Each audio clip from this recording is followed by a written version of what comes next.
Ooh, it sure is cold today. I wonder how much heavier the snow's gonna get.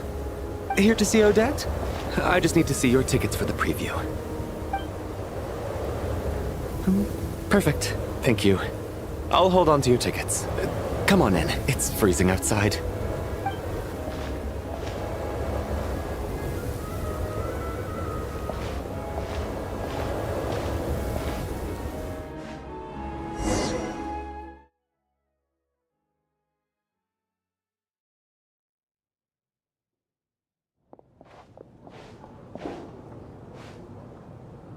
I think I'll leave the Lelet question until after the show's over. Then I'll go find Odette.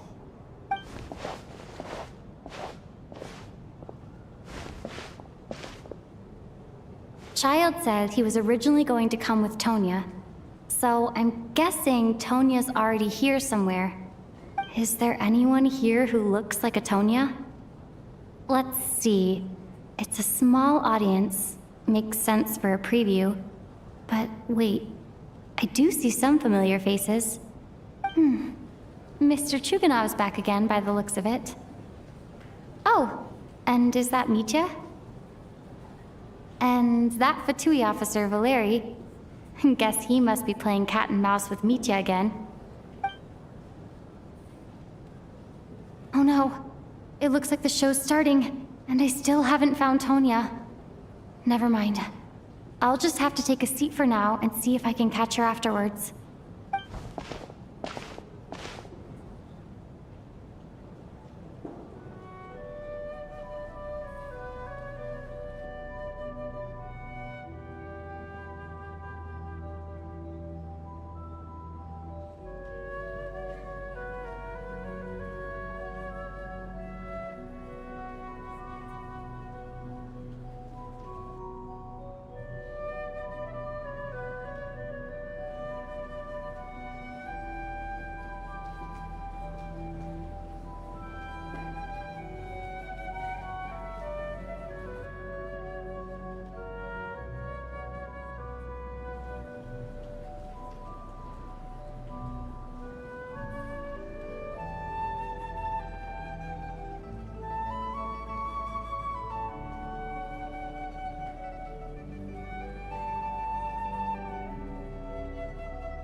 Members of the audience, I'm a staff member here at the theater. Today's performance was a very special one for us, as it marks the first attempt in a long time to revive the classic Snezhnayan ballet, Spirit Seeker.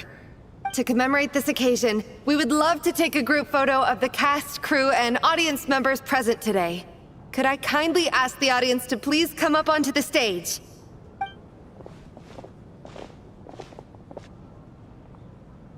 All right, everyone, huddle in a little more. Now, look at the camera. 1, 2, 3.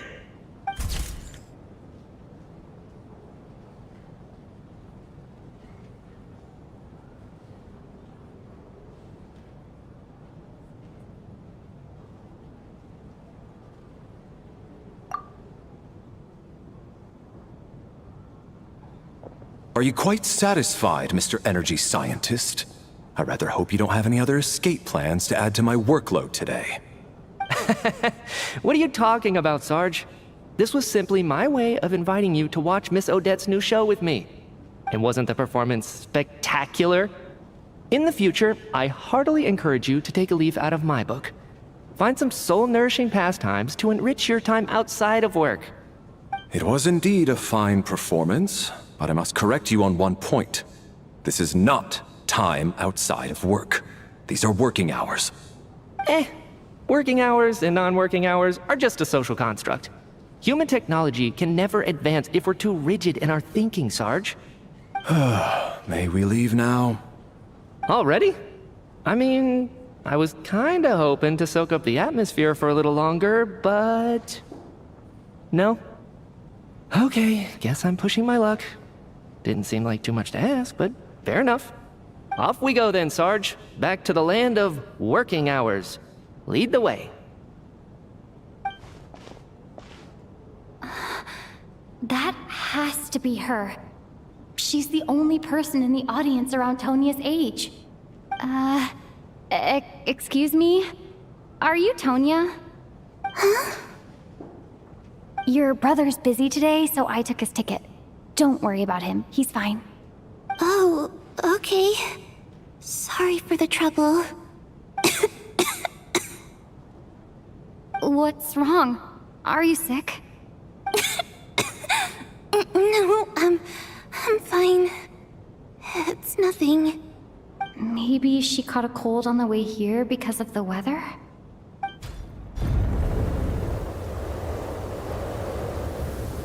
I haven't seen snow like this in a long, long time. It's most unusual. I know. It's completely white out there. You can barely see a thing. I've never seen such heavy snow in my life. Let's wait it out for now. You'd be lucky not to freeze to death in this weather, let alone find your way. Well, look at that.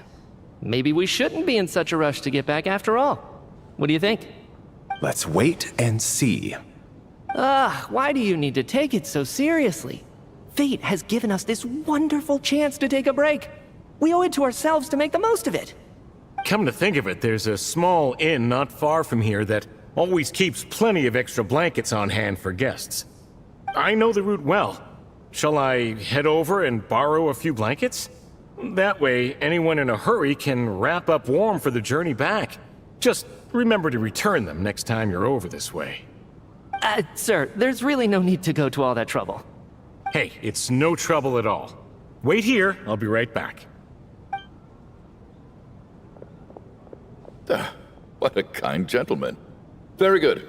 My wife and daughter are waiting for me at home, so I shall be heading back as soon as I get my blanket. So... are you expecting us to go back to the Armory Palace wrapped in blankets too? Don't worry about that. I made arrangements in advance.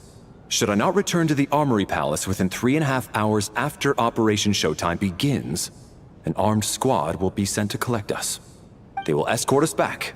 You are one of our key military personnel, so any weather-related risks must be eliminated. Operation Showtime?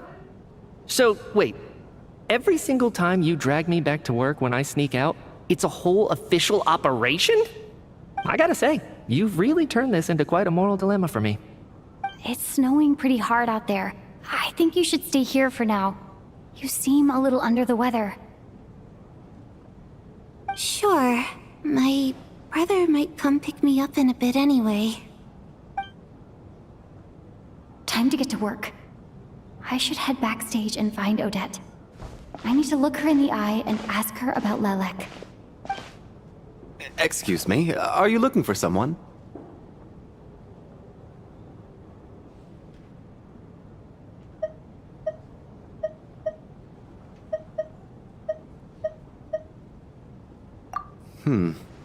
How do you know that Miss Vodianitsa is backstage? Unless... are you here at Mr. Chuganov's behest? Sorry, but that area is currently off limits to everyone except the cast and crew. Bad timing, I guess. Well, I might as well stick around. I doubt Odette will be leaving before the snow lets up in any case.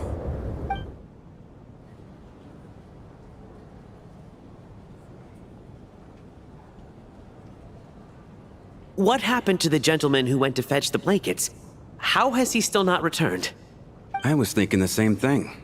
It's still snowing very hard. Do you think something might have happened to him? Whatever the reason for his delay, I must say I hate nothing more than people who make empty promises and fail to deliver. Well, I have to treat my employees like that on occasion, but that's different.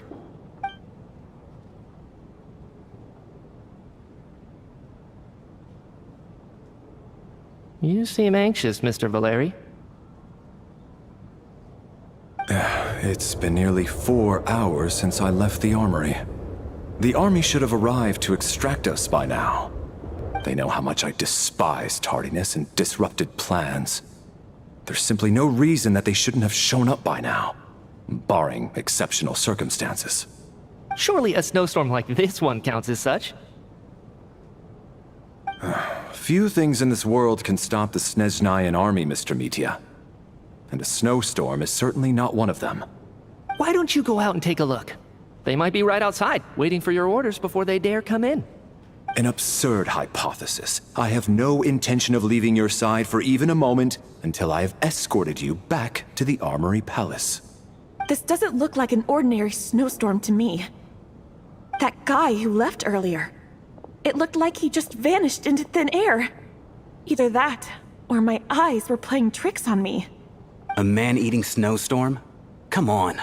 Night hasn't even fallen yet. Spare us the ghost stories.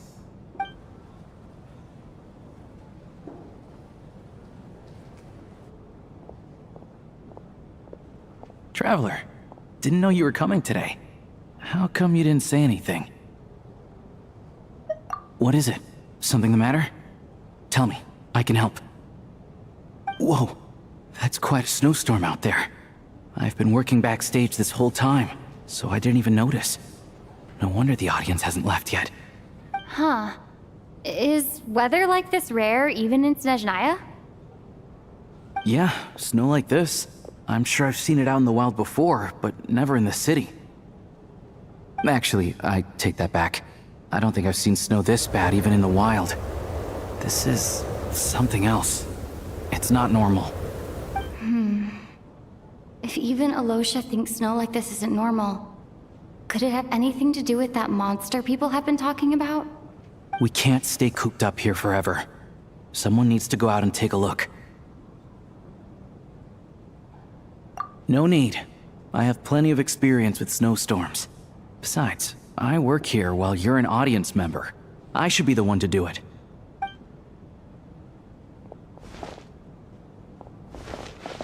Everyone by the door. Careful not to let the snow soak into your shoes. In a snowstorm, you gotta look after your toes above all else. Heading out, my man? Be careful. I've been told the snowstorm eats people alive. Thanks for the advice. I am planning to be careful. I just want to take a quick look at the situation out there.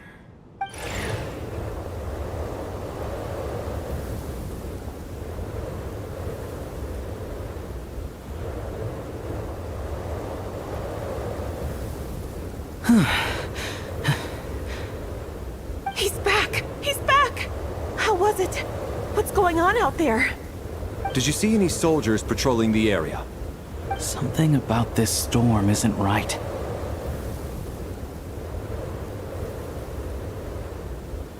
There's no one out there.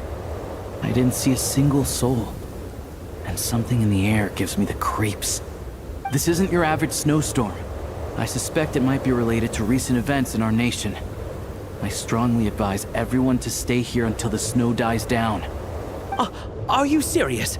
So all of us are trapped here now? That sounds a little far-fetched to me. You want to go outside and see? I, for one, am not risking my neck in that weather. This just turned from a minor delay into a major hassle. We can only hope that our friend who went to fetch the blankets just ditched us and went home. Is it really that bad? But my daughter, I won't be able to read her a bedtime story tonight. Huh? What are you all still doing here? Whoa! It's snowing hard. So now we're stuck here? Oh, this is terrible. Luckily, it was just a dress rehearsal today, so there aren't too many people here.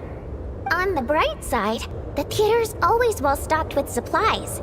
If the snow still doesn't let up as we get into the evening, you can spend the night here, everyone. At least, I assume that's alright? Odette? Fine by me.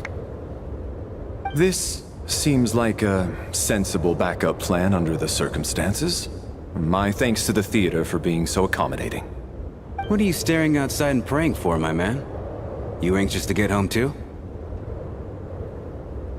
Oh, Your Majesty the Tsaritsa, I beg you, please do not let tonight's snowstorm stop.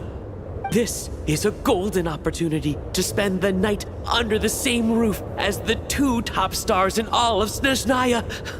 It's a once-in-a-lifetime experience. I think I've changed my mind. Sir, if you so much as look at us funny, you'll be seeing stars in a whole other way. Behave yourself, or you'll be begging for that blizzard. It's getting colder. We need to keep the indoor temperature up. Close the door and lock it tight. Let's head somewhere warmer.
And then there's the aristocrats.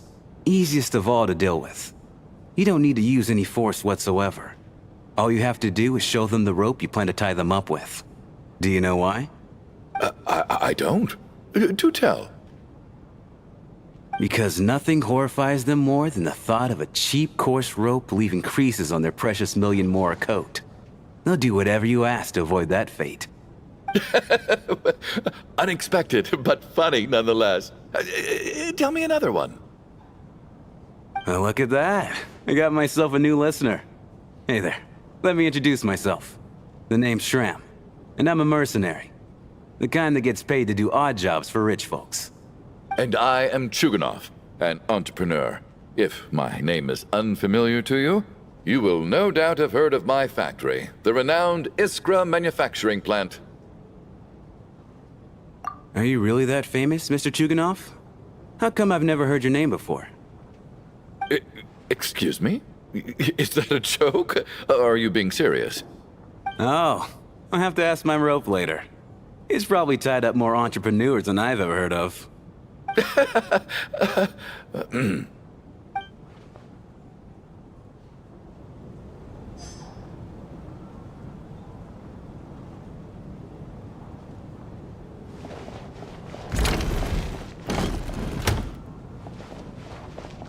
My husband has major trust issues. To him, I doubt even this snowstorm is a good enough excuse for me to stay out all night. That's the price of marrying into wealth. You'll get used to it. I'm not about to stop you if you want to leave, but don't drag me along. Hello? Can I help you?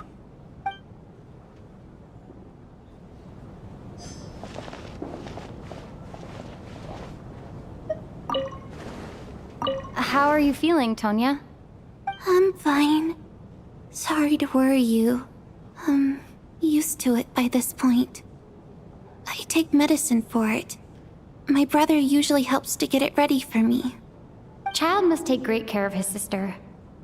He's never mentioned Tonya's illness, though. You know, I actually find this whole thing kind of exciting. Stuck in a strange place thanks to a snowstorm. Having to spend the night with a bunch of interesting characters. It's pretty cool, don't you think? Exactly. It's like one of those stories where an ordinary school trip turns into a magical adventure. I've always wanted something like that to happen in real life.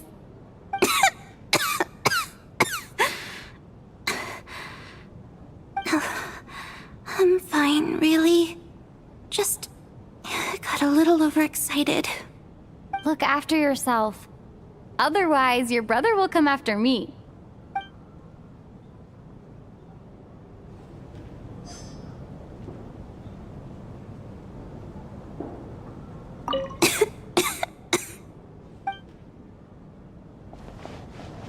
My husband has That's the price of hello?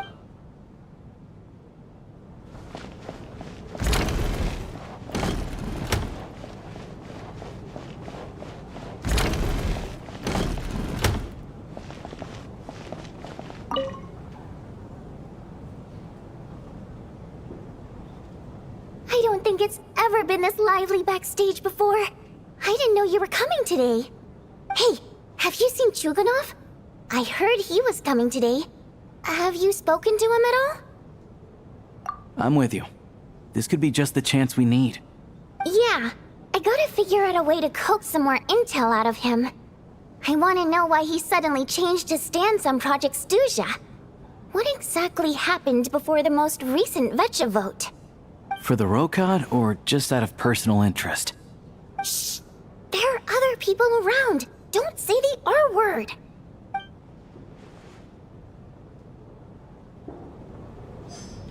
Shh! There are other people around. Don't say the R word. Shh! There are other people around. Don't say the R word. Shh! There are other people around. Don't say the R word.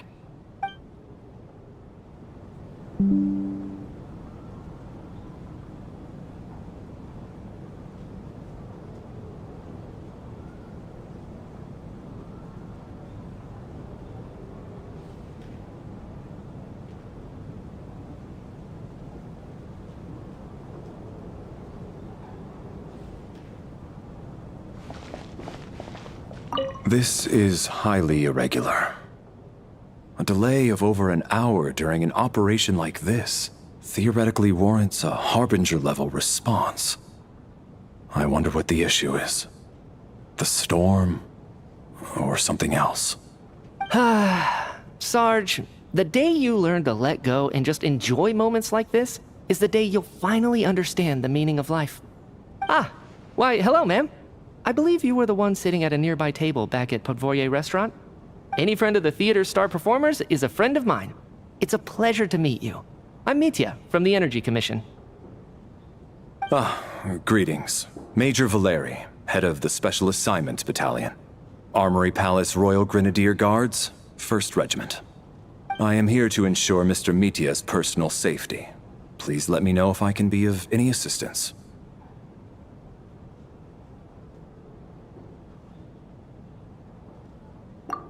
Miss Traveler, I cannot help but notice that Miss Odette is stealing glances at me. Any idea what that could be about? I've racked my brains, but I can't think of anything I might have done to offend her. Perhaps she noticed me spacing out during her performance? What? You mean I really did do something to upset her? Well, thanks for letting me know. So, Mr. Mitya, is your work related to Project Suja? Yes, that's right. The higher-ups in the Fatui transferred me from the Energy Commission to the Armory Palace because they wanted me to...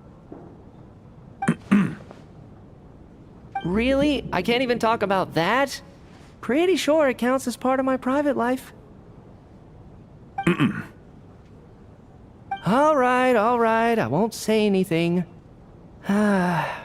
Sorry, Traveler. As you can see, I'm afraid this pleasant chat will have to end here.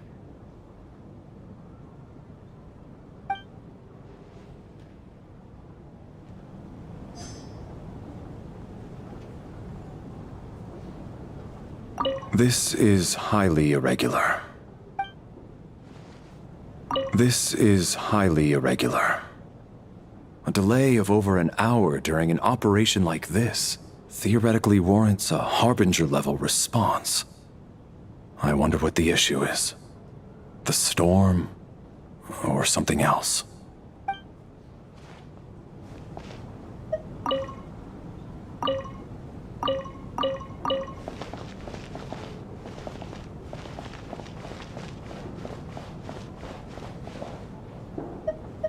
I have to say, even though today was a rehearsal and there were some hiccups along the way, Miss Odette's performance was one of the best I've ever seen, even compared to an actual show.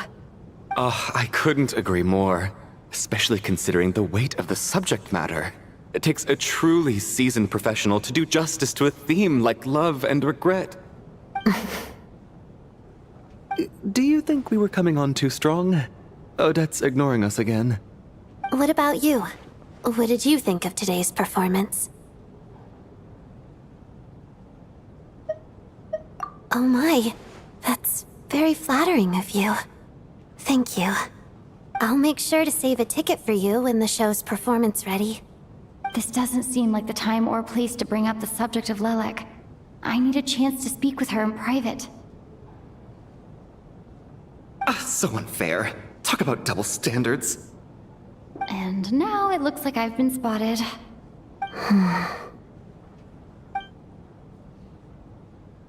You know Mitya too?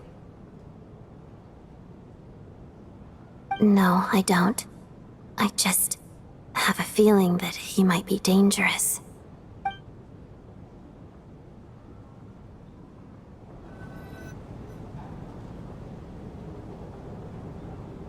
How's it looking, Alosha? No change from this afternoon. Heavy snow with no sign of slowing down. May I have your attention, please? The storm is unlikely to stop tonight, and it'll be even more dangerous outside at night than it was during the day. We at the theater owe everyone here a duty of care. Therefore, we strongly suggest that you stay on site overnight and avoid going outside unless absolutely necessary. In a few short moments, we'll give you a tour of the theater's various quarters. You can choose to sleep in the VIP room, the office, or backstage. Or on the stage if you'd prefer. We won't mind. I'll pass on sleeping on the stage. What if the snow is stopped by tomorrow morning? The early birds in the audience might think we're part of some experimental new show. A drama about sleeping? That could be fun. Maybe we could come up with a title for the production.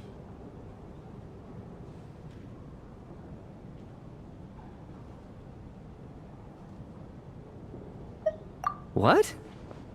Gotta admit, I didn't get that one. Anyone who doesn't wish to sleep on the stage, please follow me. I'll show you to the rooms.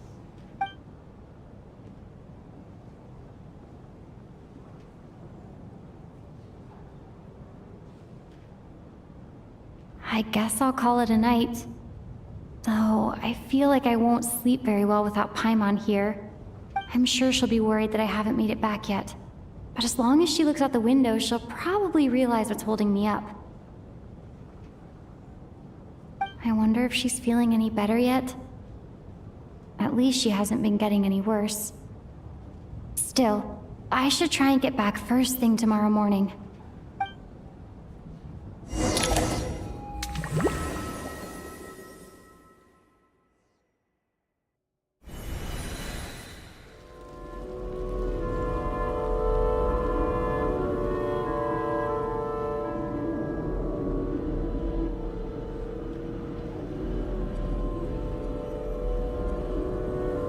Ah, finally. Welcome back to the world of the living, lazy bones. I was about to wake you. The black mist is almost on us.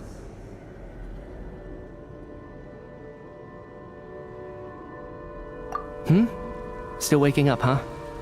You know, the black mist. It's been chasing us from below ever since we were born. You're just dozy. There's no way you've forgotten. Come on, let's keep heading up. Onwards and upwards is the only way to survive. Don't listen to a word those black mist cultists say.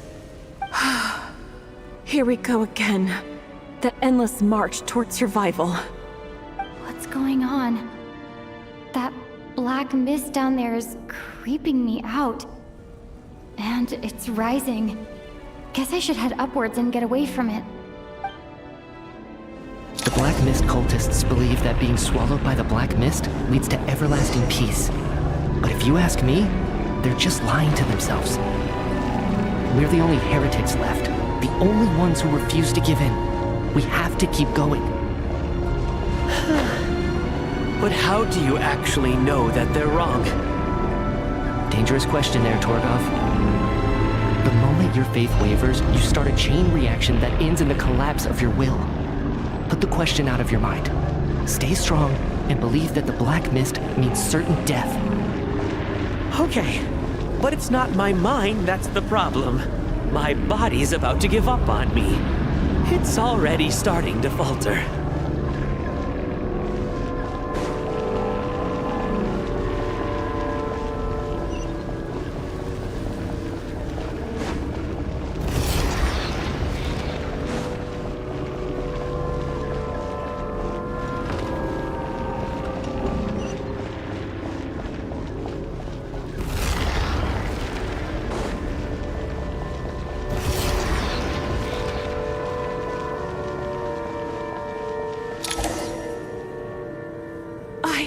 I can't do this anymore. I've had enough of being forever on the run. What's the point of it all? All this will pass eventually, I promise. Keep fighting. It will be worth it. You accuse the Black Mist cultists of being liars. But you're lying too. There is no end to this path. It keeps going up forever. There was never any hope to begin with. The cult of the Black Mist has poisoned your mind, Sobolova. Are you thinking of giving up as well? I am. I think I'll take my chances with the Black Mist over this perpetual torture. As much as I detest the Black Mist cultists, I'm just too weary. Then I bid you both farewell. Let me put my personal opinions aside for a moment and say, I hope that you both find peace within the Black Mist. Fate always appears so impossibly complicated. But at moments like this, its raw simplicity is laid bare. Their fate was sealed from the instant they entertained doubt. From then on, The outcome was both inevitable and irreversible. Let's go.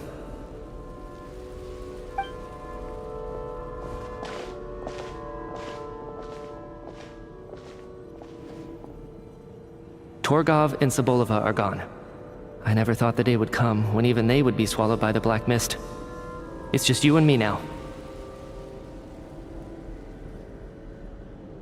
Yes, it looks like it's satisfied. For now. This happens from time to time, but it won't be long before the black mist starts chasing survivors once again. No one knows how to stop its advance for good. Well, we should make the most of the precious moments of rest that those two bought for us.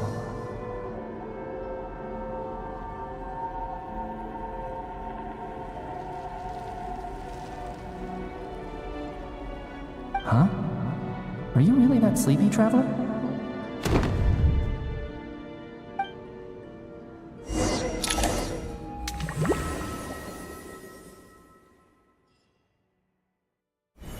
Ah! Help! Somebody, come quick! What is it, Chuganov? What's wrong? Huh? Is it morning already? What's all the commotion?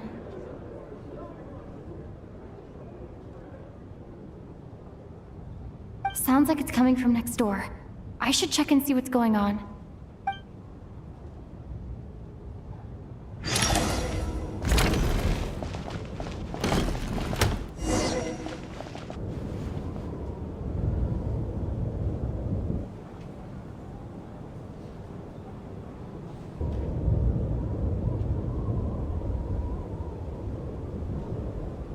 Don't look, Miss Tonya. Stay here. Okay. What happened to them?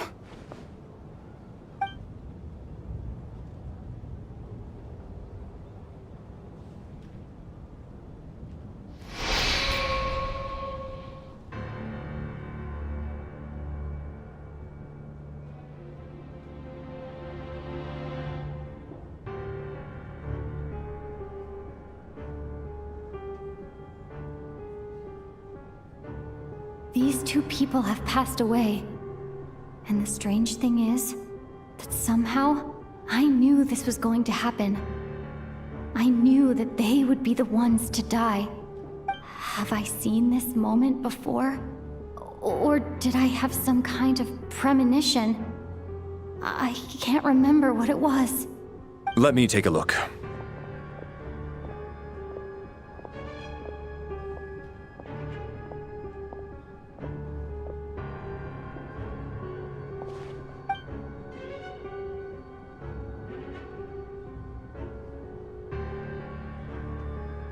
No vital signs in either of them. They're dead. The cause of death, however, remains unclear. No wounds on the bodies, no signs of a struggle, and no skin discoloration caused by the buildup of toxins. But just last night, they were chatting and joking away. This is so sudden. Could they have had pre-existing medical conditions? Even then, the odds of them both dying of sudden complications on the same night are extremely low. It's hard to believe that they died of natural causes, nor does this appear to be a suicide. Who was the first to discover the bodies? It was me. But these deaths have nothing to do with me, officer. I got up early because I wanted to see if the snow had stopped. Then I noticed that the door to this room was open, and it looked like there was a man and woman inside. I just went over to see what was going on. I had no idea they were... I can corroborate this. I was doing my morning exercises near the stage. When I saw Mr. Chuganov heading this way, I followed him. I can also confirm that I didn't see a single person approach that room before him. The snowstorm was raging all night, and it's still going now. There's no way someone could have come in from outside, correct? You mean an intruder? No, not possible. I slept by the door last night as a precaution. There's no way I wouldn't have noticed if anyone had tried to open it. Everyone, split into pairs and search the theater for anyone in hiding or any signs of suspicious activity. I'll follow up with a full search of my own shortly. Go. There is no time to waste.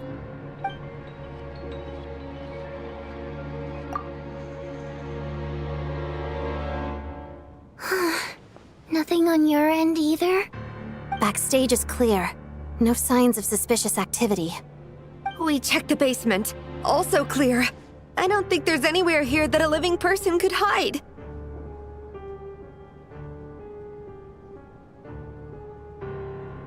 Are we certain that the theater doesn't have a back door?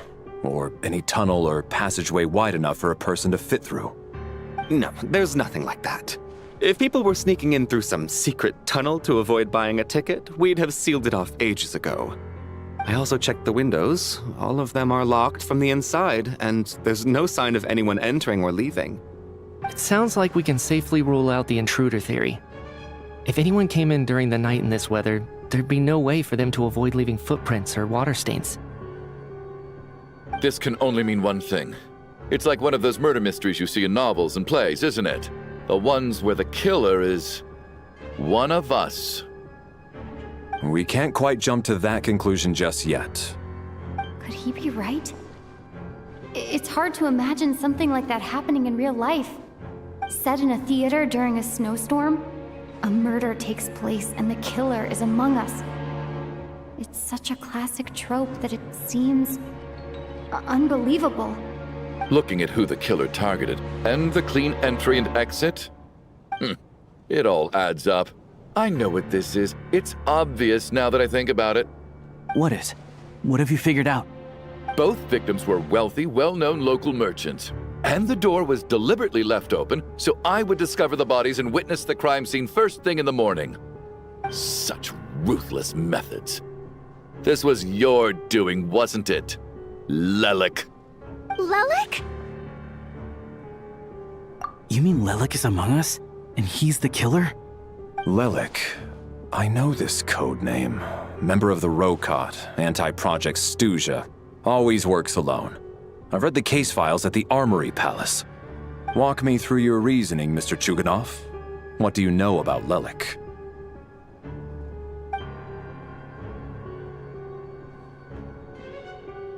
What now, huh? What now, Lelik? What more do you want from me? I already voted against Project Stuja at the Snezhnograd Vecha. You snuck into my house the other day while I was asleep. Left a threatening letter. And I did all that you asked. But Project Stuja cannot be so easily shaken. Not with the rooster in charge.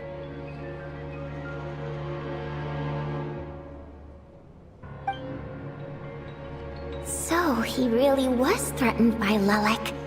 That makes sense. And now you're resorting to murder to threaten me. Isn't that right? I knew it. The Rokot despises the rich. The lives of the wealthy are but refuse in your eyes.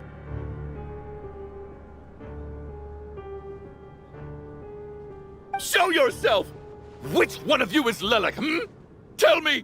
I'll do whatever you want! Just stop playing these mind games!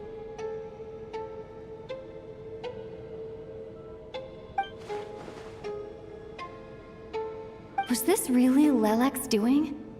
Would Odette really do something like this? If Odette really is Lelek, this seems out of character. But then again, how well do I really know her? I'm probably the only one here with a compelling theory about Lelek's true identity. But if I reveal it now, I'll be putting Odette in the line of fire.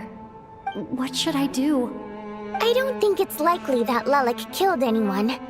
At least from the stories I've heard, he's never killed anyone before.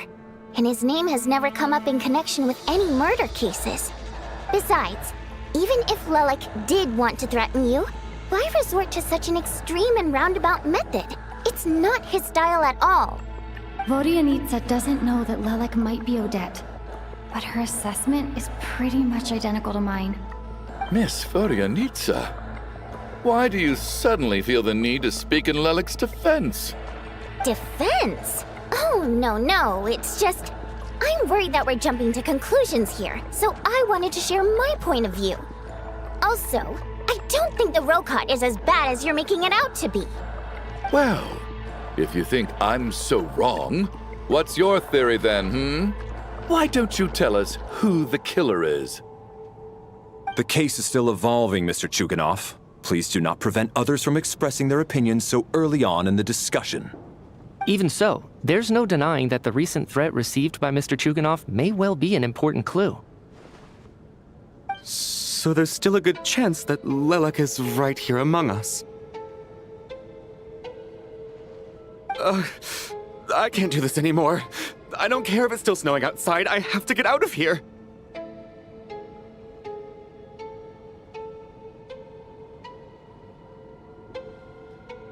Whoa, take a beat.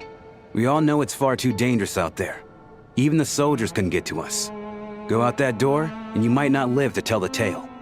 And whoever this Lilac is, they're surely not going to murder anyone in broad daylight. Be sensible, my man. You're safer inside. As much as I regret having to say this, I'd like everyone to cooperate and refrain from exiting the premises until further notice. Because as things stand, every one of us is now a suspect. Unless anyone has further information to share, let's adjourn for now. Feel free to keep searching for clues, but make sure you don't go off alone.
You seem to be very comfortable taking charge, Major.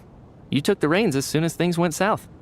I simply made an executive decision that someone needed to take control of the situation on the military's behalf. Does this offend you? No, quite the opposite. We feel much safer for it. By the way, what does Major mean exactly? Is it a pretty high rank?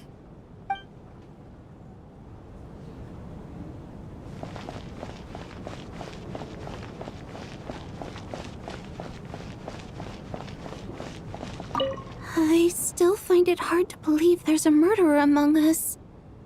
Just last night, I imagined we were like classmates out on a hiking trip. There's no guarantee that you can trust your classmates, especially not when you're locked up together. Why did they do this? Was it for money? Even then, they could have just kidnapped the people. They didn't have to die.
alright, that was my bad. It was a knee-jerk reaction. I didn't think it through. Luckily, no one suspected my identity. Oh, phew. It's just you. I thought someone was eavesdropping. Since Vodyanitsa and I were on the same page earlier, I think I should share my thoughts with the Rokot members first.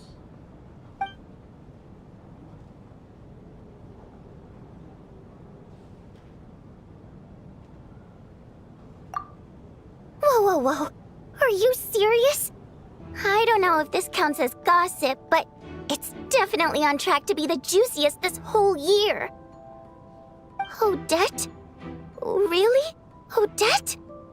Oh god, how dumb does this make me look? Lilac has been right under my nose this whole time, and I didn't notice a thing. Actually, it's exactly what you'd expect. Sometimes, hiding in plain sight is the best strategy. And now that you mention it, the more I think about it, the more sense it seems to make. It all adds up. What are we up to now? 1, 2, 3, 4... Odette's identities. She's my coworker, specifically a ballerina, and also a Fatous, a member of the Rokot. Now, Lilac. It must be so exhausting. I just want to give her a hug. I guess since I've always known her as a member of the Fatui, it never even crossed my mind that she could be involved with the Rokot, let alone be Lilac. I don't understand. If she's with the Fatui, what reason could she have for being so opposed to Project Stusha? Probably best if you ask her that in person. Well, since you waited until now to bring this up instead of announcing it to everyone earlier, does that mean we're all on the same page here? Yeah. Lilac may not follow orders from the Rokot leadership, but as far as I'm concerned, she's never crossed the line. If anything, her actions benefit the poor. We need to confront her face to face. Do you think she'd really admit to being Lilac? I don't know. We'll have to see how it goes. For now, we'll work on the assumption that she didn't kill anyone, and see how much she's willing to tell us.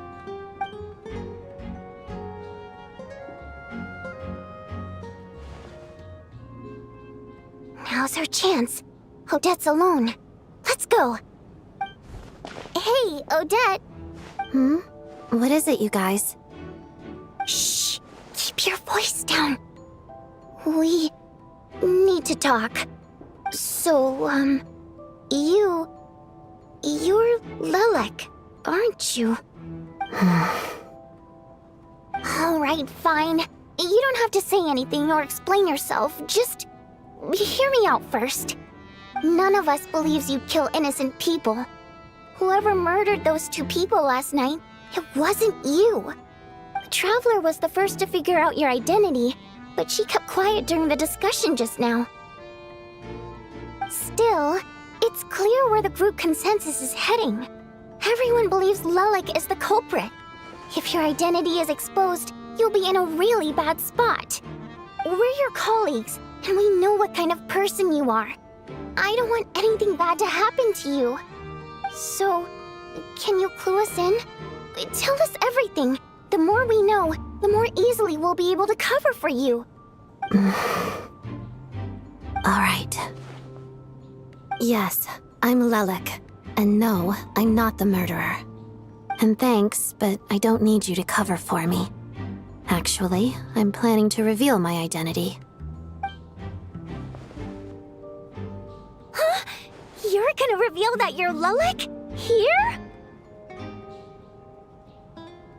That's right. I'll admit I was surprised at first when Chuganov guessed that I was here. It was just a lucky guess, but it caught me off guard. But after taking some time to assess the situation and confirm where everyone stands, I don't believe I have anything to worry about. Are you sure you don't need a second opinion? Given the circumstances... Mr. Valeri! What?!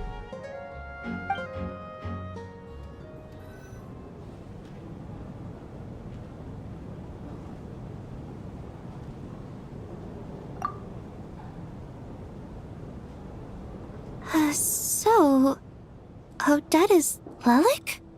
I don't know what game you're playing, but you've got a lot of nerve. It's just one identity. So what if it's exposed? I can disappear and adopt a new identity anytime I please. I made my peace with this when I chose to become Lelik. But more importantly, I promise I am not the murderer, which means that someone else is. So, if anyone still insists that I did this, you'd best produce the evidence now. Otherwise, I suggest that you bite your tongue. Because if you really believe I killed 2 people without making a sound or leaving a trace, pointing fingers at me would surely only make you my next target. Is this really the truth, Miss Odette? That's confidence, all right. I believe you. A real no-nonsense attitude. I can see why Marionette said that she's on track to inherit the title of the Fair Lady. Are you seriously buying this? Hey, officer! She just admitted to being Lelik.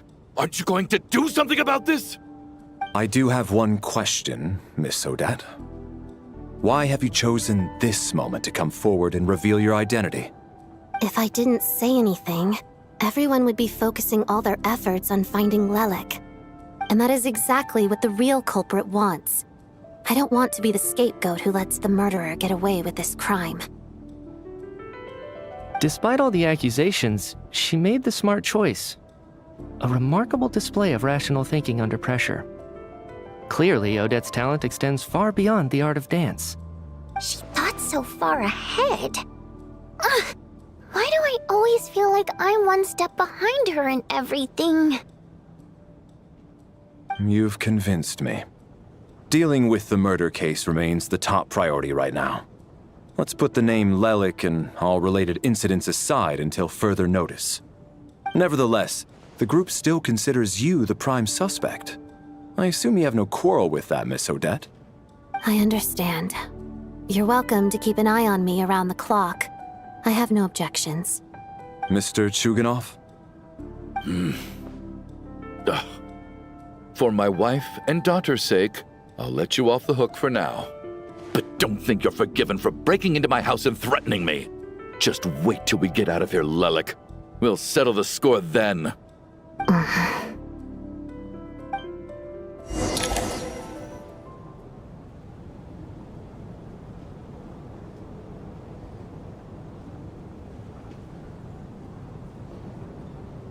Good work, Lelik guard team. And Lelik too. Here, have some hot water.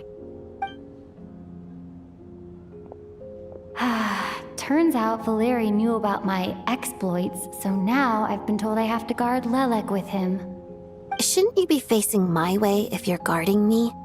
At the moment, it looks more like you're my bodyguards. If the true culprit is indeed still at large, as you have claimed, we must keep our guard up against them also. Don't worry, Tonya. We'll get through this. Once the snow stops, the officials will step in. The investigation will get easier, and then we'll be safe. But once the snow stops, won't everyone just leave? You're gonna miss us, huh? Well, some of us work at the theaters, so we'll still be here. I'll even give you a special backstage pass. Really, Miss Vodyanitsa? That's awesome! You've made a fan for life. Aw, you're so cute, Tonya. All right, let's swear to it. I promise to give you the pass, and you promise to never change your mind about being my fan. Promise. Don't indulge her, Tonya. You don't have to swear an oath over things like that. You really do get carried away sometimes, don't you, Miss Vodyanitsa? Hey, mind your own business.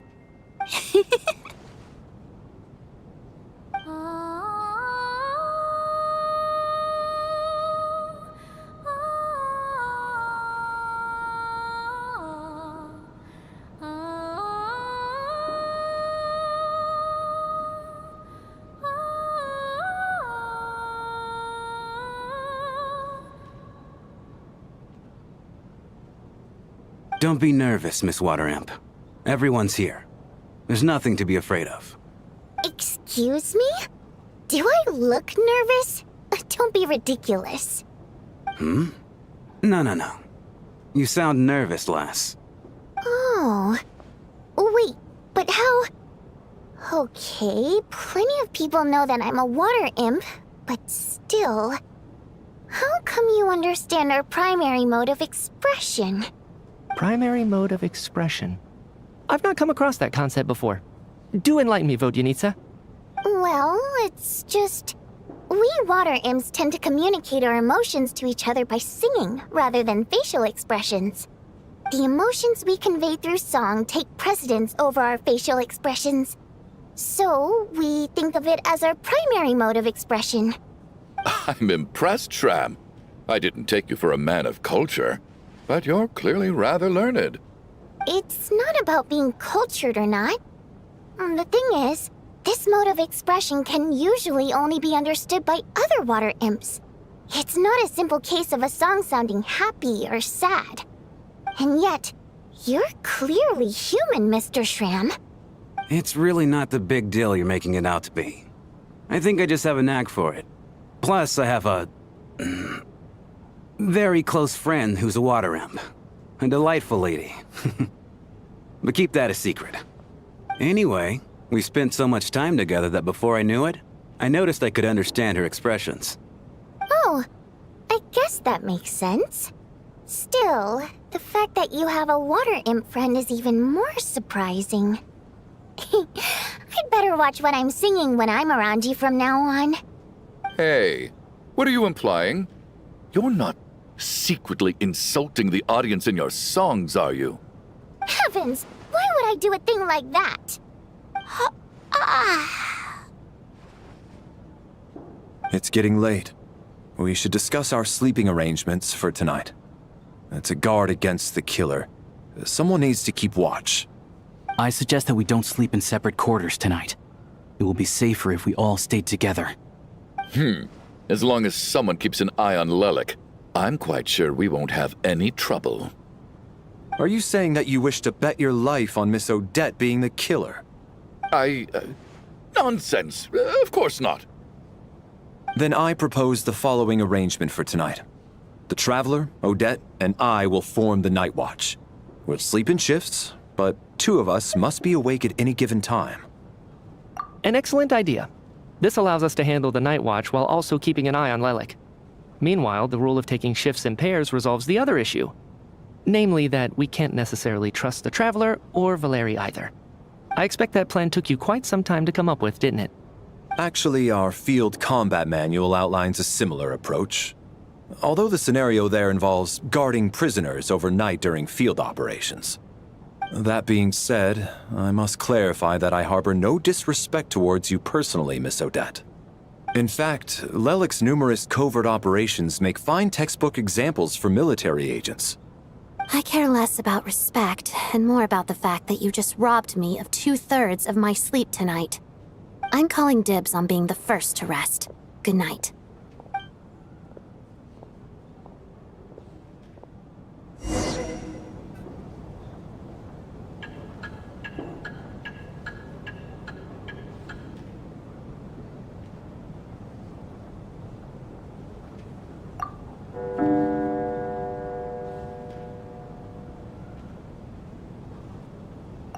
It's almost time.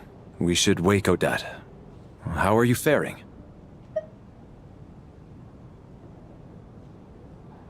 Oh, not going to argue with that. I'll take a quick nap. If you start to feel sleepy, wake me up anytime. It's finally time for Odette and I to share the night watch. I should wake her up.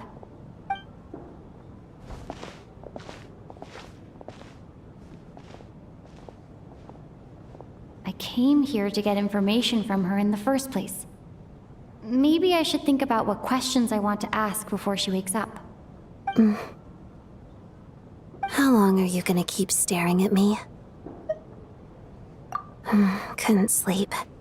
My mind's been running haywire. Plus, there's something I've been meaning to talk to you about. I had a hunch that you wanted a conversation, too. Let's take this chance to clear the air, shall we?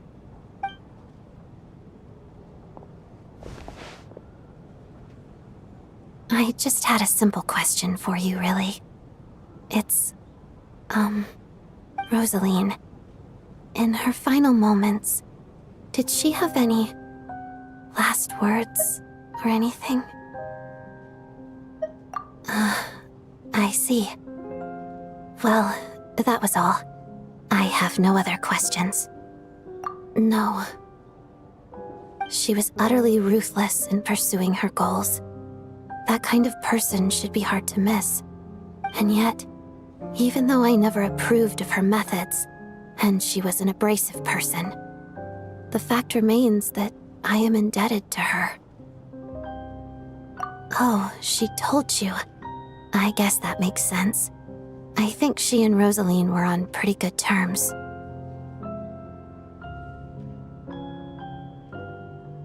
Yes. Rosaline wasn't the kind to gossip about this sort of thing. Not that it's any huge secret to me, though. When I was a child, I had to join the Fatui for the sake of my mother and me. I trained under Rosaline. It was extremely grueling, and it didn't exactly come naturally to me. All I could do was try to ignore the biting cold and practice. I was a newcomer who'd managed to make a good first impression on a harbinger. There was pressure to live up to her expectations, to be worthy of the fair lady's reputation. Every day was a struggle against the cold, pain, and fatigue. And most nights, I struggled to fall asleep. After enduring all that, I've become almost immune to the sensation of pain. I suppose that was the cost of survival. Surely, any child who had to experience that would grow to hate her lot in life, don't you think? So, I put an equal amount of effort into my ballet. Because in my young mind, that was the only way to defy my fate. It was my way of telling her, the Fatui's demands and your expectations of me are not what I wish for. One day, I will leave. I think she probably blamed my poor performance in training on my passion for ballet. She knew my heart wasn't in it. One time, when I was secretly practicing a dance at night, she suddenly showed up. I knew she was there to catch me red-handed. I told her, "You don't deserve to watch the dance I learned from my mother." She looked stunned. I guess she was surprised that I lashed out first, before she had the chance. But strangely enough, on that occasion, she wasn't fierce with me like she was during training. Instead, she fell silent for a moment, and then left. After that, she never interfered with my dancing or asked me how it was going. She never came to watch me dance again either. Not even once. She was. But even now, whenever I take out this core Ignis, I can't help but think of that night. Of the look on her face. Sort of. Although gift might be too kind a term. This is her flame sealed within ice. A symbol of her favor, yes, but also her way of keeping an eye on people. She knew the location of every piece of core Ignis. If any recipient started acting suspiciously, she'd be on to them immediately. Trust her to make even a mark of approval feel suffocating. So, when news of Rosaline's death reached Snezhnaya, many people immediately crushed their core Ignis. It gave them a profound sense of relief, like they'd broken free from her shackles. But I kept mine. With my sensitivity to pain being as dull as it is, the warmth from this core Ignis is one of the few things I can still feel clearly. I still wonder, did she really come to stop me that night? I wasn't sure, but I was scared, so I said some really awful things. I guess she didn't leave anything behind. Not that I expected her to. It's fine. It's just a bit of a shame that we couldn't settle our differences before the end. She did.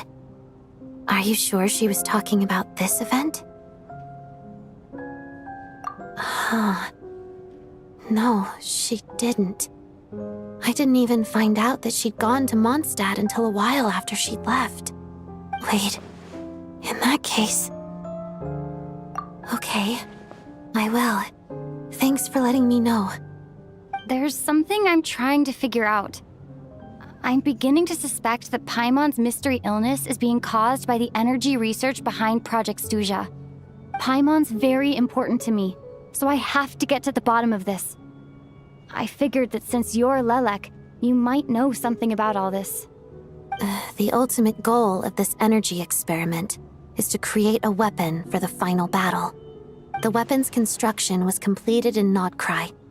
Now, all that remains is to arm it with a sufficiently powerful energy.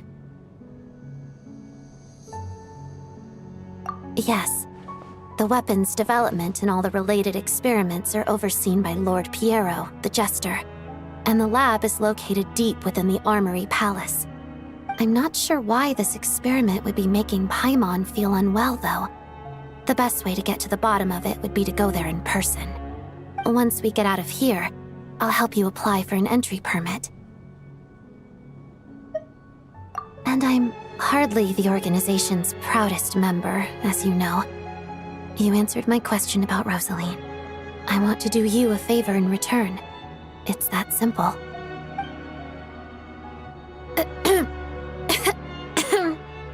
Huh? What's wrong? Are you not feeling well? You two seem to be hitting it off.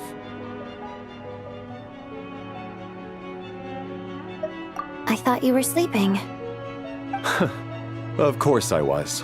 In the military, one learns to fall asleep quickly, even in the most inhospitable environments. It's vital to staying alert and energized. Why? Is something wrong?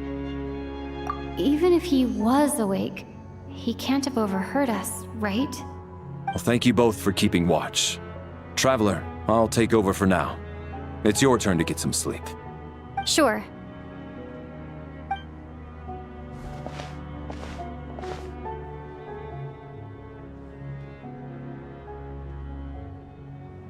This is our second night here, but at least I found out a little more about Paimon's condition.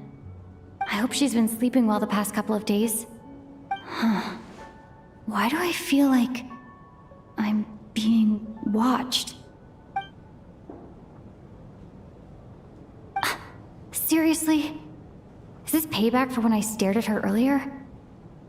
But I thought she was asleep. Never mind. I'd better try and get some sleep myself.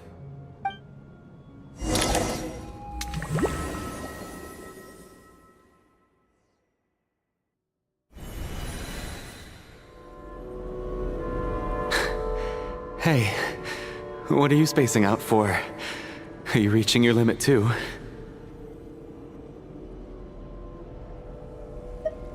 How long have we been walking for? Do you remember? Time's lost all meaning. Ever since we noticed that thing above our heads. What was it called again? A star key? Or key star? Anyway, the person who named it was swallowed by the black mist. Whatever it's called, ever since we noticed it, we've been walking up and up, hoping that as long as we reach it, we can find a way out of this place. But it seems like no matter how far we walk, we never get any closer. Well, we've come this far. You never know. Maybe we're almost there? Come on, enough moping. Let's go. The black mist is catching up.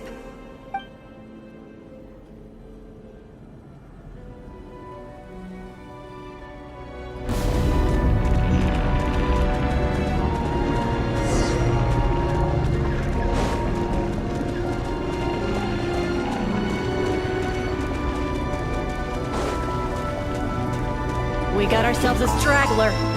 Monsters! Watch out! Not again! I've lost count of how many times we run into them. Be careful. What the?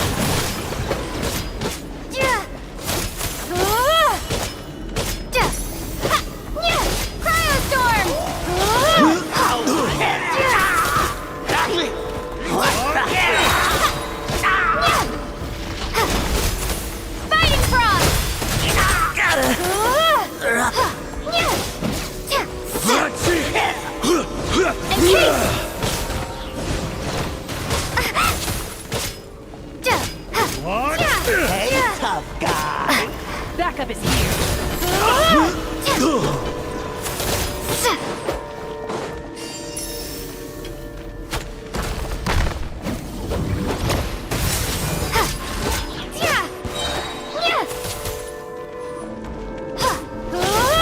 Shut up!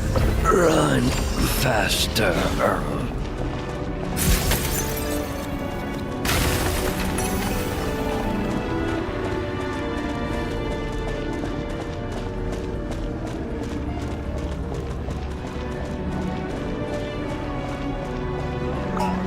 You wanna fight? Let's go! Firestorm! Here they come again! Get ready! Get a lot of that! Here!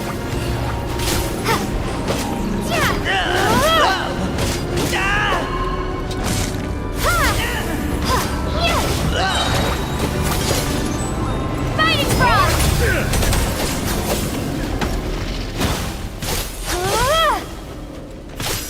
What the?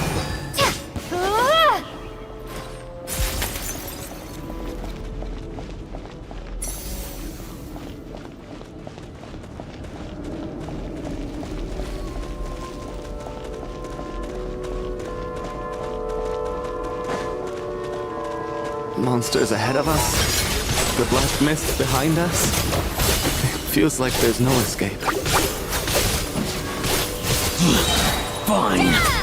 Here! Shut up! Run faster.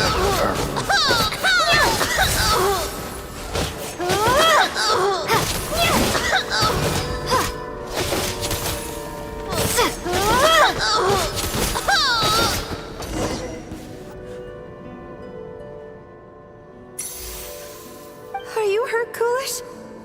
No. I'm fine. It's just... Suddenly I don't want to walk any further. I get you. In fact, I reached my limit a long time ago. Sometimes it feels like there's hope where there shouldn't be. Yeah. The hope that the star gives us is the only thing keeping us going. But I'm not sure it's real at all. It may just be a collective illusion. Otherwise, why would it always be out of reach? We know you mean well, but you're only saying that to try and encourage us to keep going, aren't you? Thank you, friend. But enough is enough. Please don't give me any more false hope. Hope is poison in this place. You're going to continue, aren't you? I admire that. I've given up, but I wish you the best. May there come a day that you catch up to the star and leave this godforsaken place.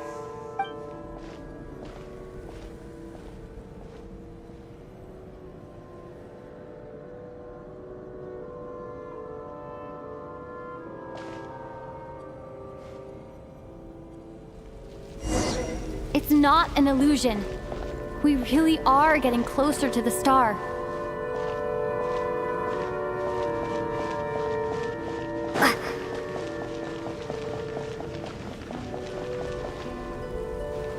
Congratulations. You're the first person to make it here.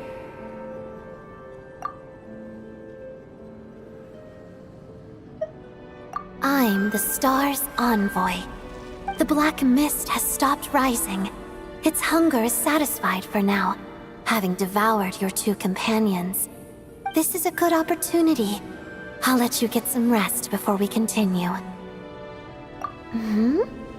What do you mean, leave? The star represents the starting point. It's the waypoint for the beginning. Congratulations on reaching the starting point. Once you are ready, we will head out and walk upwards. I will be right by your side the whole way.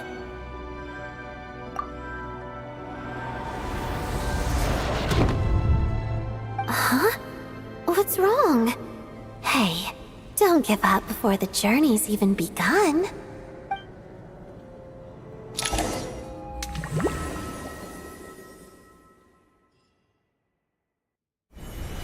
Rampana! Rampana! Is that Vodyanitsa's voice? What happened? Coolish, wake up! Please wake up!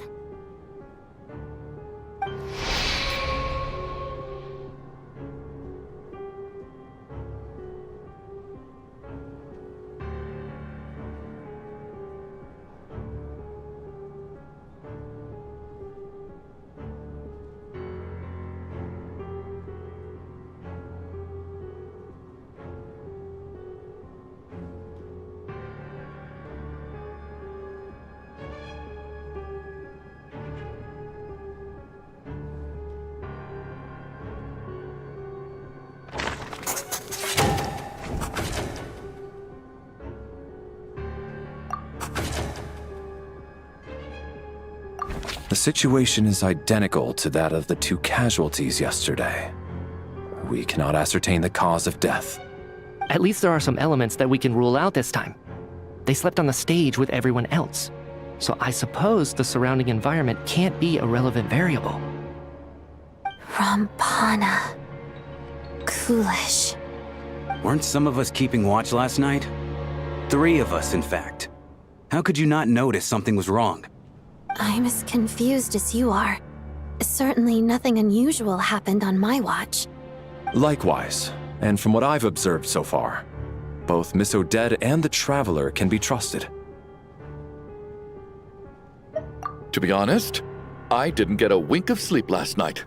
I couldn't help but think I was the target, so I just laid there with my eyes closed. I heard the Traveler and Lelik chatting, but otherwise I don't recall hearing any commotion during the night. Me too. I didn't want to wake everyone up, so I was concentrating hard, trying not to cough. I hardly slept at all. If anything had happened, I'm sure I would have noticed. Then, what could possibly be causing this? Once was bad enough. I can't believe it happened again. I worked closely with Rampana and Coolish for so long. I never imagined that one day they'd... And on the stage of all places... Vodyanitsa. 4 victims in just 2 days, and we still don't have a single lead. I need to get to the bottom of this as soon as possible. And above all, keep Tonya safe. I'd never be able to look Child in the eye again otherwise. Still snowing? Yes, I just checked. Still no sign of anyone outside either. So we only have ourselves to rely on. If you ask me, this killer can clearly strike whenever they please. The Night Watch was a useless endeavor from the start. Lelik must be an expert in poisoning. Clearly she used some poison that can't be detected on the corpse. Here we go again. Listen, I was already thinking to myself last night, was Lelik's reason for revealing her identity the real story? Well, now I have my answer. It most certainly was not. She's been playing us for fools. You get off on this, don't you? Revealing your identity, only to carry on with your killing spree? That's a hideous thought. One that only a hideous mind like yours could dream up. How dare you!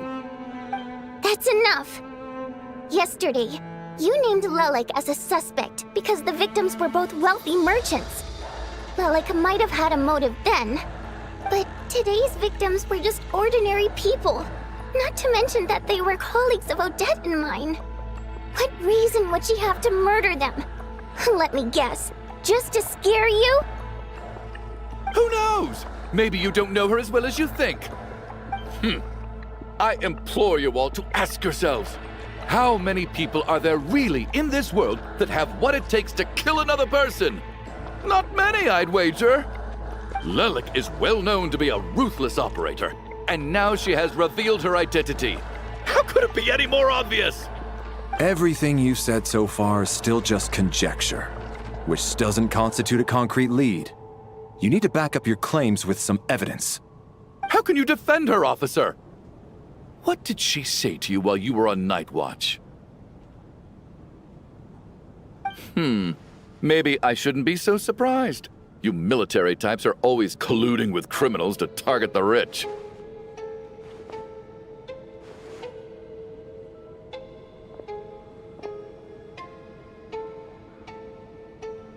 All so you can get your grubby paws on our hard-earned fortunes, then tell us to fall in line. The Fatui, the Druzhna, and the Rokot. Thugs, the lot of you!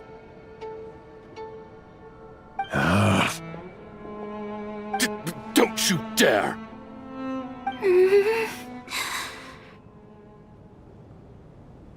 Sir, but you were the one who told us not to stop other people from expressing their opinions yesterday. 4 people have already died. Only yesterday I was chatting with Mr. Coolish. Then we woke up in the morning and he's... Turning against one another is the last thing we should be doing right now. Little girl. Even if Mr. Chuganov is a puffed-up, pig-headed windbag who doesn't have a clue what he's talking about, he's still one of the victims here, isn't he?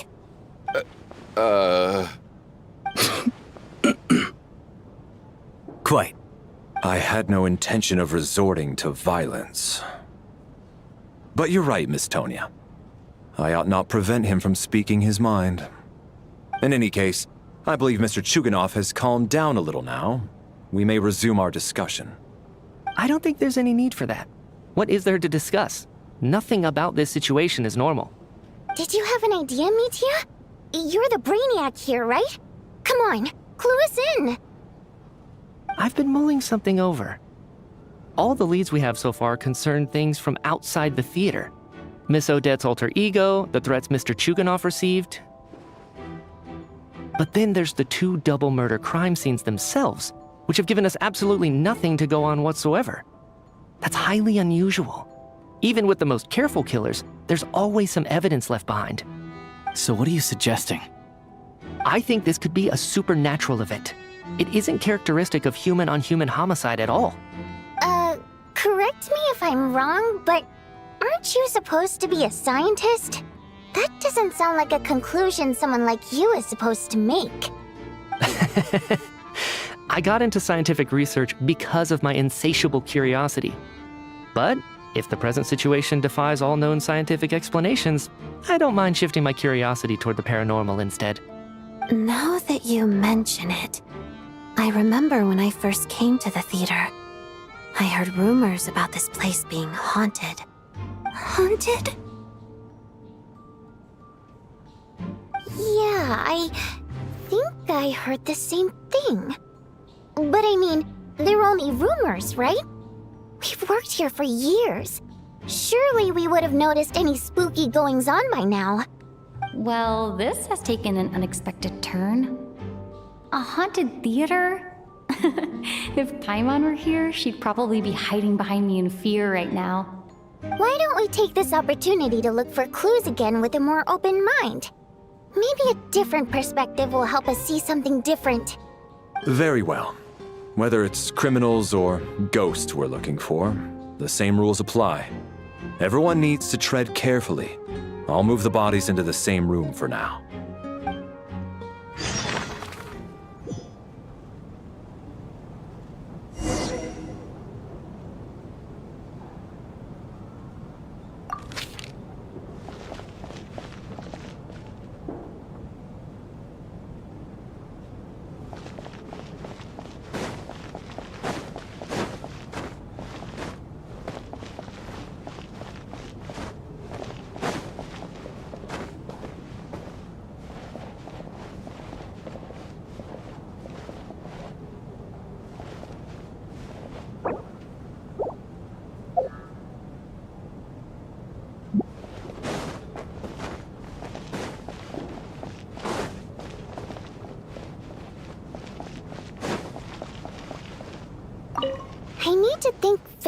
hard about whether there's anything that ever needed hiding. After all these years, there must be some things even I've forgotten about.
Chin up, my man. That soldier guy just gave you a bit of a fright, that's all. Think about your wife and kids back home. That'll get you your mojo back. Me, for example? Whenever I get hungry, tired, sleepy, or thirsty, I just think about that water imp friend of mine. And everything's suddenly alright again. So daydreaming about women somehow removes your need for food and water, does it? Don't be absurd.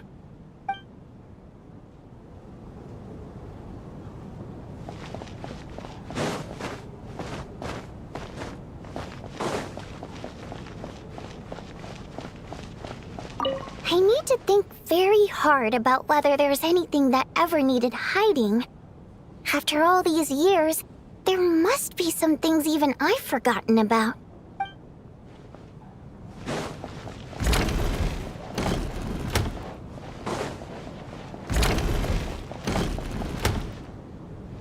Tonya? Did you find anything? Not yet. Still looking. So... Are we supposed to be looking for something paranormal? I think I'd prefer teaming up with you than looking around on my own. This looks like somebody's notebook. Shall we read it together?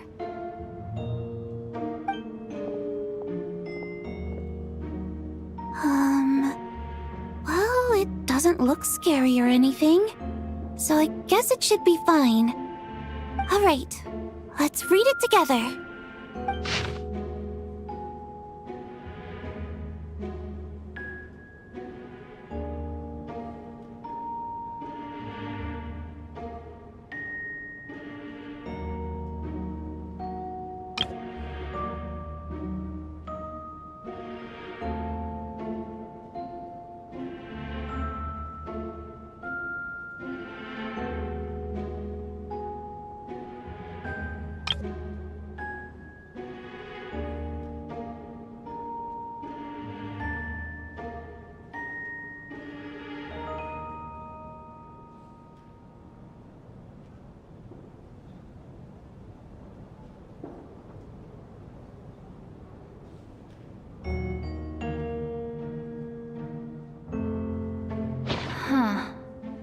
This has to be Vodyanitsa's writing, surely.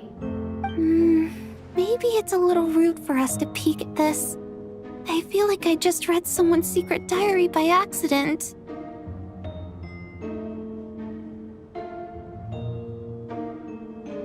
It sounds like she's writing this for her parents, right? I don't understand. Why put this stuff in a notebook instead of mailing it in a letter? Because her water imp parents belonged to the aristocracy, who were driven out of Snezhnaya by the Tsaritsa long ago. And now they live somewhere new, where the postman can't get to. We're sorry. It's fine. My fault for not storing it properly. I can't leave things lying around and expect them to get ignored when everyone's scouring the place for clues. All right, give me my notebook back. I'll take over the investigation in this room.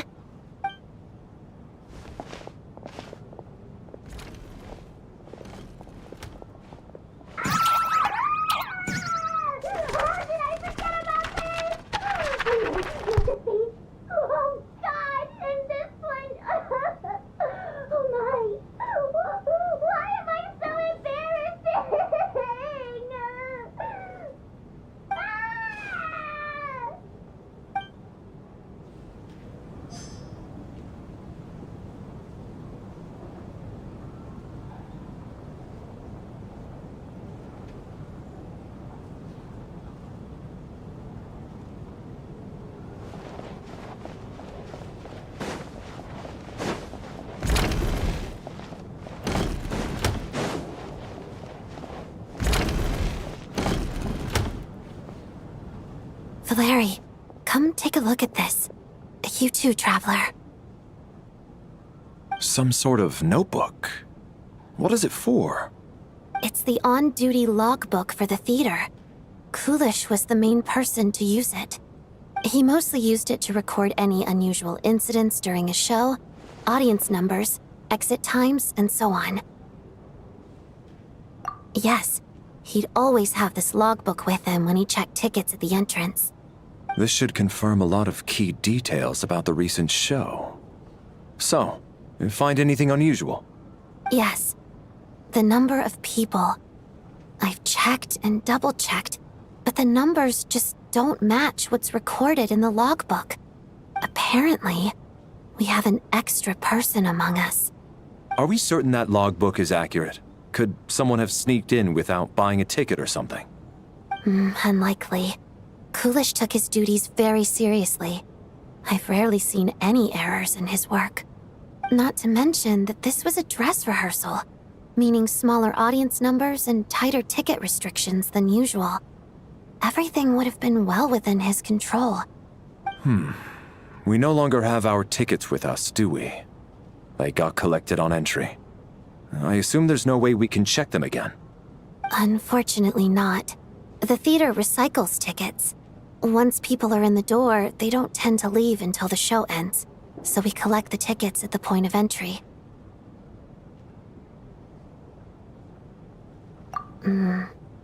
Still, I'm inclined to believe that this discrepancy in the head count is significant somehow. Did an extra person just materialize out of thin air?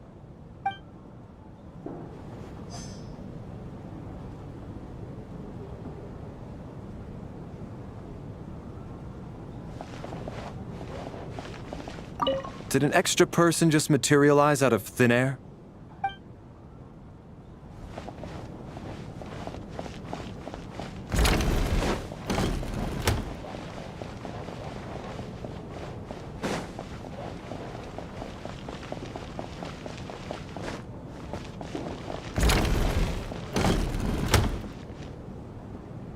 Ah, Traveler.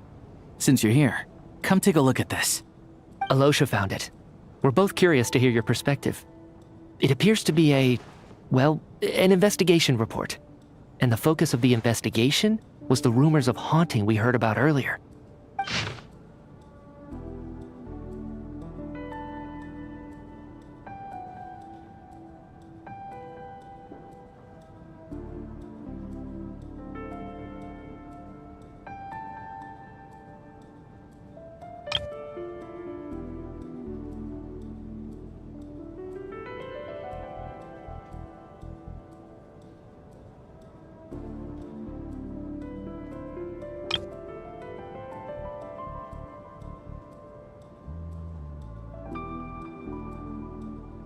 An investigation report, huh?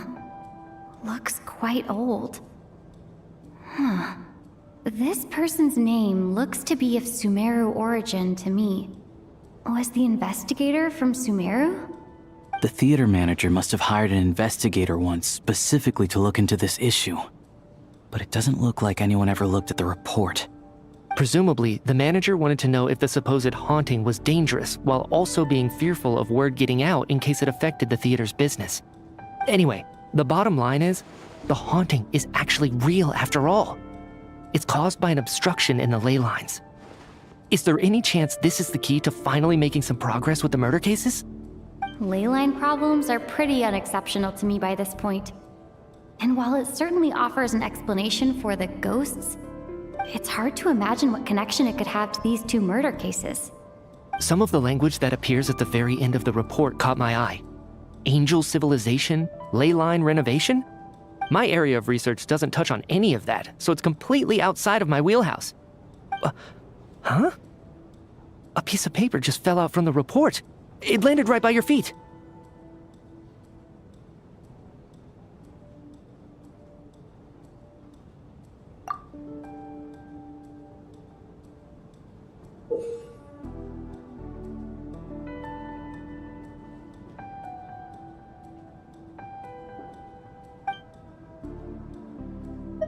How unnerving. It was tucked inside the report, so it must be a note left by the author. Death is near. Is that supposed to be what's going on here? With us in the theater? But if so, how did the author foresee it? Could he predict the future somehow? Maybe things are more complicated than we thought. No, wait a second. If we take the report and the note at face value, they completely contradict one another. The report definitively concludes that the hauntings in the theater are harmless and cannot affect the real world. But the note seems to be warning of potential danger. The question is, what exactly does the note mean by death?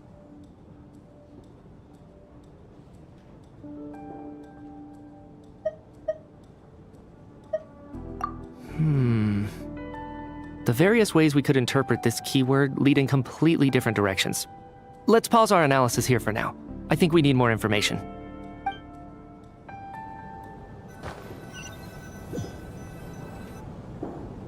If we take all this together, it's not impossible, is it?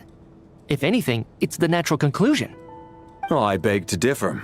This sounds to me like a product of a researcher's vivid imagination. And perhaps it's because I'm still viewing this through the lens of a typical murder investigation. But still, I'm struggling to be persuaded by your theory. Does it really sound that far-fetched? All right, well, let's treat that as speculation for now. I do agree with what you've said, so let's go with your idea for now. Good. Okay, now that we finally have some meaningful leads, I think it's time to reconvene. Let's get the others.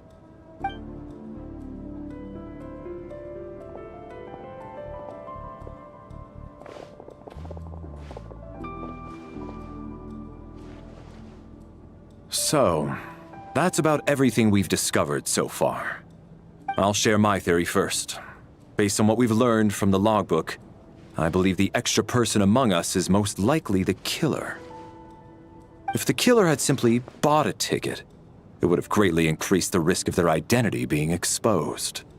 I expect he or she either hid in the theater ahead of time, or found a way to slip past the ticket inspection. They then blended in with the group and waited for an opportunity to strike. What about the note found in the investigation report? Any thoughts on how that fits in? The killer may have simply planted it there as some sort of sick joke. I've seen my fair share of psychopathic killers. They love playing cryptic mind games. So, it has nothing to do with the haunting of the theater after all. This theory makes sense to me. If we have an audience member unaccounted for, chances are they didn't come here to watch the show. Could it really be that simple? So, in other words, all we have to do is find out who got in here without a ticket, and all our problems will be solved? Then let me make one thing clear. All the theater staff should be well aware that I came here for the rehearsal legitimately, yes? There's no way I'm the one who didn't have a ticket. It's true. I hear you used every trick in the book to get a hold of that ticket, too. Everything short of throwing a temper tantrum and rolling around on the floor at the entrance. I most certainly did not degrade myself in such a way. Probably a stupid question, but I might as well ask. Did anyone here get in without having their ticket checked? Hmm? Guess it was naive of me to expect them to just admit to it. Especially after the unprompted Lelic reveal. Once was already a miracle. Twice would be unfathomable.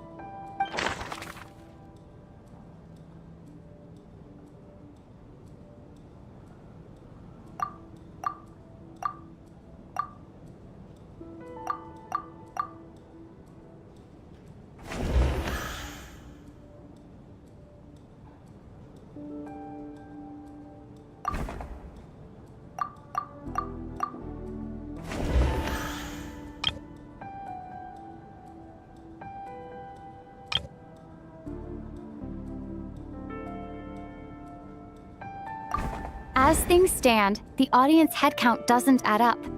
I guess we can rule out the theater staff members. Tonya received her ticket the same way I did. I assume Child got both of them together. In any case, I knew in advance that Tonya was coming.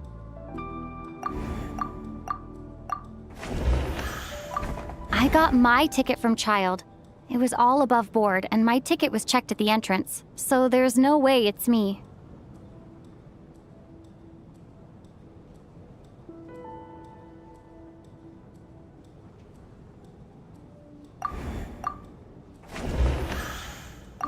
As things stand,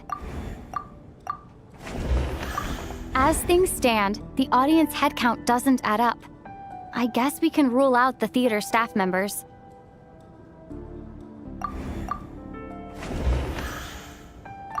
Valeri came to the theater to catch Mitya. Those two should be able to vouch for one another, and their motives are clear.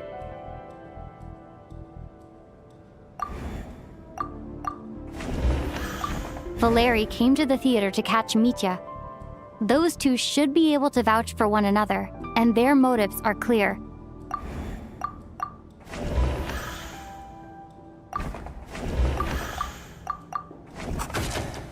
We have to catch this extra person, even if only for the victim's sake. We have to catch this.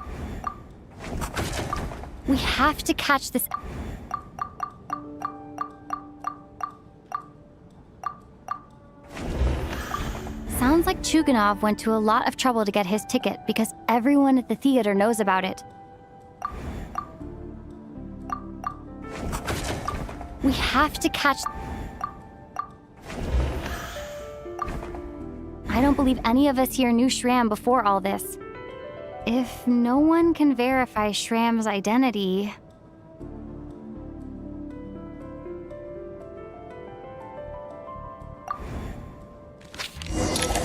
Mr. Shram, did you really go through the ticket inspection to get in here?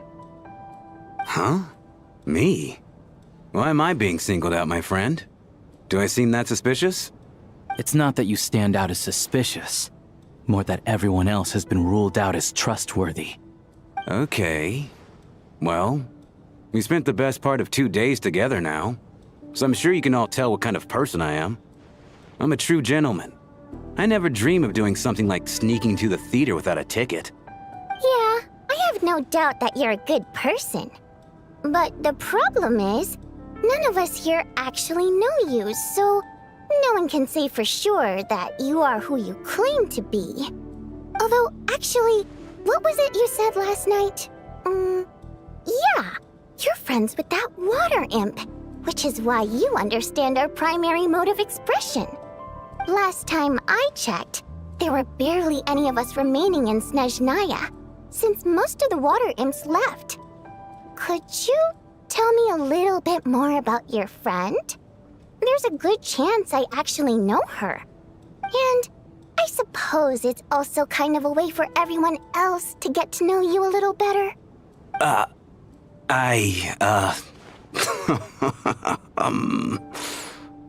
Good grief. Are you blushing? Pull yourself together, man. Stop giggling like a teenage boy. It's revolting. Hey, revolting is a little strong. All right, fine. I'll admit it. That water imp friend of mine, the truth is, we're dating. I was just the bodyguard hired by our family. But the stars must have aligned, because sparks began to fly between me and their daughter. Never in my wildest dreams did I think I'd get so lucky. We don't need details. Just get to the point. Okay. I'm just a little hesitant to reveal her name, that's all. You know how it is. These are delicate times. Even with me to protect her. If word gets out that she's dating a human, both the Fae and human factions will give her a hard time. Really? Wait, no. That can't be. Huh? Shram, what the devil are you talking about? Why is everyone looking at me like that? Surely you can understand where I'm coming from. Delicate times? Factions? Yes. You know, the Civil War. Last time I checked, the Fae and the humans were still at each other's throats. If I'm not mistaken, the last significant civil war in Snezhnayan history was over 400 years ago. when Her Majesty the Tsaritsa had just taken the throne and was consolidating her reign. What do you mean, 400 years ago? What's going on here? Is Shram from the past? All right, Mr. Mitya, you win this round. As far-fetched as it is, it appears that your theory may be correct. I'm just as amazed as you are. I didn't even believe it myself, to be honest. Is someone going to explain what's going on here? From the look on your face, you figured it out too, haven't you, Traveler?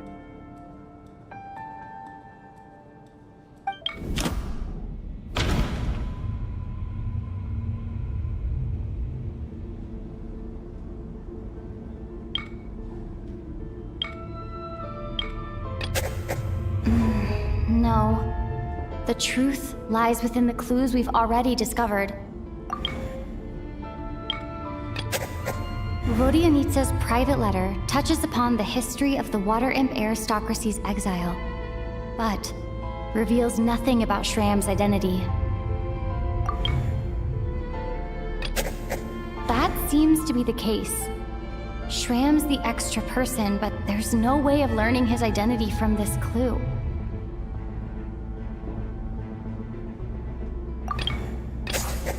The theater's ley lines have been modified to block souls within its grounds from returning to them. Some souls can even wander this place forever. Mr. Shram's statement proves he's from hundreds of years ago, and according to the investigation report on the theater hauntings, Mr. Shram is very likely a lost soul wandering the theater.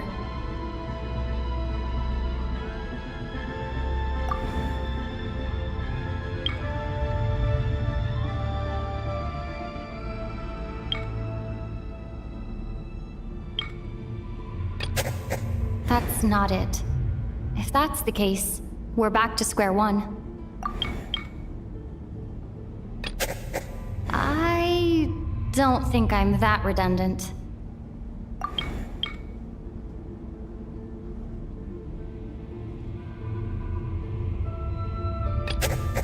This is Mr. Valeri's hypothesis. If there is no supernatural element to this incident, it's very likely to be true. For some unknown reason, the soul that has been wandering the theater due to the ley line issues has joined our group and blended in. Yeah, that must be the immediate reason why the ticket count doesn't match the number of people present.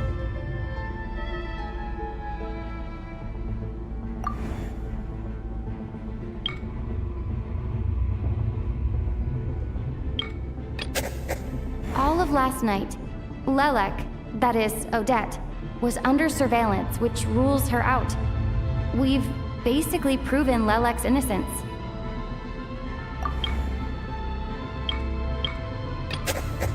Since we discovered that Mr. Shram is from the past, it seems we need to broaden our assessment of this incident beyond the bounds of common sense. The death of those victims is an irrefutable fact. It is the outcome of whatever's going on here.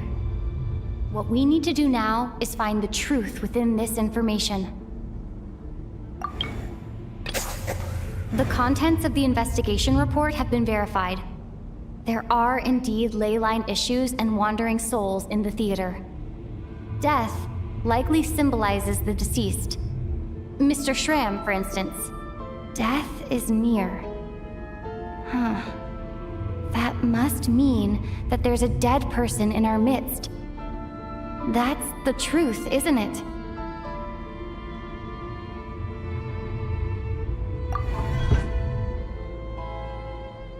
Yeah, the logic is clear now. The investigation report said that there would be souls stuck wandering around the theater because the ley lines were cut off. Mr. Shram must be one such soul who died in the theater a long time ago. In which case, that also makes him our extra person. So when the note said death is near, it must have been referring to death as in the deceased, people who died a long time ago. Someone who died a long time ago. In short, there's a dead person among us. The extra person we've been searching for is a ghost from the past. You mean I'm a ghost? No. Don't make jokes like that, my man. There must be some mistake. But even if I was dead, I know for a fact I didn't kill anyone these past 2 nights. Yeah, even if all that's true, the report also said the souls inside the theater can't affect reality, right? They're harmless. Then what if the problem isn't the souls at all, but the ley lines themselves? The ley lines have a powerful ability to attract and devour souls. Let's say that the ley lines are like a black hole, constantly seeking to engulf souls. But the souls that don't want to return are trying to avoid being sucked in. Why does this analogy sound so familiar? What happens when the black hole can't achieve its goal? I'm only speculating here, but what if it ended up swallowing innocent souls by mistake? Or intentionally taking other souls to compensate? That could explain why we weren't able to determine a cause of death. If you're right, and their souls were devoured by the ley lines, it does make some sense. It does seem to explain a lot of the things we couldn't make sense of. Does that mean it's true? Except there's no concrete evidence. Mitya is relying on a lot of logical leaps. Still, it seems like the best explanation we have under the circumstances. All right, so how could Shram not know that he's dead? Seems a little unlikely that he hasn't noticed anything unusual even after several days interacting with us. On the contrary, it's perfectly normal for a soul to wander the theater for centuries without questioning their existence or reason for being there. It's simply what's natural for them.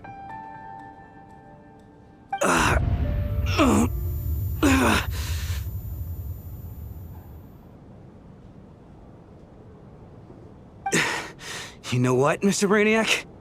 I think you might actually be right after all. I'm trying to remember and... even though my head feels like it's going to explode, I think... it's all coming back to me.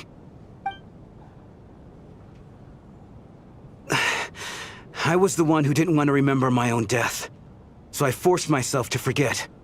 Well, I'm sure those are painful memories. My lady and I snuck out to go on a date one day. We bought tickets for the theater. It wasn't really my thing, but I was just happy to be together. All of a sudden, a group of people burst into the theater, shouting for all the water imps to get out, performers and audience members included. It was clear the conflict between humans and Fae had reached a boiling point. This time, the extremists were even coming after the water imps who had nothing to do with the war. I thought I could pull one over on them, so I took off my jacket, draped it over my lady, and tried to sneak out amid the chaos. But I got caught. They started shouting, calling me a traitor to humanity. But I was going to do whatever it took to buy our chance to escape, no matter how many people stood in my way. I had to, both as their bodyguard and out of love. It's all right, friend. You can stop there if you want. You don't need to dig all that up again. It's just... even now, I'm still struggling to accept the truth. How could I be dead? I'm sorry, everyone. If I'd known I was a dead man walking, I wouldn't have dragged you down with me. If I'm the cause of all this death, then punish me however you see fit.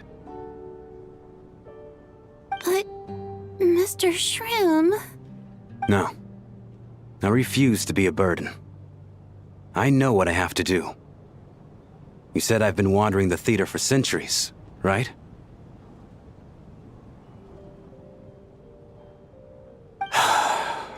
I guess it's high time I got a breath of fresh air. Out there, I mean. I'll leave this place and take all this death with me. Go out on my own terms. Mr. Shram, I'm sure we can figure out a different course of action. My good sir, we both know I'm not supposed to be here. I should have accepted my death long ago. One way or another, this has to end. Unless you're saying this goes against another one of your military principles somehow. No, I'm speaking on a personal level this time. Let it go, man. Oh, wait. One last thing. Miss Wateramp. My lover. Her name was Litia. Litia Ozarova. Do you know what happened to her? Ozarova. Oh, Auntie Ozarova. That's what we all called her. I remember her as a very kind elder. She had a bunch of kids, too. I'm so glad she survived. And she had lots of kids? Good. That's good. I could hardly expect her to stay single just because of what happened to me, right? As long as she went on to be happy, that's all that matters. Besides, I'm dead. My soul's been wandering around here for so long because I was worried about her. But now, I can go without regret. There's no need to see me off, my friends. I've enjoyed our time together over these past few days. Perhaps we'll meet again in the next life.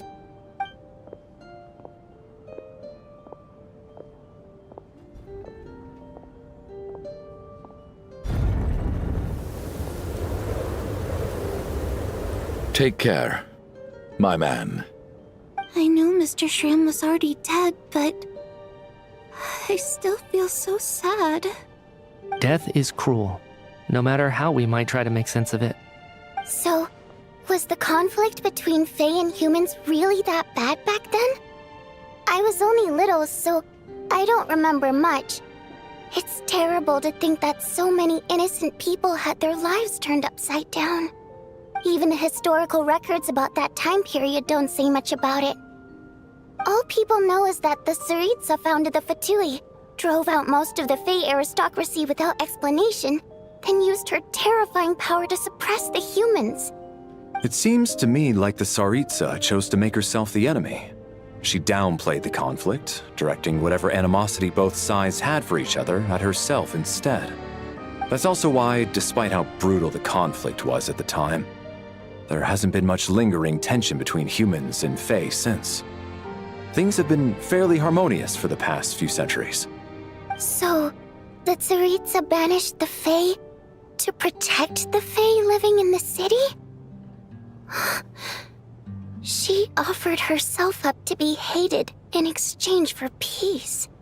Maybe it's not quite as bad as it sounds. I don't think Her Majesty is too concerned if mortals hate her or not. And besides, there are very few who truly do.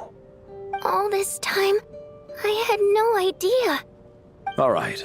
If Mitia's theory is correct, then I think we can consider this matter settled. Let's all take a break.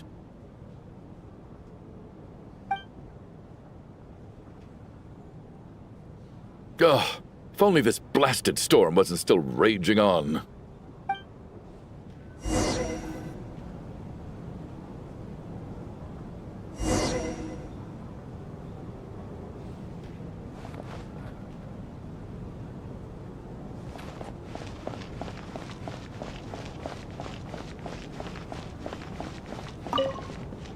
I was actually planning on hiring him as my bodyguard after we got out of here, you know. Oh, poor guy.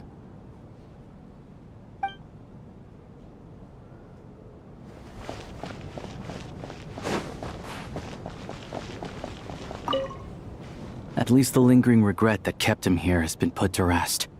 That's not necessarily a bad thing.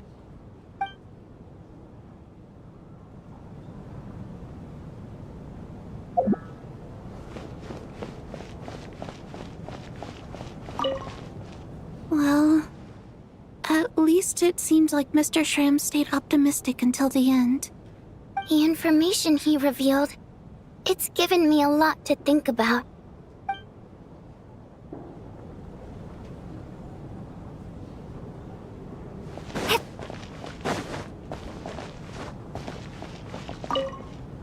Even though Shram was already deceased, his decision to walk into the snowstorm was still a sacrifice.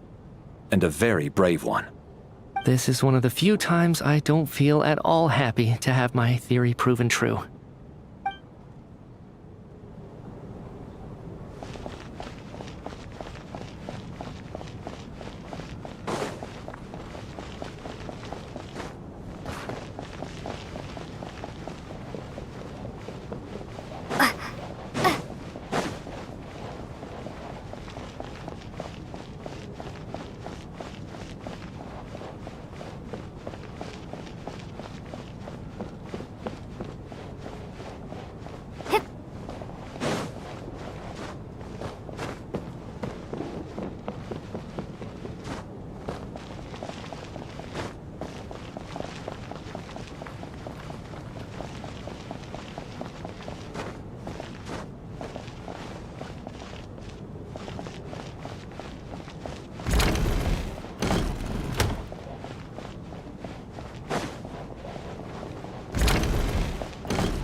Looks like now we can just rest until the snowstorm stops. I still can't believe Shram turned out to be a ghost who'd been in the theater for hundreds of years. To think he was dead this whole time. What a strange turn of events. Knock, knock. Knock, knock. You know the door isn't closed, right? You don't have to knock. Think of it as a signal then. When I'm entering someone else's room and I knock, I'm here as Odette. If I don't knock, it's Lelik.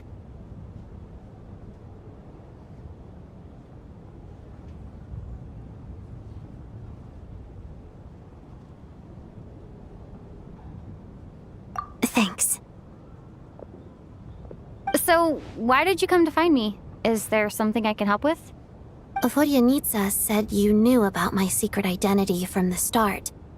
But when everyone was discussing who Lelik could be, you were worried that revealing what you knew would be unfair to me, so you kept it to yourself, right?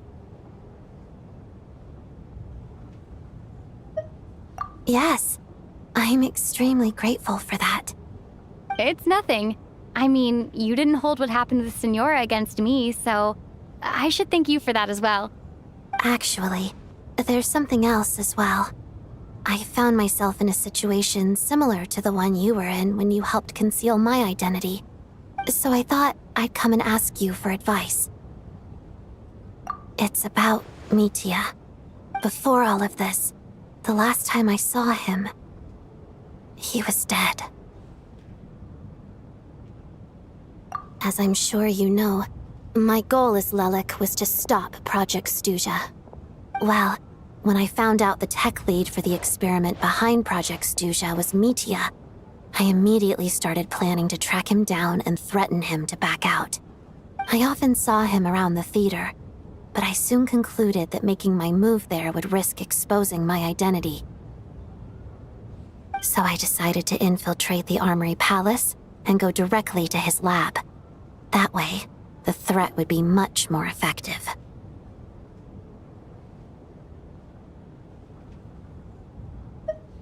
Well, I suppose there was a bit of luck involved, but I am a Fatus, so I already had some familiarity with the building's layout. But when I finally made it to his lab, Mitya seemed to be dead.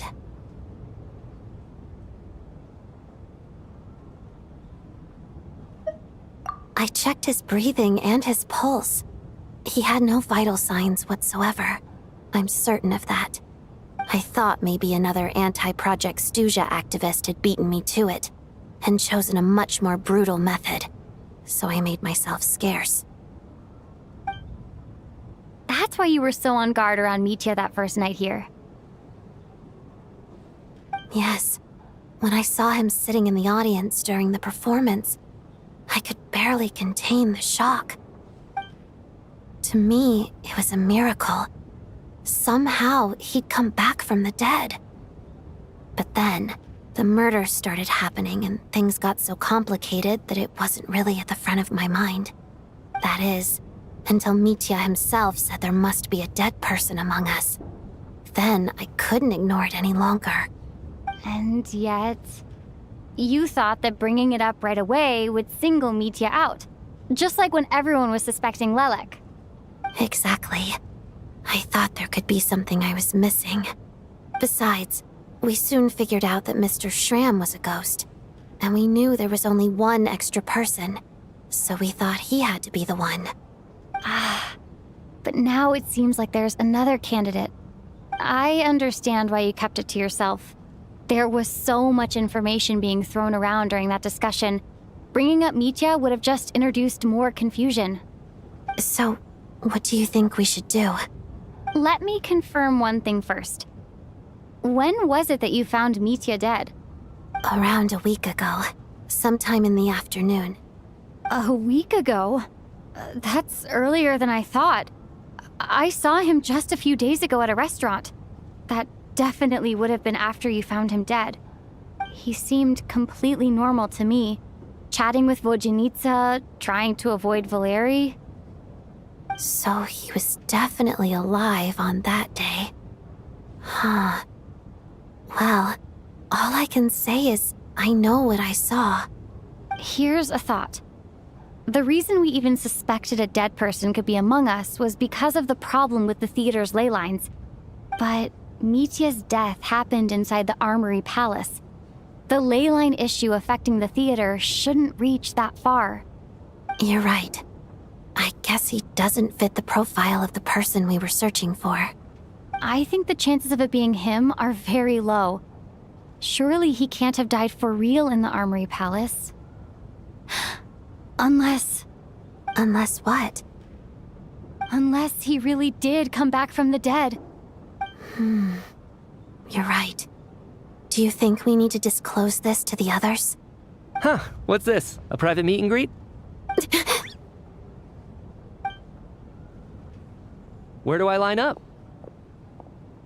That's not what's going on here. Well, I was just making the rounds. Thought I'd try to lighten the mood a bit. Vodyanitsa's handing out food if you're hungry.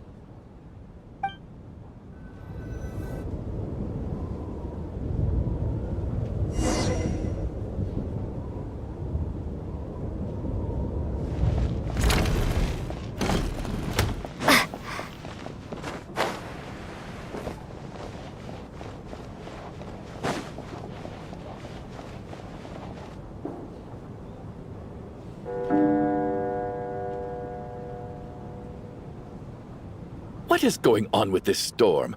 Could it be connected to that monster that just arrived in Snezhnaya? I almost hope it is. Her Majesty the Tsaritsa left to vanquish that beast herself. We just need to wait for her triumphant return. Do you think people still feel the cold after they die? I'm wondering about Shram. Oh, maybe we should have given him a coat before he went out there. Death itself is cold, isn't it? I'm sure the storm will embrace him. Well, I hope he has a safe journey. I'm going to miss him, I think. It's not like we can blame him for Rampana and Kulish's deaths. Thinking back on it, we barely made it out alive ourselves.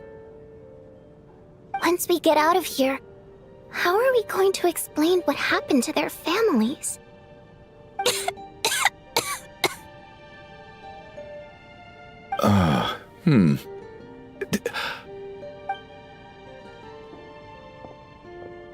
Are you okay? Here, take this. I've never used it.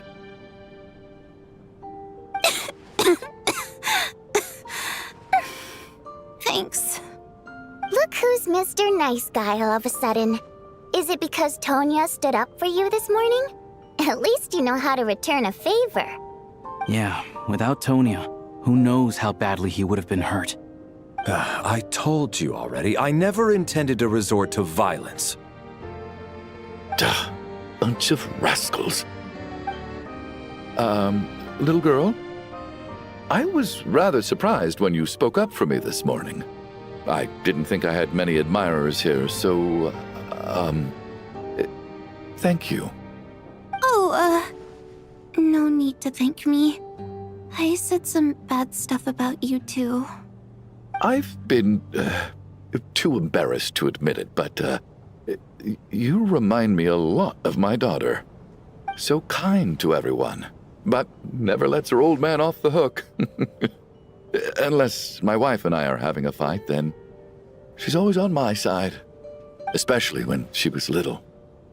Every time I took her out...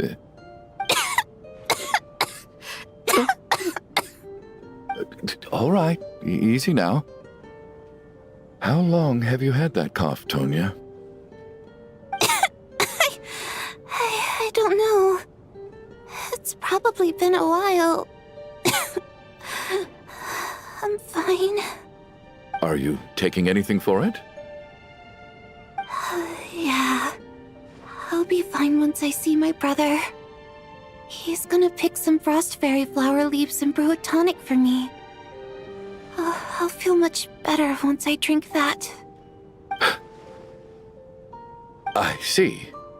That's good to hear, then. We should probably discuss arrangements for tonight. Now that the deceased has left our midst, there shouldn't be any more incidents. However, out of an abundance of caution, I'll keep watch. Shouldn't we take shifts?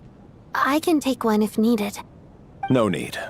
I managed to get a nap in earlier, so I have plenty of energy right now.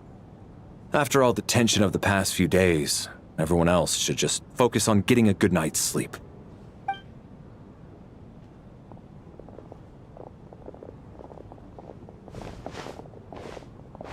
What a long day.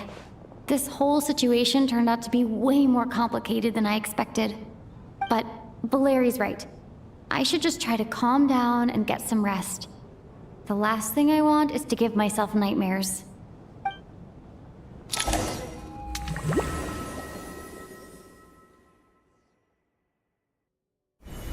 She's awake.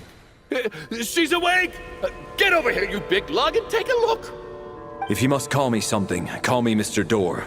The Black Mist is coming. You need to go. Are you all right? Can you walk? We just got attacked by monsters on our way up. That Mr. Door fellow protected us. He just seemed to come out of nowhere. Not much of a talker, but when it comes to taking down monsters, that man doesn't hold back. Curses! The Black Mist is catching up to us. We need to keep going. Mr. Door, I don't believe I've ever seen you around here before. Why is that? There's no need to try to get to know me. I'm just Mr. Door. I have to find the door that belongs to me. Oh, well, anyway, we're lucky to have you here. Thanks for saving us earlier. No need to thank me. This is where my duty lies. Looking for trouble! Get rid of them! I can just push these ones out.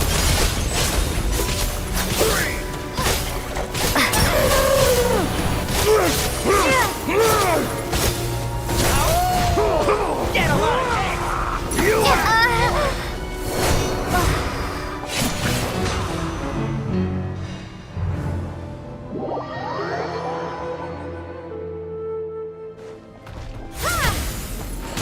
Looking for trouble?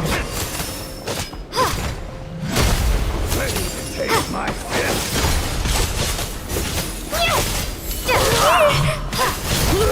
Second thoughts? Firestorm! Maybe I wasn't meant for this world.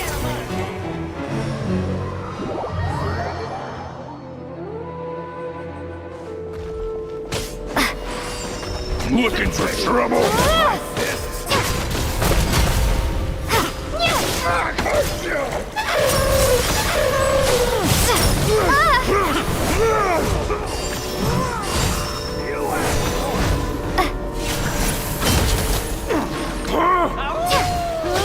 a lot of things!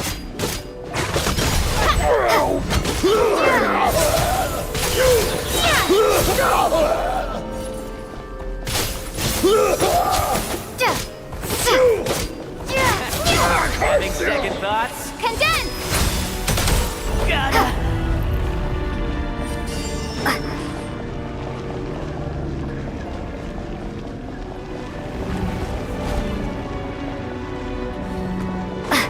So we're doing this the hard way.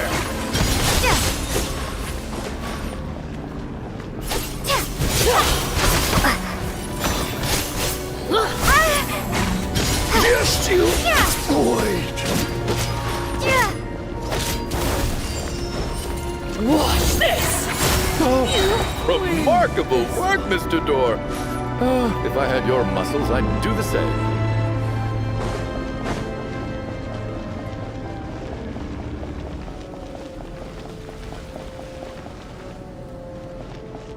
Are none of these doors the one you're looking for? No.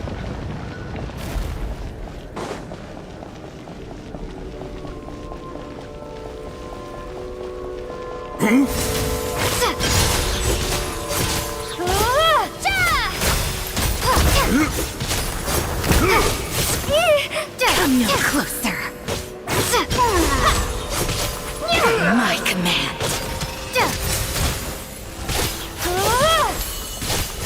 How could this be?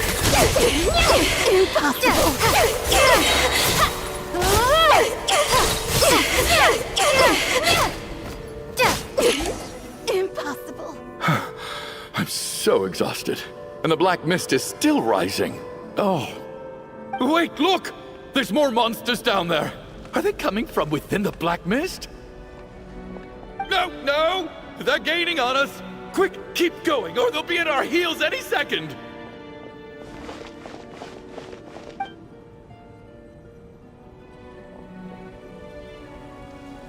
Mr. Door, what are you doing? We need to get out of here. They're coming! Found it. This is my door. What? You mean you're going to stay here? I am a door. This is where my duty lies. No! You saved us. We can't leave you behind. You must keep going.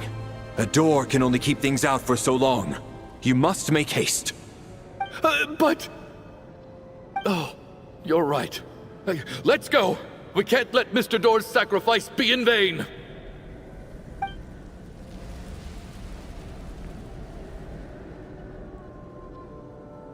The black mist isn't moving anymore.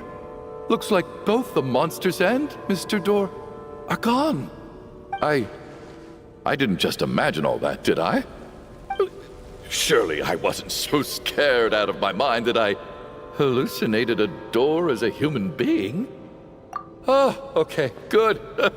There's no way we both hallucinated the same thing. Getting sleepy? Well, looks like we're safe for now. Go ahead. Let's get some rest.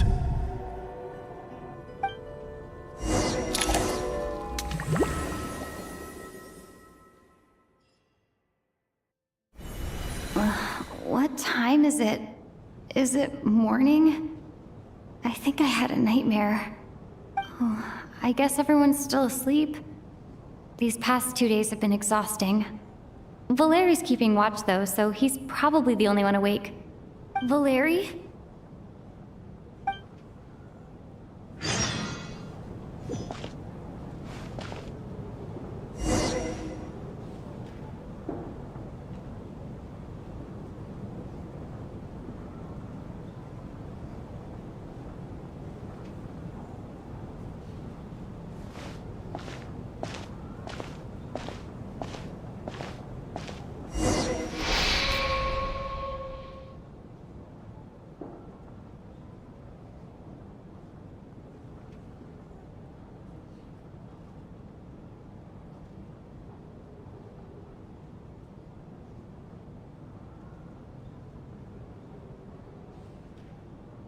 Wake up!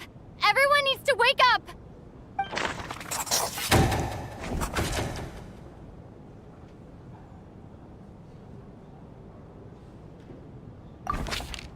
Just like the last 2 nights.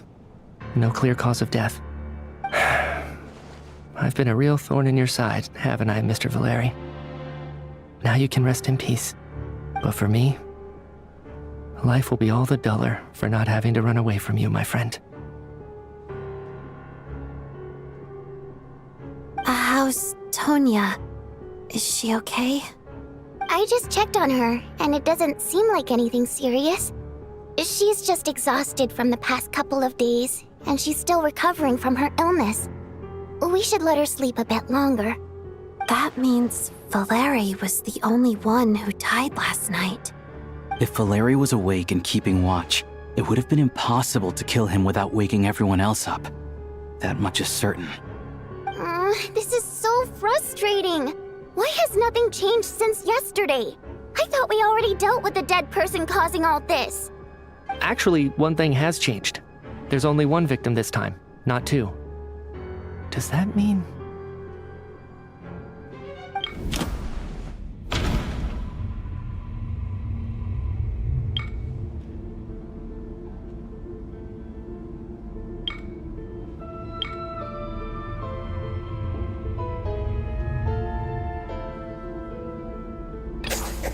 After the deceased Shram left, there was one less victim last night.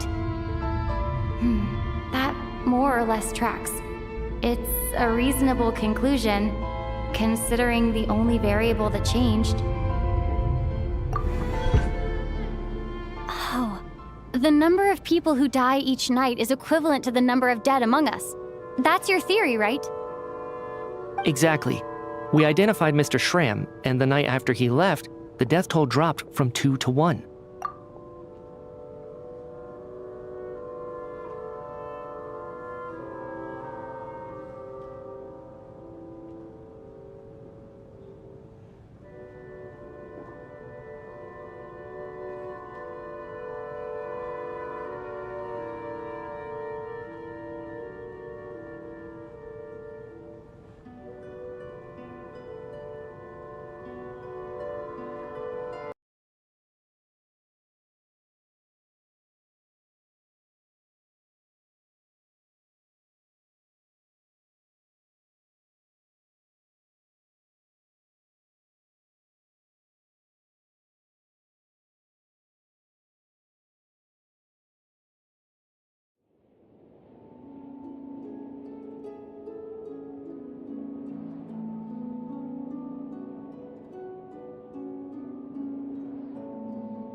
Wake up! Just like the last 2 nights. No clear cause of death. But for me, A house. I just checked on. That means. If Valeri was a... This is. actually, one thing.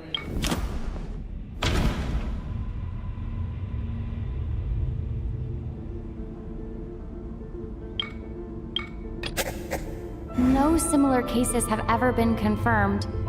So, this theory doesn't seem to hold up. But Mr. Schramm was already deceased to start with. That doesn't seem very likely. Can a death at night even be defended against? This logic seems baseless to me.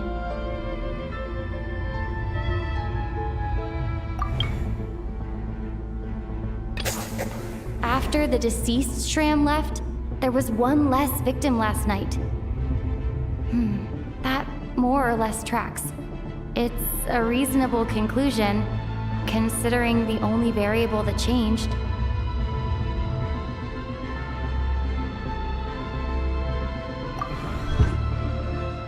Oh, the number of people who die each night is equivalent to the number of dead among us. That's your theory, right?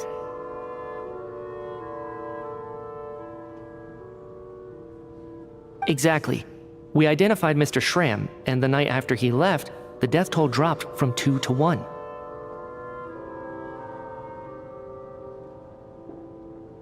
By that logic, there must be one more dead person left among us.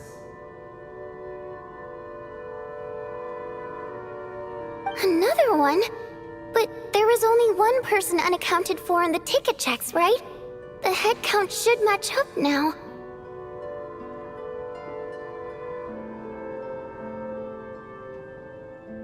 Having an extra person was definitely a cause for alarm, but being one person short isn't nearly as unusual. Someone could have left in the middle of the show, or made it out before the storm hit.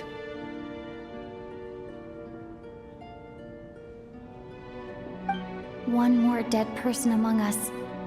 If Mitya's theory is right, then what Odette told me seems a lot more relevant.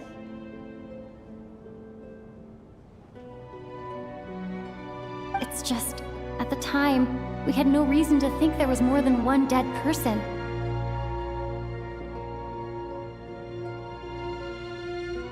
If only we'd taken it more seriously as a possibility, maybe this could have been avoided. I'm sorry. This is my fault. I had information that could have been helpful, but I held back. I should have brought it up right away.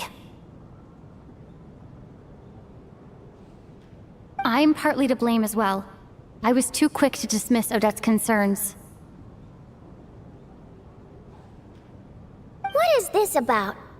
What have you two been getting up to behind my back?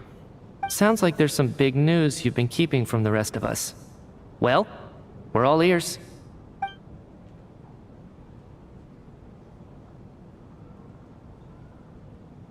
I'm the dead person? Wow, that's certainly news to me. Odette and I talked about it yesterday, but we thought it just wasn't possible, so we left it at that. Yeah, I don't blame you. If I'd been there, I probably would have reached the same conclusion. It just sounds too unbelievable. Let me just try and verify this. I just scoured my memories trying to think back to the afternoon Miss Odette mentioned. But I honestly have no recollection of dying. That's where I'm different than Mr. Schramm. Having seen Mr. Mitya a few days ago myself, I also find it hard to believe he could be the other dead person among us. Well, if it isn't Mitya, then who? Do we vote on it? If you don't mind me asking, Traveler, I believe you mentioned that you know Tonya's brother. Had you ever met her before all this? No, never. Wait, are you saying... Now just 1 minute. I know where this is going.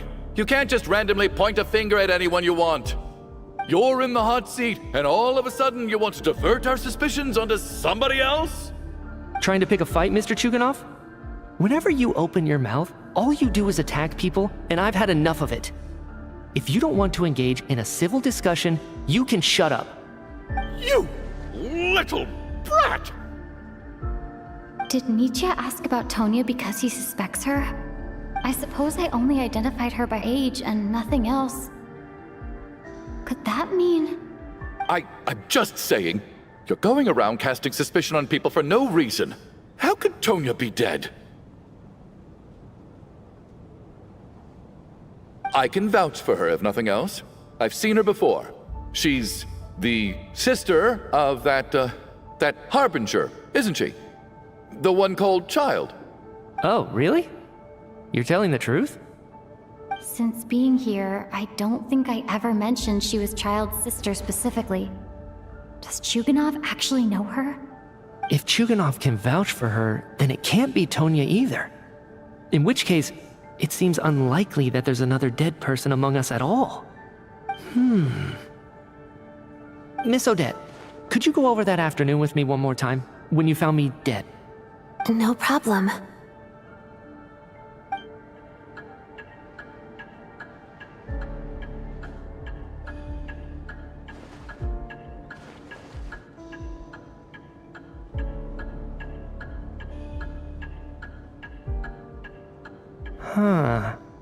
No matter how hard I try, I just can't remember anything about dying.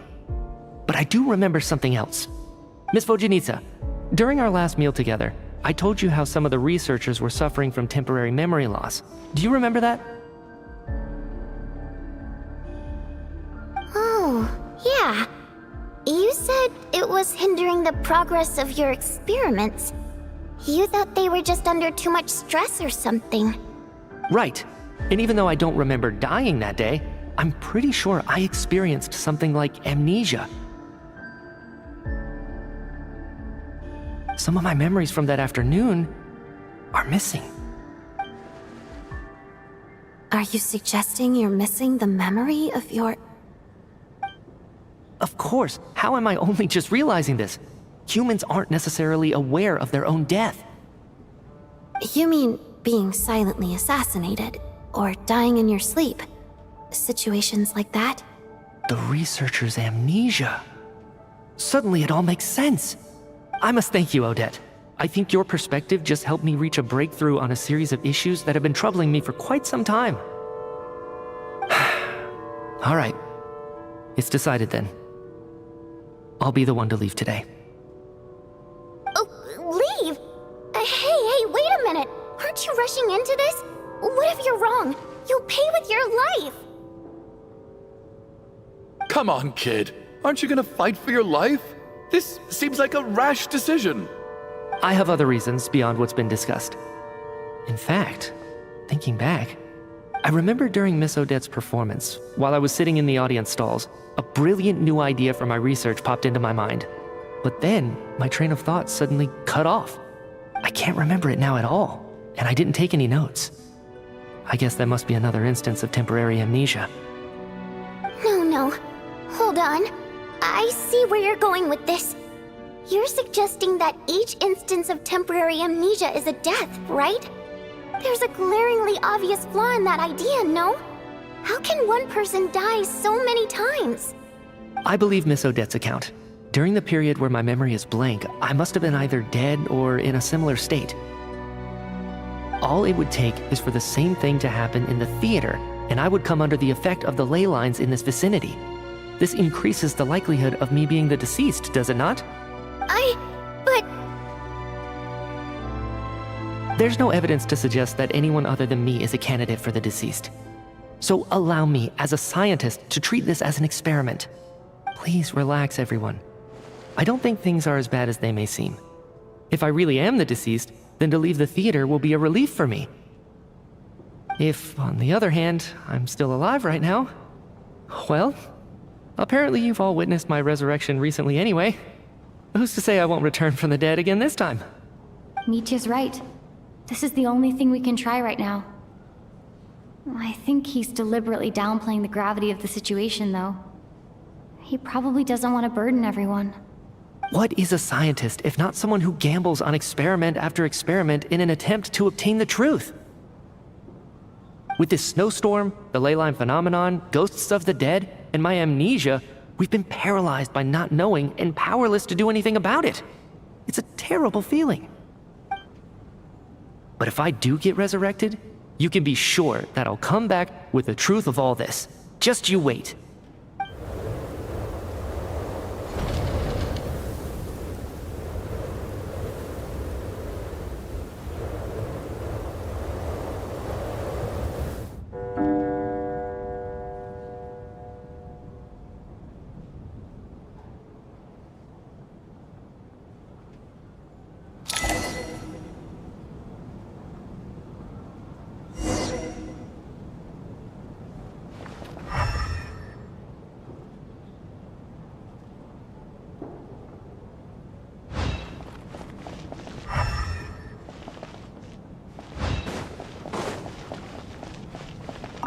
Oh, that Valeri guy was packing even more muscle than I thought.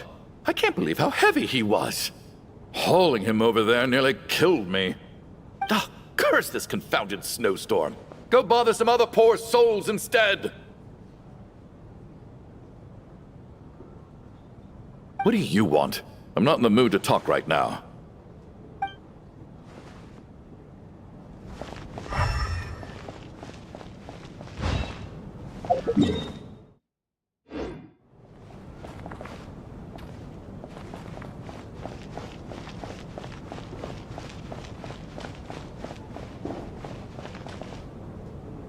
Poor Mr. Mitya.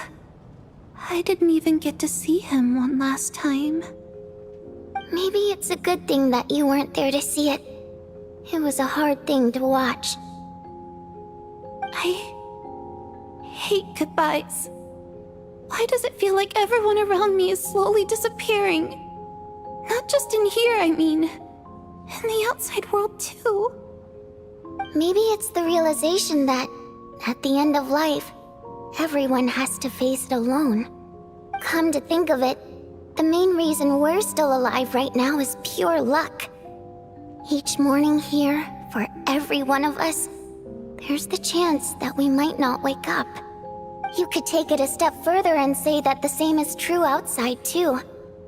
Who can ever be 100% sure when they drift off to sleep that they'll open their eyes again in the morning? If I make it out of here, I'm going to cherish every moment that I'm awake and live without any regrets. Without regrets? I feel like a strange sense of anxiety has been quietly growing inside me over the last 2 days.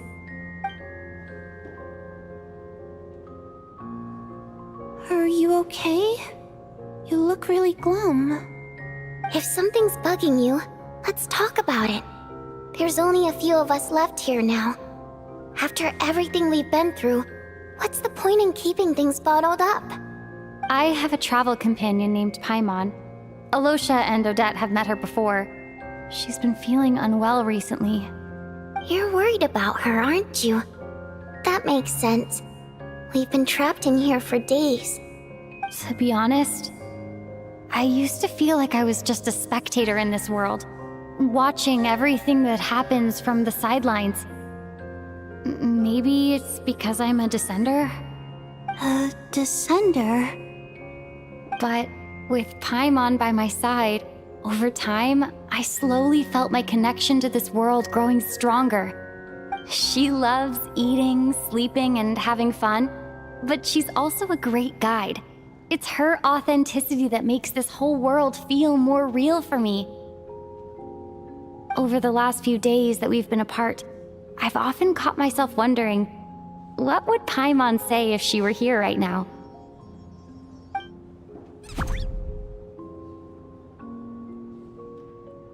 But by the time I snap out of it, the conversation has already moved on and I'm still in my own little world. I'm trying to overcome this sense of detachment, but I really miss Paimon. I guess, in a way, she means the whole world to me. I bet she misses you when you're not there as well. Maybe you're her entire world too. I don't know if this will make you feel any better, but back when the water imps left Snezhnograd in droves, I also felt like the whole world was suddenly empty. I could be surrounded by people all smiling and having fun, and still feel completely separate from it. So, I totally understand how you feel. Later on, I started to think, maybe accepting the fact that our loved ones won't always be with us is something that takes a lifetime. All we can do is cherish their companionship from moment to moment. So, once we get out of here, you better hurry back to our side as fast as you can.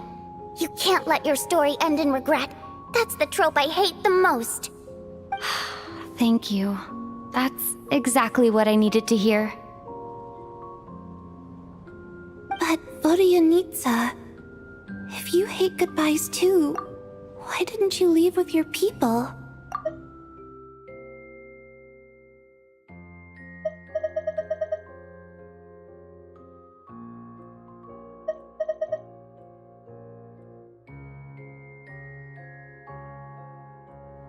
That's just the choice I made. I used to regret it, but I don't anymore. Like I said before, singing is a water imp's primary mode of expression. It's how we convey our emotions.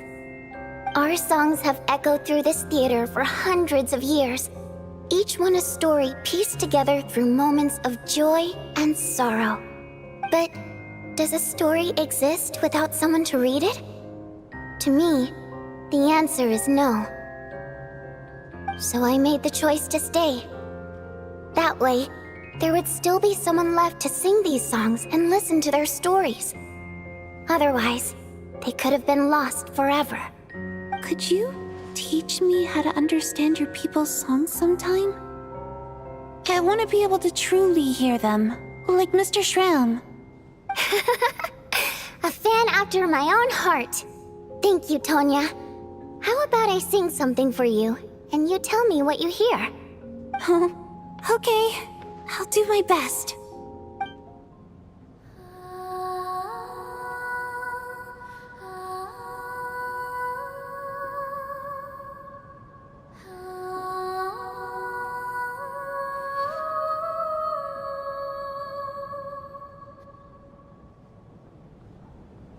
I've never heard that one before.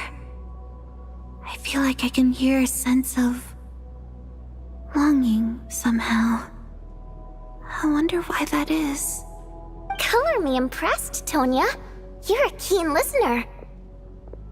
Most people can only tell if a song is happy or sad. I didn't think you'd be able to pick up on such specific details.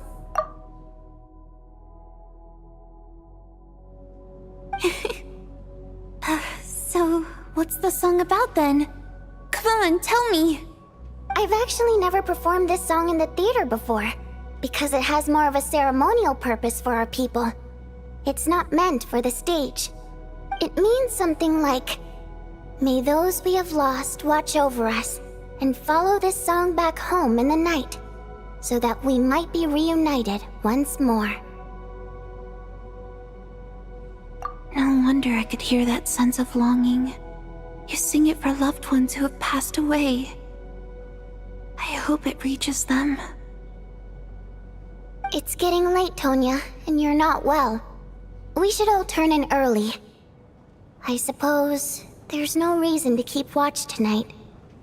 Okay, but, before I go to bed, could you sing that song a couple more times for me, Vodyanitsa? Of course. Anything for my #1 fan.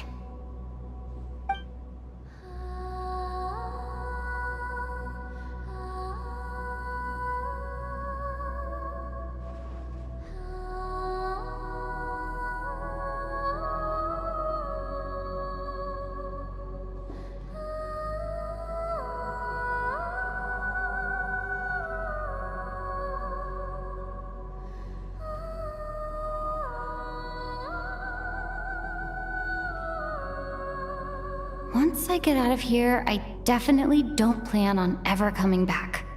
But I guess that means I'll never get to hear Vodyanitsa sing again. That's a sad thought. Before I fall asleep, I should cherish this moment of companionship while it lasts.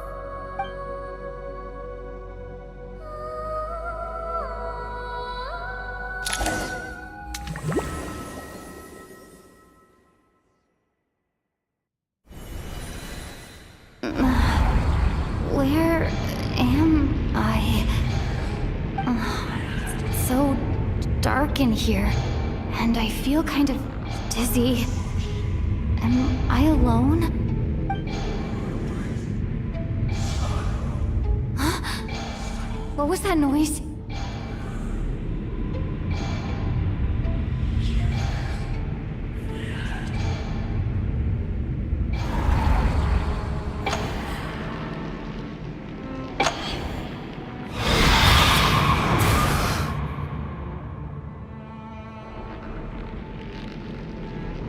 Return, O spirits. Fulfill your oath of protection.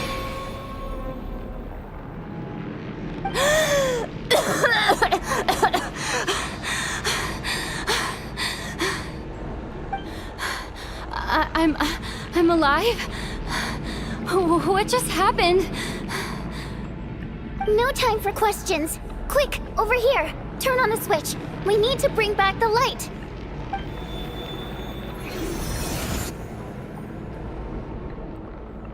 All right, we're safe.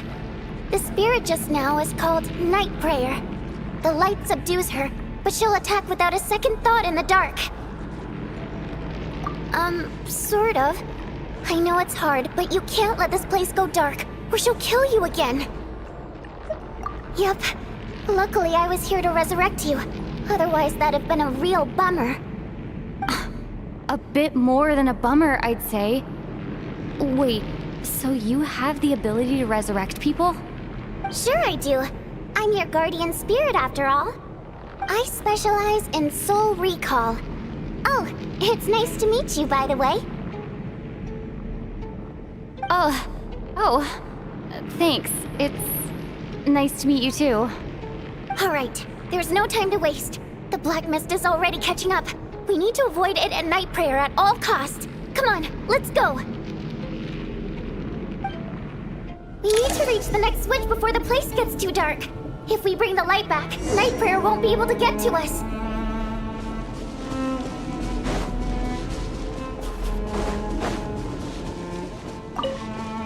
Sweet, sweet light! It's back!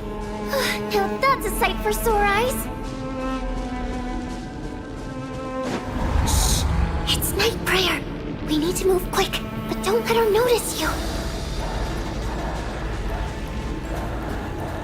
Look out!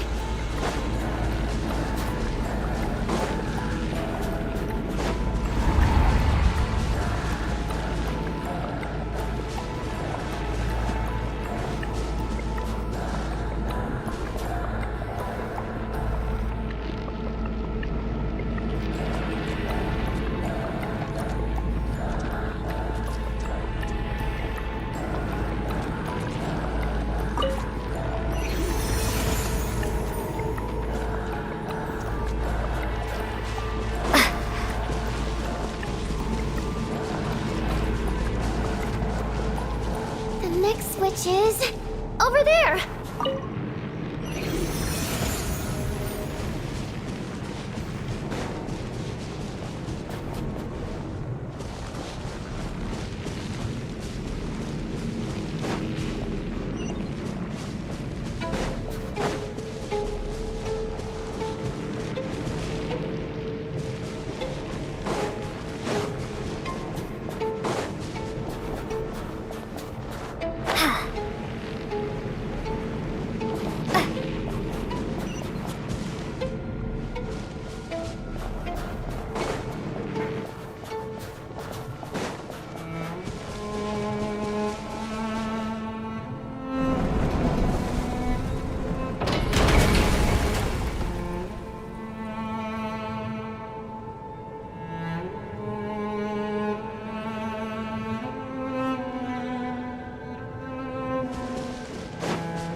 Night Prayer is here too. This can't be the only path. Let's head up there and take a look. The switch is just up ahead. Hurry!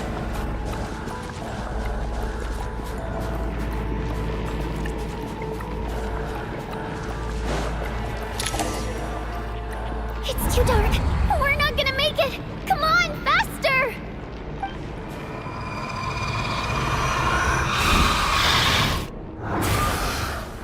Traveler! I won't let you die like this. Not on my watch.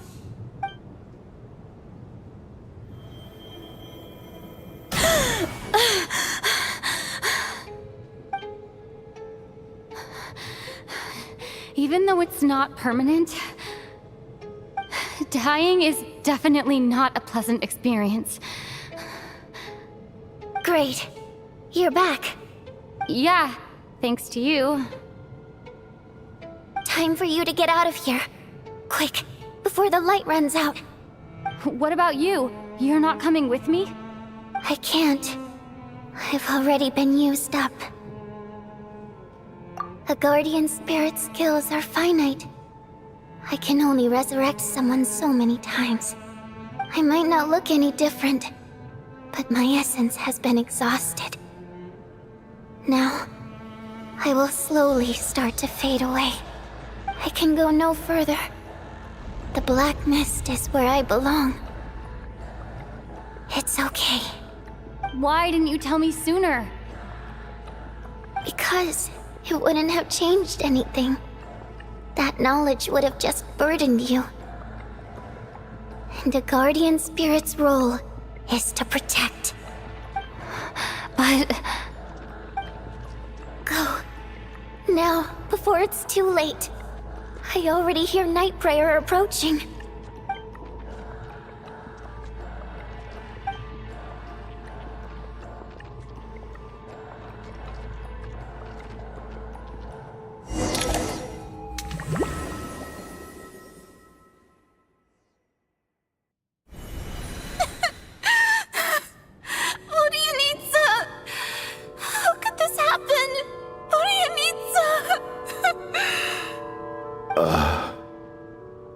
Well, I guess there's no need to inspect the body.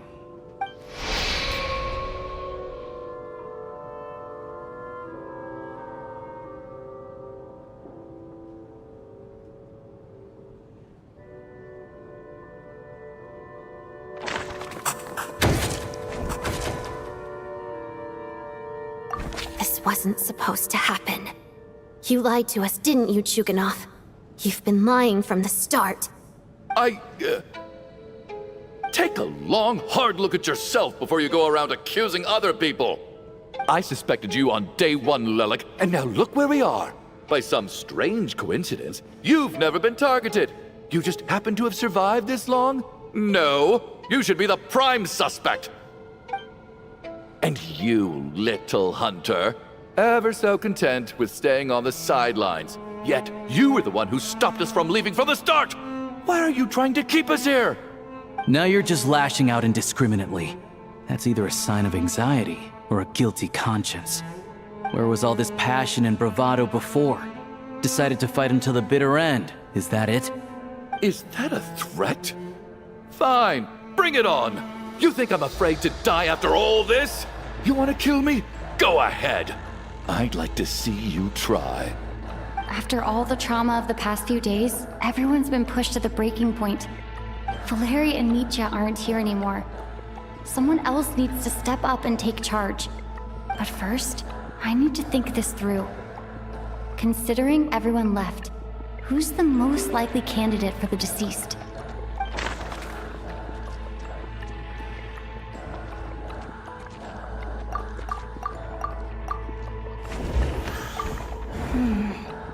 My memories are perfectly coherent.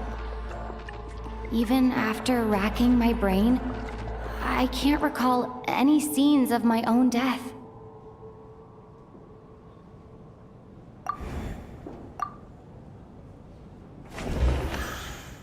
She's been recently active as Lelek, so she's unlikely to be the deceased.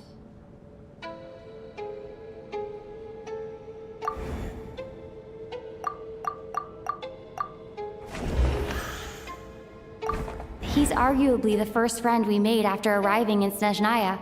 While he works at the theater, we've also met him outside of it, so he can't be the deceased.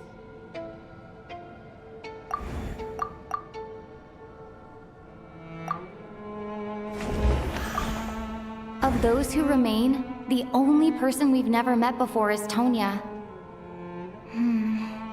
There is room to doubt her true identity. People are easily misled by first impressions. Now that I think about it, Child's sister was in fact a label I imposed on her due to my own assumptions. But Mr. Chuganov vouched for Tonya's identity yesterday, with basically no other possibilities left. Could it be...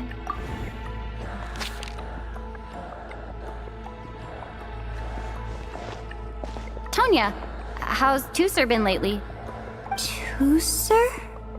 Your brother Ajax must have mentioned me in his letters home, right? Did he say anything about a blonde traveler?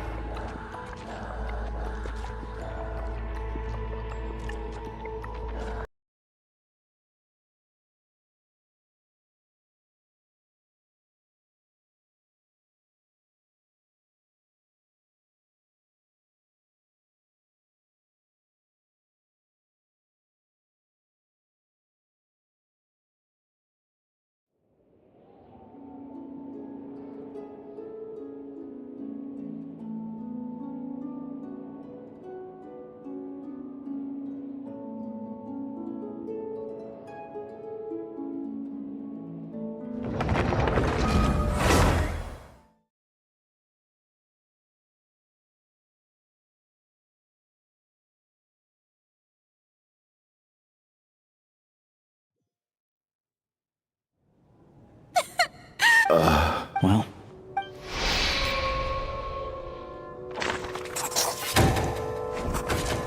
This wasn't supposed.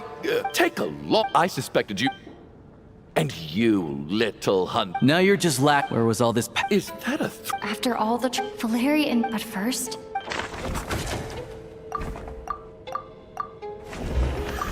I clearly remember Mr. Chuganov from the first time I visited the theater. He made quite an impression. That was just a few days ago, so he's unlikely to be the deceased.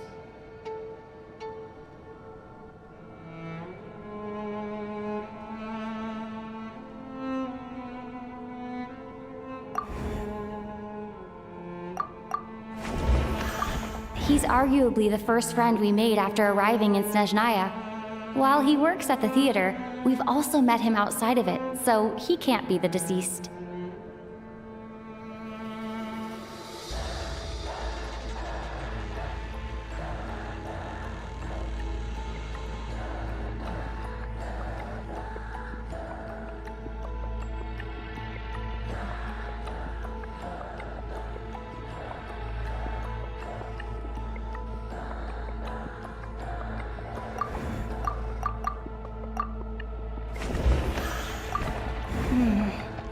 My memories are perfectly coherent. Even after racking my brain, I can't recall any scenes of my own death.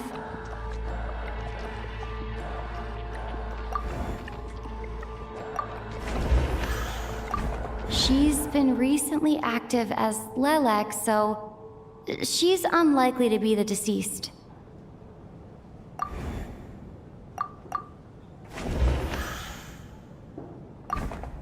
Of those who remain, the only person we've never met before is Tonya. There is room to doubt her true identity. People are easily misled by first impressions. Now that I think about it, Child's sister was in fact a label I imposed on her due to my own assumptions. But Mr. Chuganov vouched for Tonya's identity yesterday, with basically no other possibilities left. Could it be...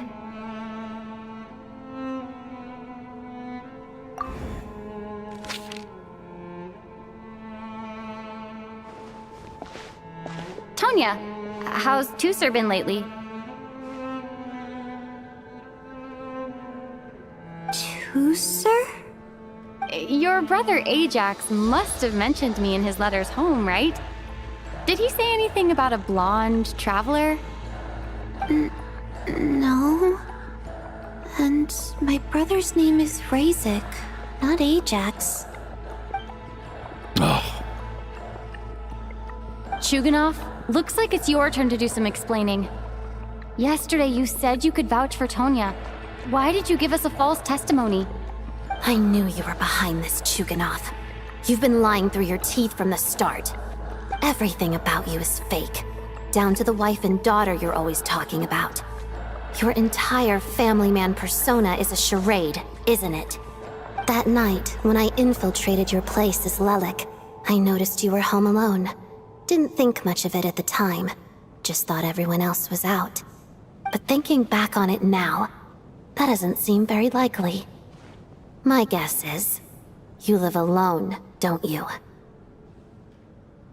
Even that was a lie? But why would he lie about having a family? Oh! Curses! Oh, why is there no end to this blasted snowstorm? If it would just stop!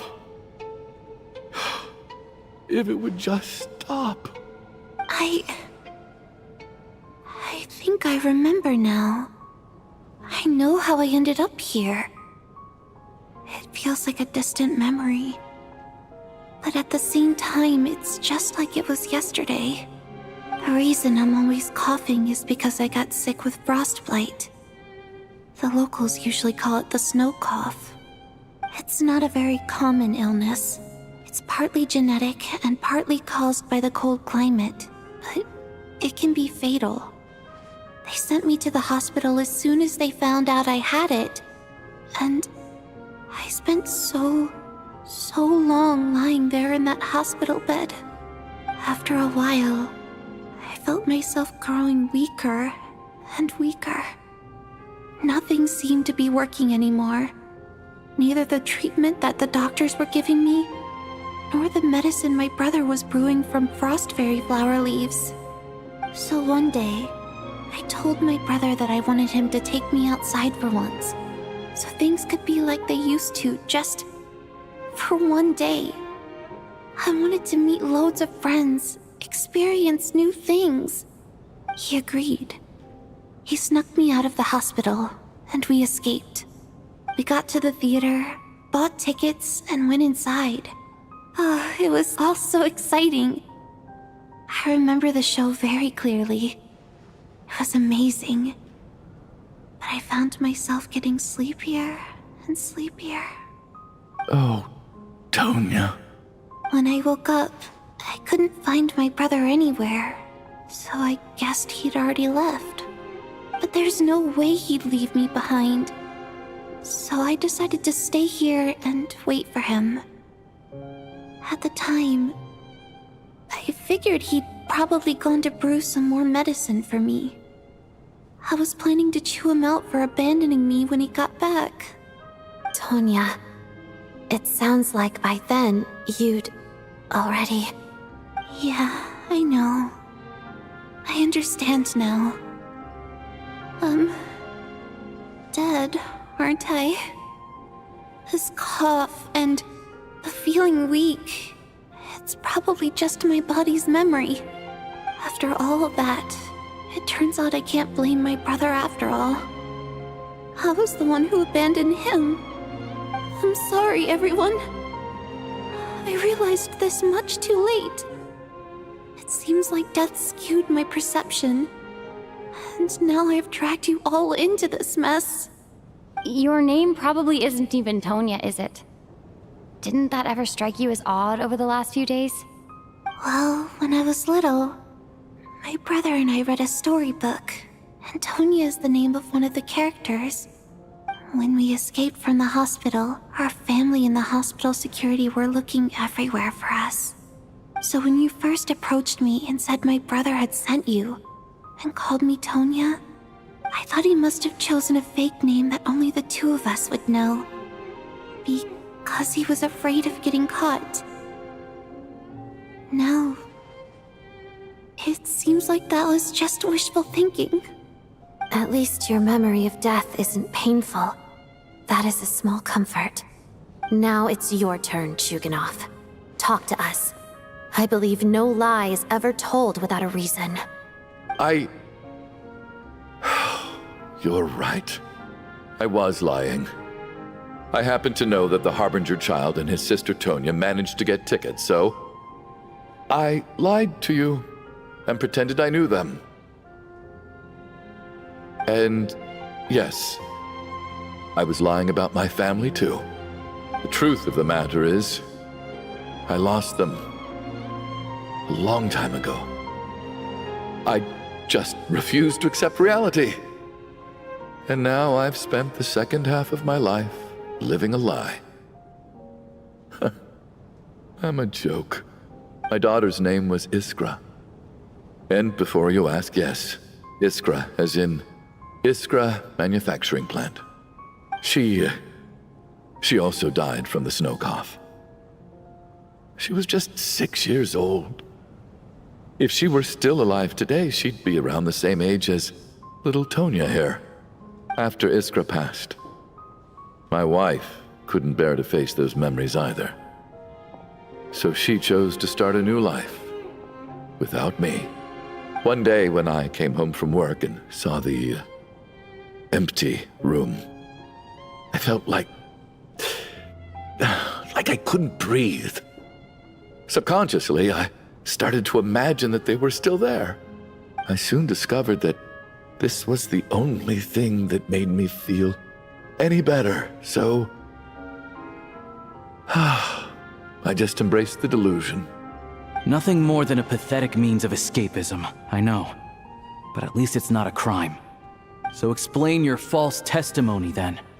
The night before last, when I was chatting with Tonya, she mentioned that her brother would brew medicine for her from frost fairy flower leaves. Combined with her various symptoms, I suddenly understood everything, including the fact that she was deceased. The snow cough used to be an incurable illness. I would pick frost fairy flower leaves to brew medicine for Iskra too. It took hours and hours on the stove. But the year after my daughter passed away, the jester of the Fatui announced that a cure for frost blight, also known as the snow cough, had finally been developed. It turned out that all previous treatments were completely ineffective. No better than random concoctions. That was the final straw for me. I just couldn't take it anymore. Just one more year. One more year, and everything would have been okay. So, more than anyone, I know full well that in this day and age, no one in their right mind would still be using frost flower leaves to brew medicine for the snow cough. Poor Miss Tonya, therefore, had to have been from an era when snow cough was still a terminal illness. So, you projected your daughter onto her? Even though you knew she was one of the dead? That doesn't make any sense. You knew she was already dead. What did you hope to achieve by protecting her? I just don't believe in your crackpot theories, nor do I approve of your actions. How can you just declare a living person dead and throw them out into that snowstorm? Nitia's gone. My good buddy Shram's gone. And now it's Tonya's turn, isn't it? The others I can make my peace with, but little Miss Tonya, here she is, standing right in front of us, alive and breathing, and fighting her own battles. Yet you're quite happy to say she's dead? I just want her to live. Once this snowstorm is over, the very moment it stops, I'm going to march out that door and find someone who can fetch the very best medicine for her snow cough. I'll be damned if I'm gonna let you cast her out into the snowstorm before I have the chance to cure her. Not again. Not this time. Not when the cure is right within our grasp. I'd never be able to forgive myself. Mr. Chuganov, stop. I can't let you do this. Tonya. By the sounds of it, you've known I was dead since the night before last, right? I really liked Mr. Valeri, Mr. Mitya, and Miss Vodyanitsa. And now they're all dead because of me. I'm not happy about that. The reality is, you've been trying to fight your own demons through me. But all you've really done is trap me inside your delusion along with you. No! Listen to me. I want to save you. I do! Well, at this point, I'm quite sure that I'm dead. I don't need to be saved. The time I got to spend with all of you is more than enough for me. Despite all the bad things that kept happening, I got to meet so many interesting people and spend so many days and nights by your side. Since the day I escaped that hospital until now, this has been an adventure I never even dared to dream of. I'm very fond of you all. If it were only possible, I'd trade my soul to bring back the ones who died. If it meant things didn't have to end like this. And that's why I'm not fond of you at all, Mr. Chuganov. I'm sorry. It's them that you owe an apology to, sir. Not me. Well then, I suppose this is it. It's time for my adventure to end. I've caused enough trouble. You're leaving already? It's still early. Don't you want to stay a little longer? No thank you. Oh, and by the way, my name is Patashka. It was nice meeting you all. Feels strange that we're only being properly introduced now that it's time to say goodbye. Tashka.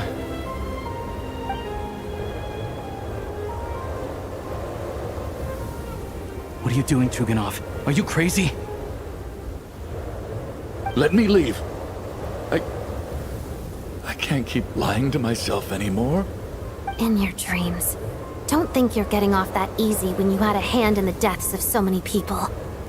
The Fatui have honed quite an array of enhanced interrogation techniques since they were founded.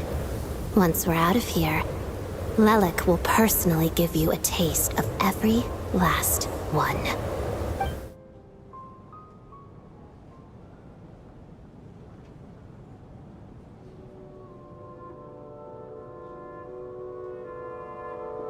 I think we should leave. I doubt this snowstorm is ever going to stop. For all we know, this storm might have destroyed all of Snezhnaya by now. Maybe even the whole world. Wait, we finally solved the mystery of the haunted theater today. Maybe let's at least try to enjoy tonight? Fair enough. I don't particularly feel like dying in Chuganov's company anyway. And yet you won't let me die first. Hey, Chuganov, on a serious note, if we do make it out of here, you should close down that factory of yours. A lot of people are freezing thanks to you. Is this really the time to be discussing my factory? All right, fine. I'll shut it down. Doesn't matter to me anymore. Am I hearing things? Or was that a knock at the door?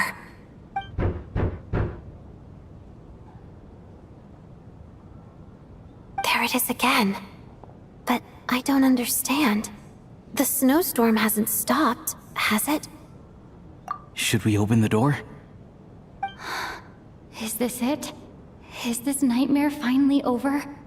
If the last few days are anything to go by, I probably shouldn't be getting my hopes up. Whatever lies beyond that door at this moment, it could be something even more terrifying than everything we've been through so far.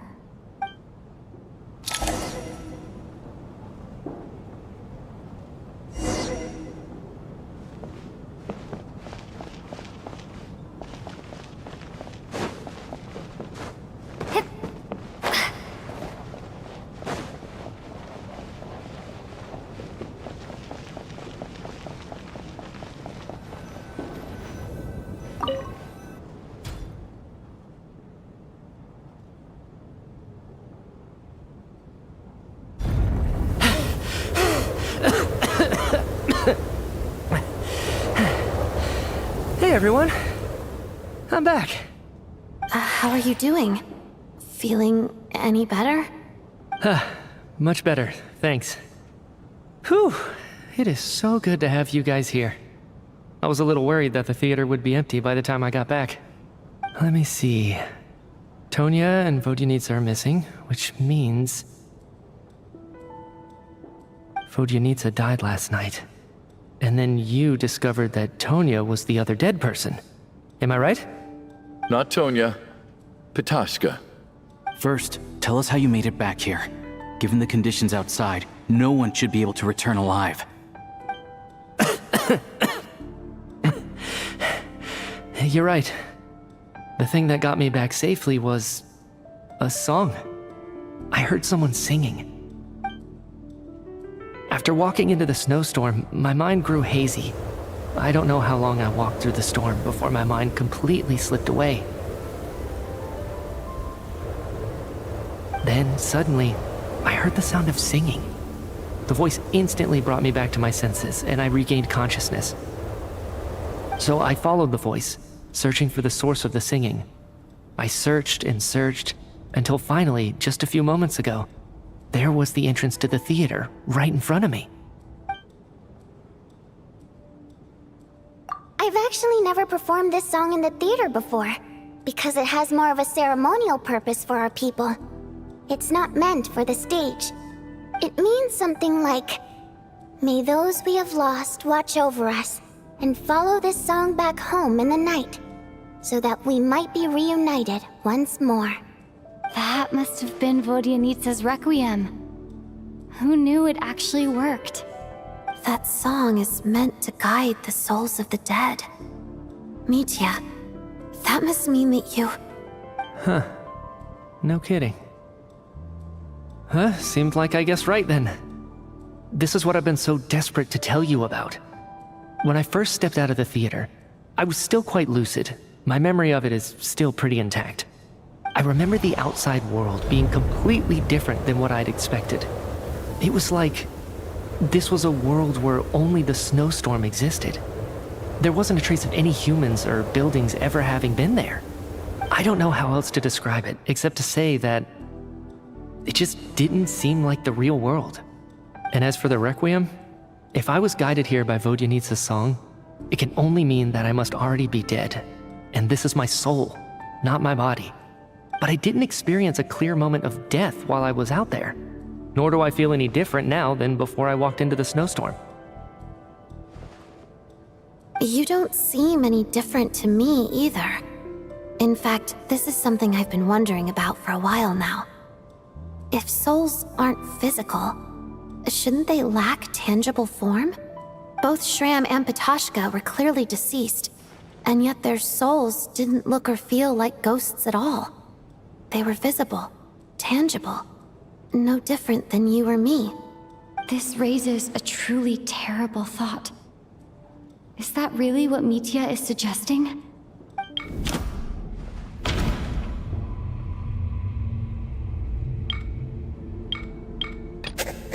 Mitya said, the outside is a world where only the snowstorm exists.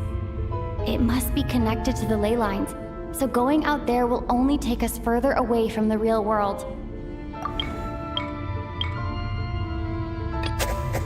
The Requiem calls to the souls of the dead. This is proof that Mitya is dead and has not been resurrected. Dreams can't explain everything, and this isn't the Sub-Zero's festival.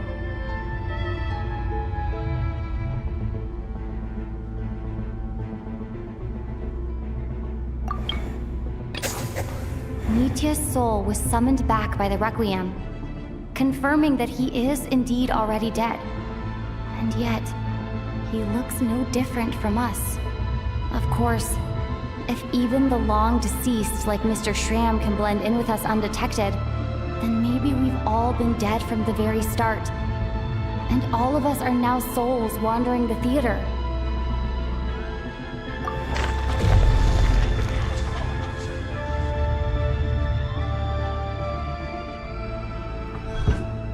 Yes.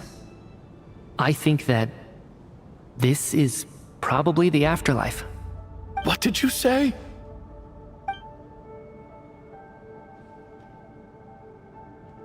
You heard me. We died in the theater. All of us did. But due to an obstruction in the theater's ley lines, our souls are trapped here, while an endless, infinite snowstorm rages outside. It's ironic, really. All that time, we were working so hard to figure out who the deceased among us were, when the truth was, we were all deceased. The only difference being some of us died more recently than others. Do you remember that note, "Death is near"? Seems like we misunderstood what it meant after all. Death was nearer than we wanted to think all along. The note simply meant that all of us were already dead. So all our attempts to survive, our search for the deceased, it was all for nothing? Hard to say. At the very least, we helped 2 lost souls find clarity and go to where they belong. The presence of those 2 is probably what caused our souls to be drawn in by the ley lines. In which case, the deaths we've awoken to over the past few days were just souls returning to the ley lines for good. If what you're saying is true, doesn't that make us the lost souls now? Huh, no wonder. This afternoon, when I was moving Vodyanitsa's body, I noticed that the other bodies in the room hadn't decayed one bit after all these days. That's further proof that those aren't physical bodies at all, but merely our shells here in the afterlife. Am I really dead? This doesn't feel real to me at all. No, that's impossible. This cannot be how it all ends. I still find it hard to believe that all of us are dead. How exactly did we die in the real world? None of us have any memories of dying, right? Not even knowing how we died is preposterous. Good grief! Surely there has to be some reason. Exactly. It's hard to rest in peace when you don't even know how you died. It gave me lots to think about as I strode out into the snowstorm. I racked my brains trying to remember the cause of my death, the exact moment I died, the root of all of this, right up until my consciousness faded. Wait. Hold on. Right before I lost consciousness, I think I saw something. I can't remember. And I think I lost my notebook and pen. Mitya, your hand. Is that blood on your fingers? Huh? You're right. There's blood on the fingertips of my right hand. Looks like it's already dried. When did that happen? What the? I guess this was what I saw. I must have desperately drawn it in my own blood right before losing consciousness. What's wrong? Do you recognize the symbol? It's Renova, the ruler of death. Alosha, do you still remember that Snezhnayan folktale you told me about? It was about the Grim Reaper. When someone's about to die, he appears as an incarnation of someone familiar to guide their soul into the afterlife. And as soon as you recognize his face, your life is over. I heard a similar tale when I was little. You think the Grim Reaper in this story refers to the ruler of death you mentioned? That's right. In which case, death is near could also mean that the Grim Reaper is here, disguised in a familiar form. Death, the deceased, and the Grim Reaper? So it's a triple entendre. When I first saw this note, I thought it contradicted the investigation report. But now it seems like that was the whole intention. So the Grim Reaper deliberately misled us. Then, we started suspecting each other and searched for the deceased while they hid in plain sight. By that logic, the one person most likely to be the Grim Reaper incarnate is...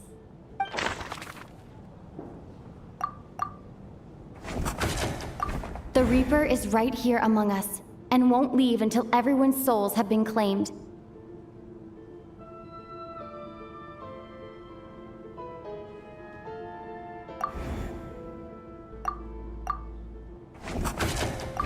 The Reaper is right here. The Reaper is right here. Identifying the Grim Reaper is a major decision to make.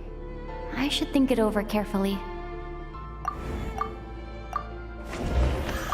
Identifying the Grim Reaper is a major decision to make. I should think it over carefully. Identifying the Grim Reaper...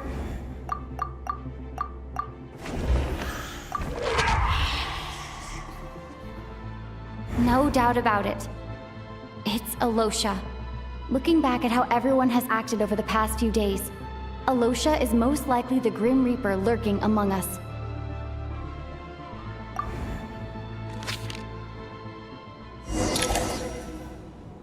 Is it you, Eula?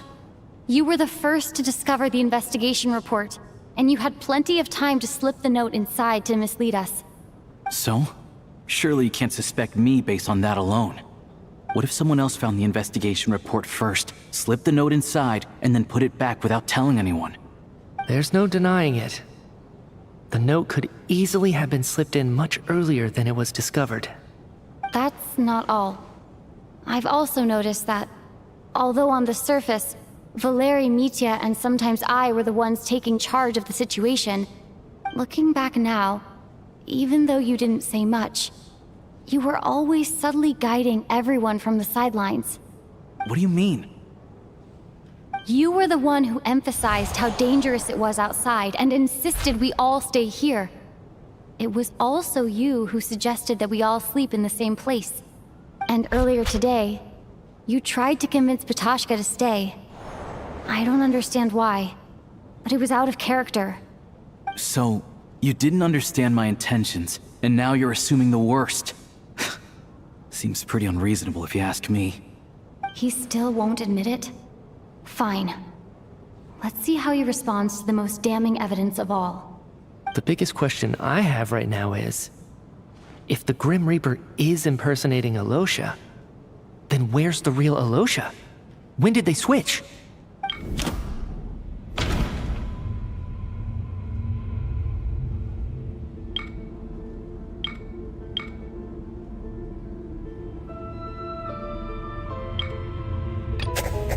No. The ruler of death would have needed to control how everything unfolded from the start. She wouldn't have infiltrated our ranks this late. Let me think about this again.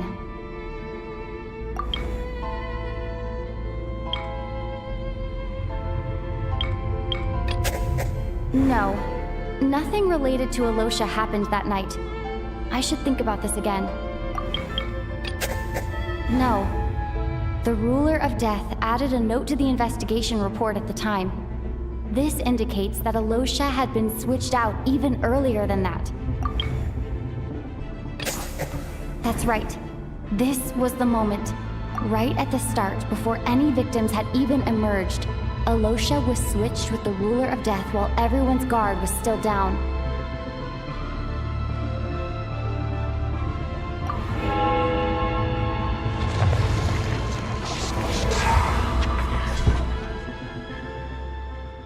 When all this began, right after the performance ended and the snowstorm began to pick up, no one suspected anything unusual. We just assumed we were snowed in. It wasn't until we discovered the bodies the morning after that we realized something out of the ordinary was going on. But it's clear now that the oddities actually started earlier than that, when Dimov walked into the snowstorm and never came back. Right.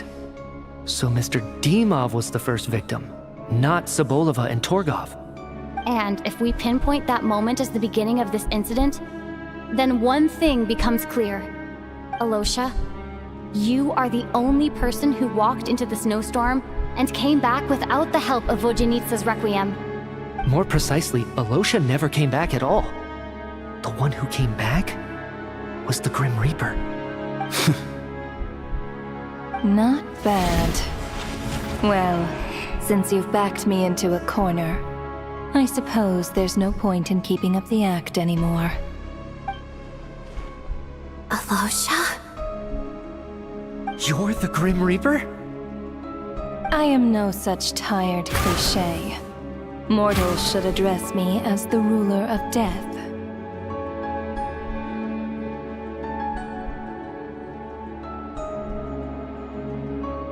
Before being wiped out for good, you identified the two deceased, and even sensed my presence.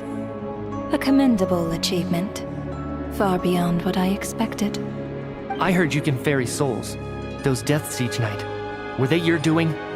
Your initial conclusion was correct. Due to the existence of the two deceased, the ley lines yearned to reclaim those long-lost souls. Every night they devoured an equal number of souls to fill the void. This required no intervention from me. Though, of course, ferrying souls is indeed my authority. Here, take a look.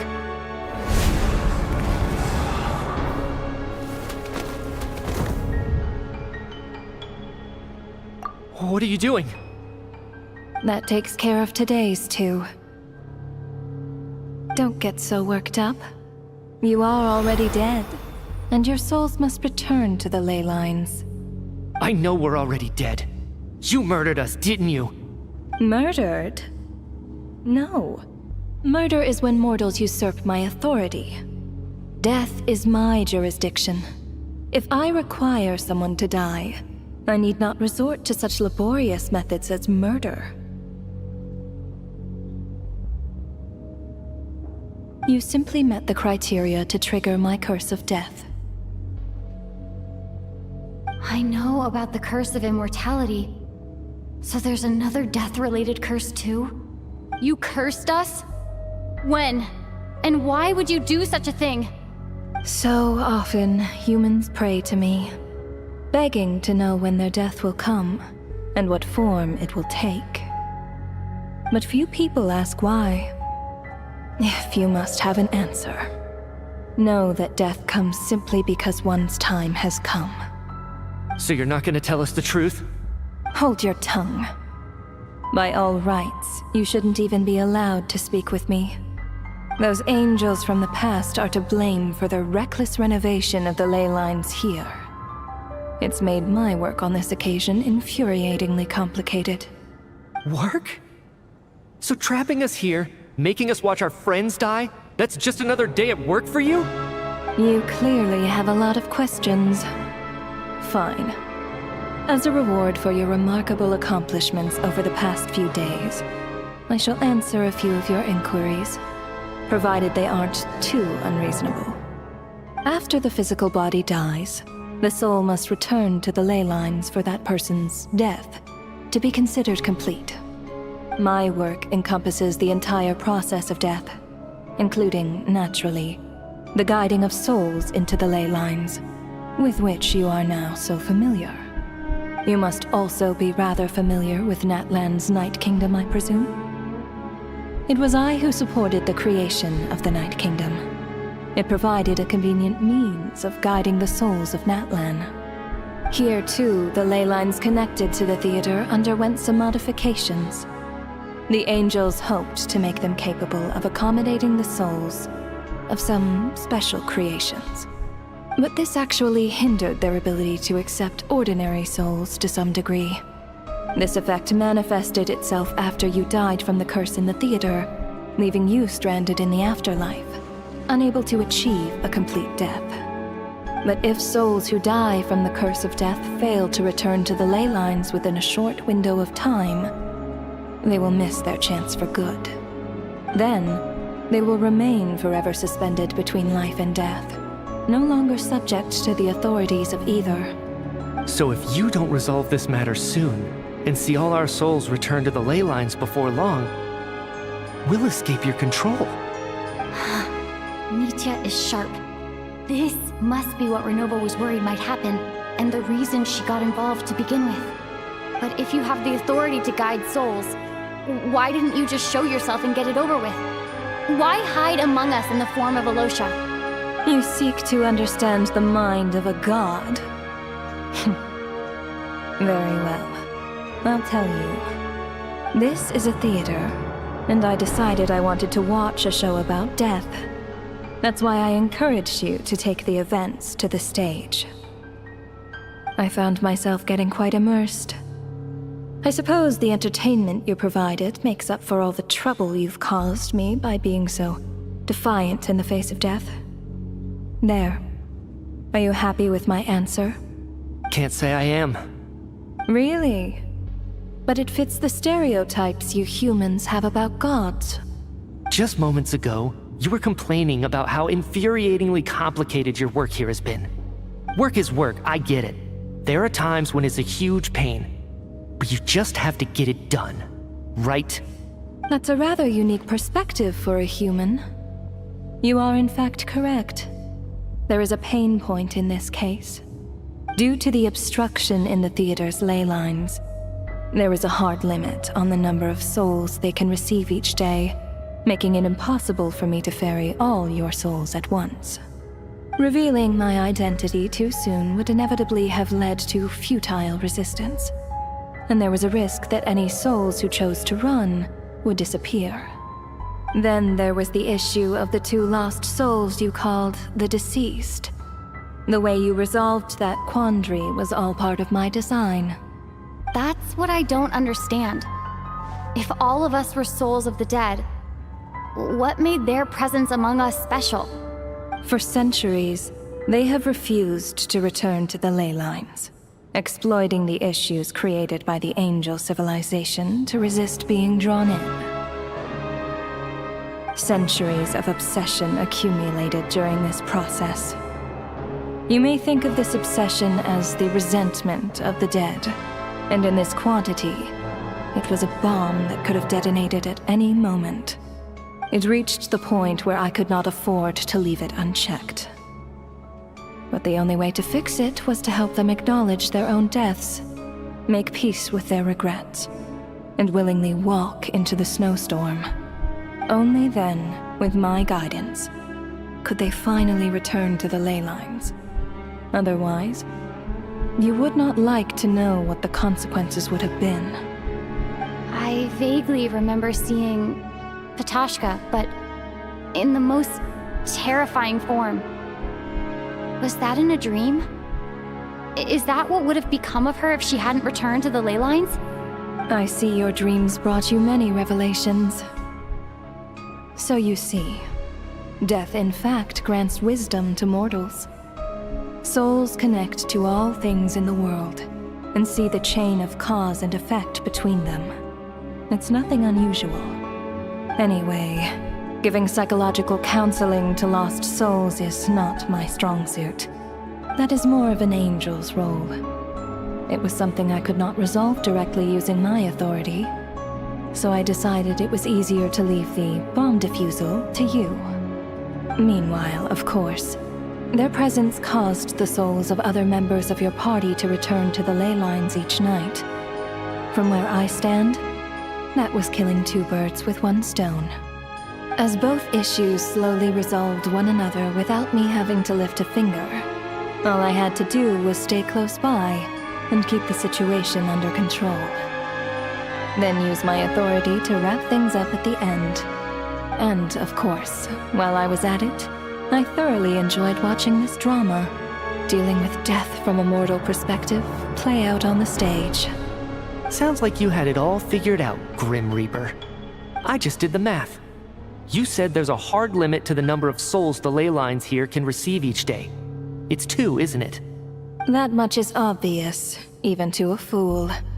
It's time to review this whole affair.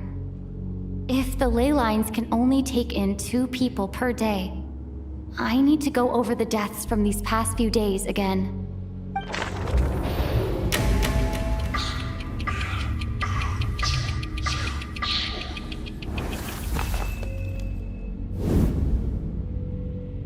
Looking back now, none of us had the faintest idea at the time. From the moment the staff member named Dimov walked into the snowstorm, the incident had already begun.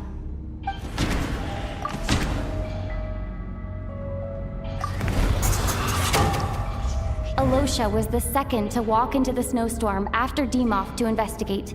During this process, the ruler of death assumed his identity, making him one of the victims.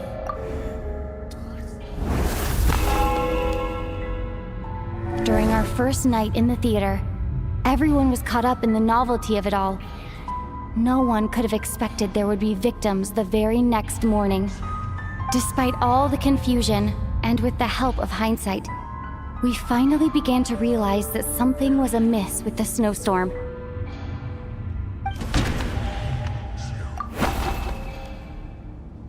No, let me go over this again.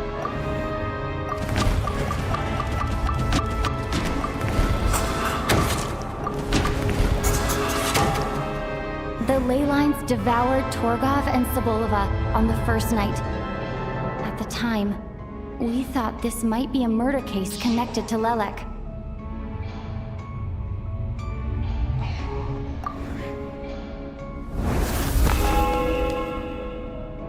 Odette and I spoke a lot that night. 3 people were on watch, but in the morning, we discovered that someone had fallen victim all the same.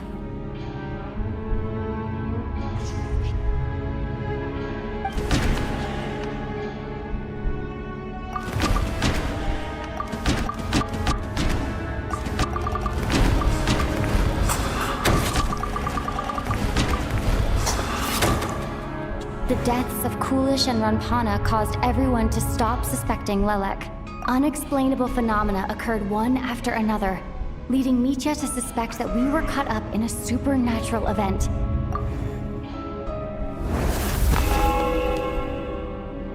Later, we discovered that there seemed to be an extra person among us, and subsequently discovered the existence of the deceased.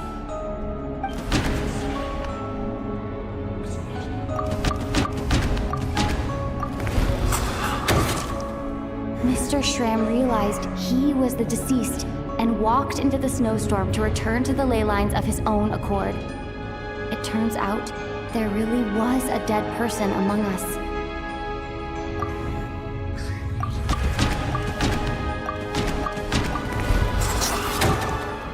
We thought it was all over, but Mr. Valeri's death was a rude awakening for everyone. Once again, the ley lines consumed him during the night. A lot happened today. Mr. Valeri's death led us to discover the connection between the number of deceased and the number of victims during the night.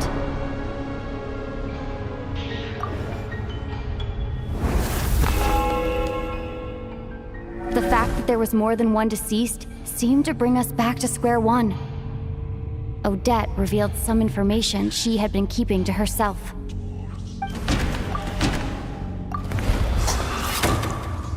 As it happened, Patashka filled the void left by Mitya's return from the ley lines by walking into the snowstorm this morning. The girl I thought was Child's sister, Tonya, turned out to be another of the theater's deceased.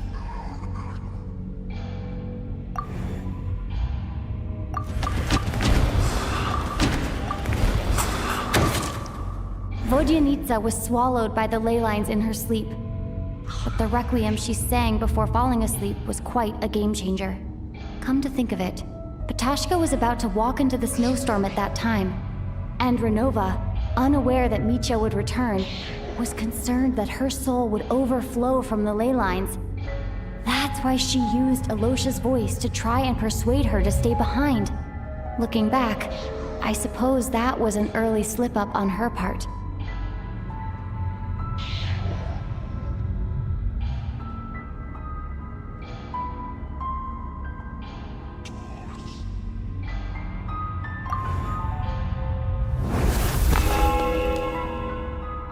No one could have expected anyone who walked into the snowstorm to return. But just after nightfall, Mitya returned, bringing crucial information with him. Various truths began to surface, including that all of us were already dead, and that the ruler of death was here among us. Then, after revealing her true form, Renova callously claimed 2 souls.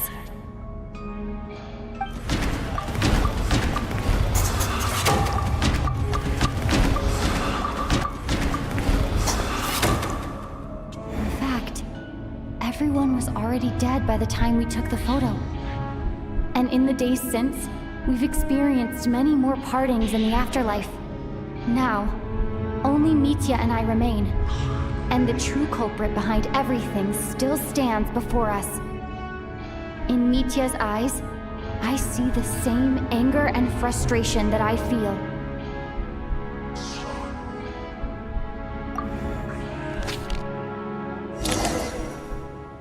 That covers everything.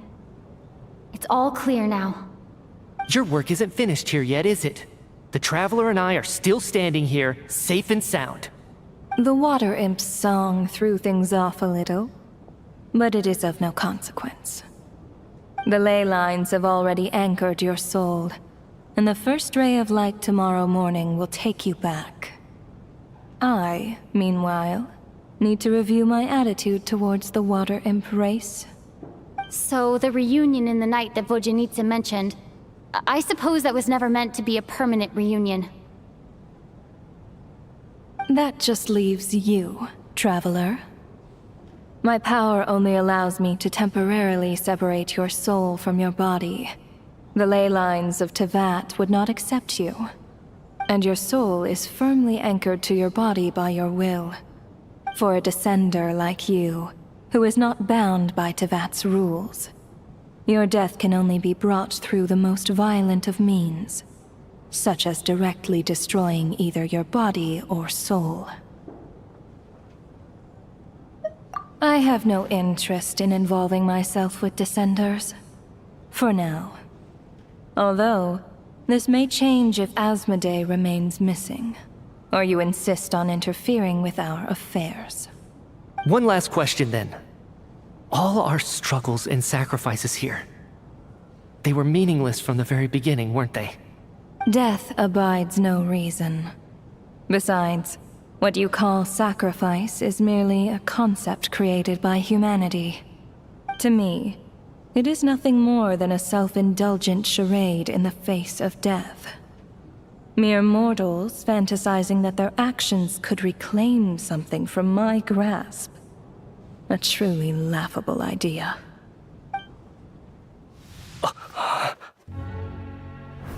Grim Reaper, you really know how to get on my nerves. I'm not here to ingratiate myself with you. I kill merely because your deaths are necessary. Oh, you've made that quite clear. But humans don't take well to being scorned. Not even by the gods.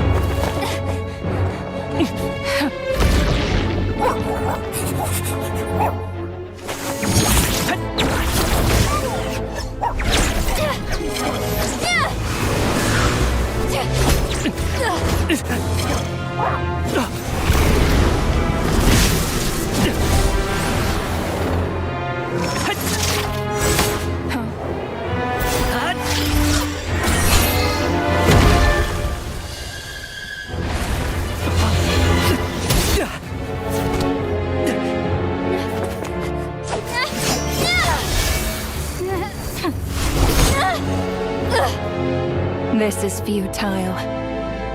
You must know that you are powerless against me in my own domain. I suggest that you save your strength. For what? Maybe we can't change it. But if nothing else, we can at least teach you to have some respect for the dead. Audacious.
How are you holding up, Odette?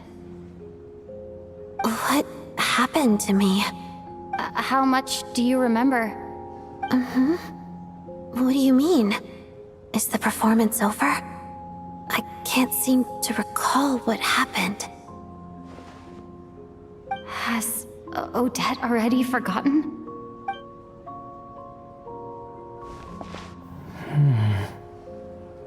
Mitya? Oh, I'm sorry. I guess I spaced out there for a second. Remind me who you are? Don't you remember anything?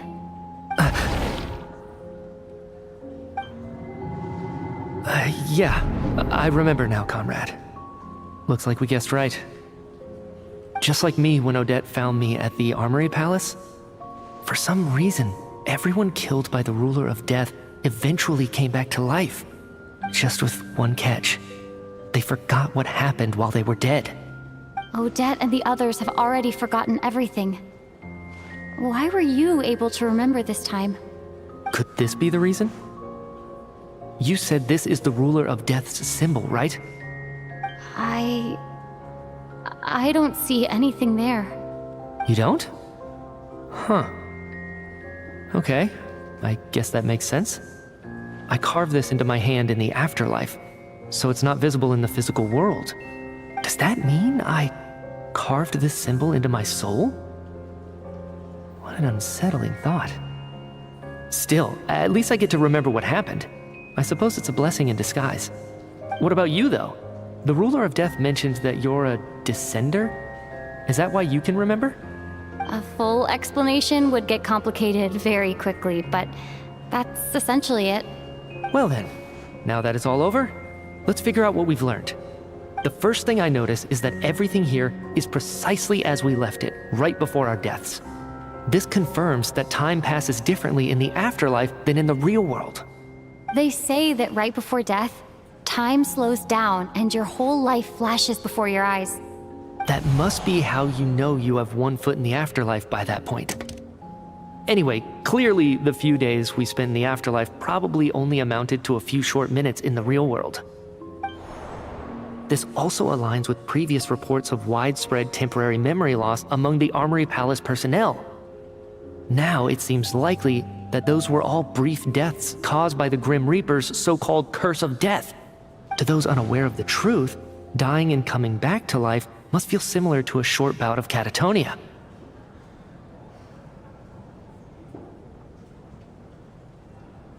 This leaves me with a couple big questions.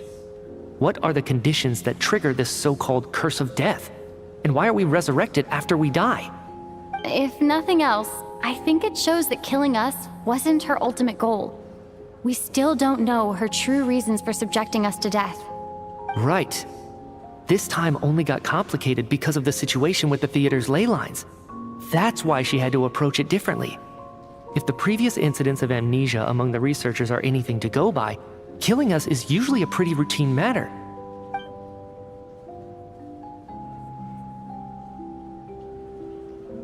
Come to think of it, wasn't I about to note something down before I died? I can't remember what it was, but I think it was something related to my research project. Sorry, Traveler. I'll catch up with you again later. Right now, I have to make a trip back to the Armory Palace. Ma'am, if I may, no one of your description has ever shown up in my investigations into Mr. Mitya's friends. Yet, you two seem very familiar with each other. Could you perhaps tell me where he was in such a rush to get to? And, by the way, have we ever crossed paths? Forgive the presumptuousness, but I feel a vague and indescribable sense of familiarity about you. I can explain everything. Could you help me gather everyone in the theater in one place?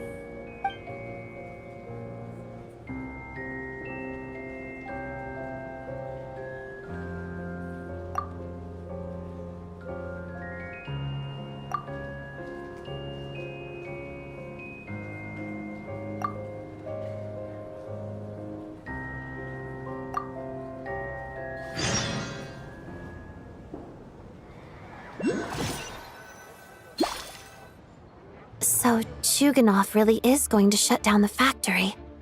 I guess this theater incident actually did us some good after all. So, you said I promised to take you to the Armory Palace while we were in the afterlife, yes? I believe you. I think I even have a vague memory of it. Agreed. Let's check in on her first. The whole reason for our trip to the Armory Palace anyway is to figure out what's going on with her health.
I'm finally back. Even though a long time has passed from my perspective, as far as Paimon's concerned, I probably just went out to watch a very short show. I should keep my emotions in check when I see Paimon again, or it'll seem weird. Wait. The atmosphere here feels off. Shh. Stay quiet. Let's go inside and take a look. Have we still not been able to notify Child yet? We need new orders. What if that person comes back again?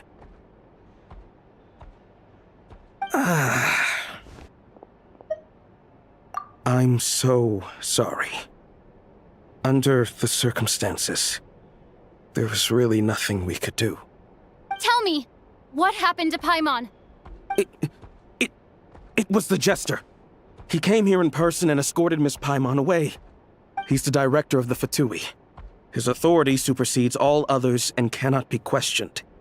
There was nothing we could do. How long ago did he leave? And what was Paimon's status? It was about an hour ago. Miss Paimon was fast asleep at the time. The Jester simply walked off with her as if it was only natural. I assure you, he absolutely did not use any force. Do you know where they went? The Armory Palace, most likely. Lord Piero, the Jester, has been overseeing the experiments there lately, keeping a close eye on their progress. Everyone in the Fatui has heard about it by now. I'm surprised he came in person.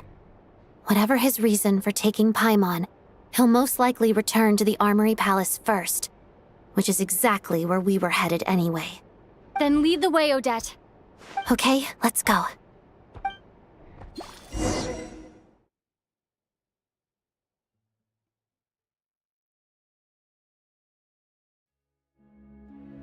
It's just up ahead. Quick, let's get inside. No, I'll go alone. You know I'm planning to force my way in. You're with the Fatui, so you should stay outside. I was hardly planning on taking you through the official channels anyway. I'm here to force my way in, just like you. I may be a Fatus, but I'm also Lelik, enemy of Project Stuja. Paimon's safety is paramount right now. With me around, you'll have an extra pair of hands. There might be devices inside that are easier for an insider to deal with. If you say so. Let's go. There's no time to hesitate.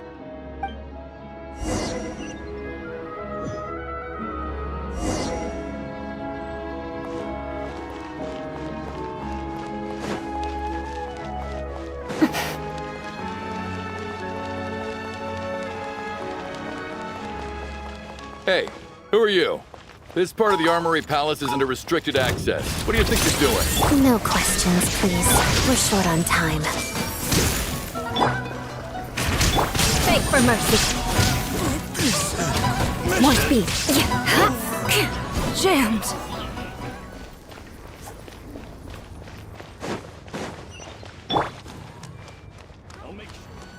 Hey! Yoo-hoo! Shadow me. Shudder.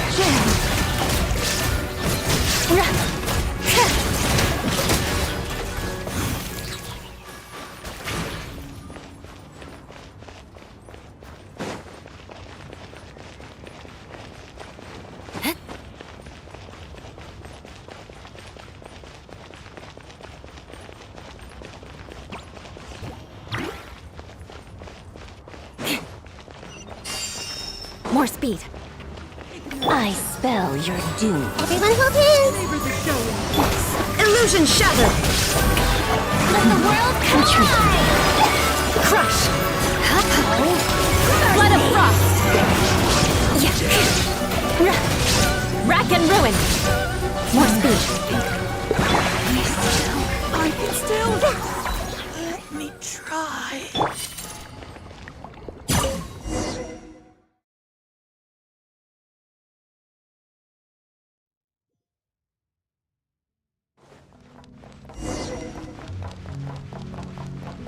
You have a pass. Where are you coming from? So, you're intruders, huh? Don't blame me for what happens next! Take too long.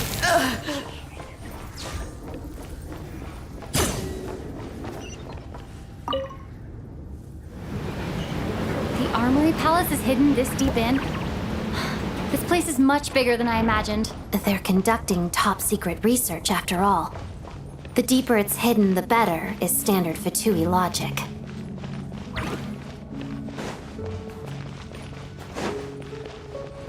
The style doesn't really look like the Fatui's handiwork, though. They must have requisitioned some structures from a past civilization.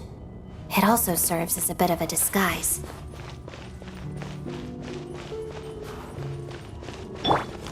Intruders! Stay alert! Make yourselves a move! Vengeance will be mine! Eye for an eye! Erase all threats!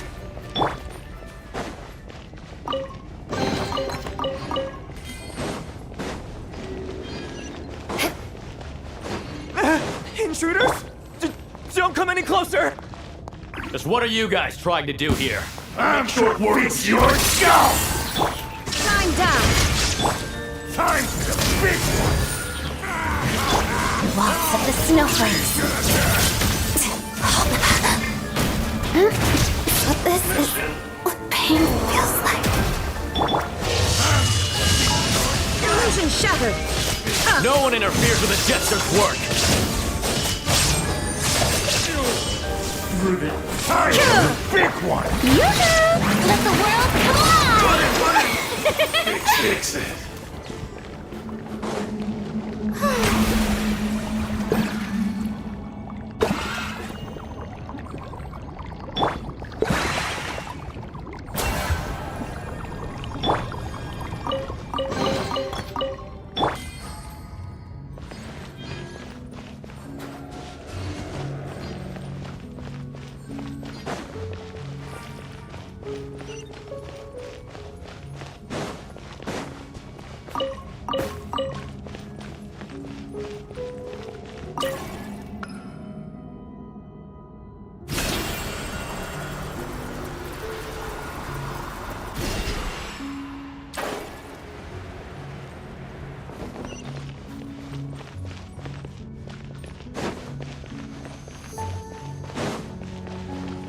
Looks like no one's guarding this place. There's something off about that decoration over there. Look out! Let's deal with these before we move on.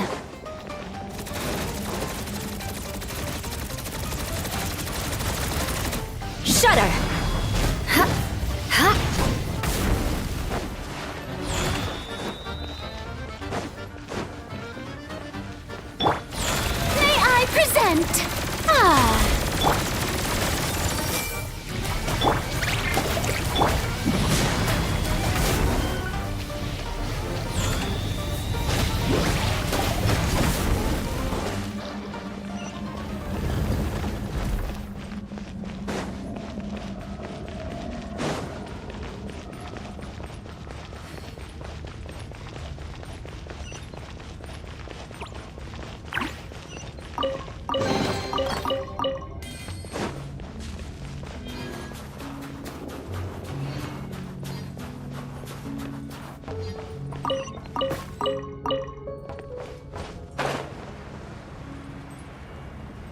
The researchers here probably don't know that we're uninvited guests. Let's try not to hurt them. What's the big star from the theater doing here? That's Miss Odette. She's a member of the Fatui. Don't tell me you didn't know that.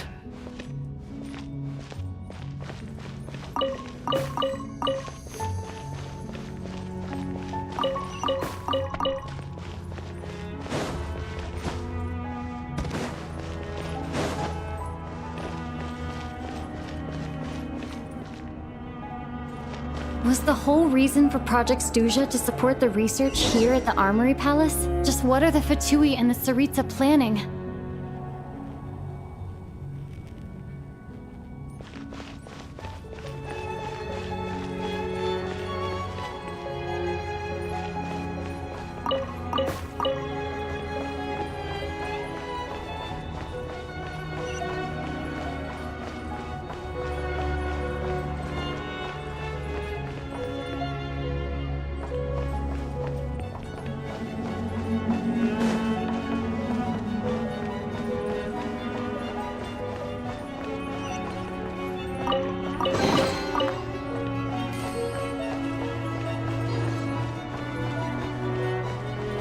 Whoa! Who are you? Never seen you around here before. More speed.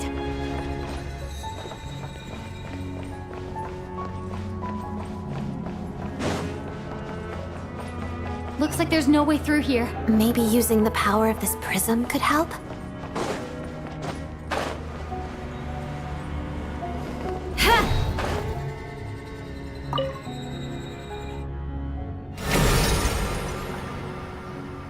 I think I see some images. It's the prism's power at play, causing images of the past to reappear, albeit only as illusions. Let's make our way through here.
Paimon and the Jester? Is this another scene from the past? Yes. It looks quite old, though. I don't think it happened in the recent past.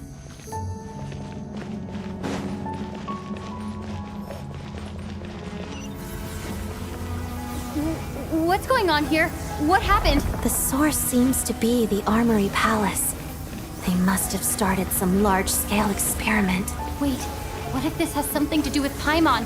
We need to hurry!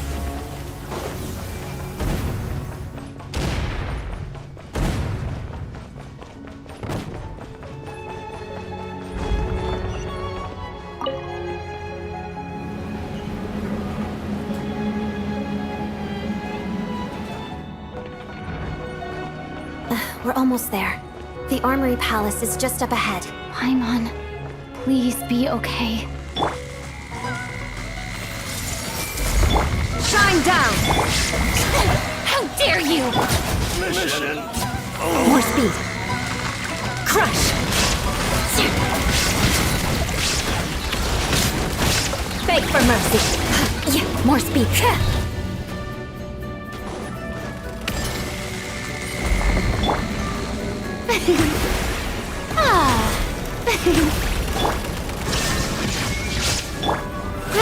Roll!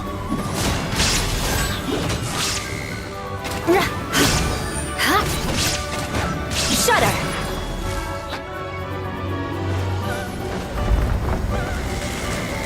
Crush!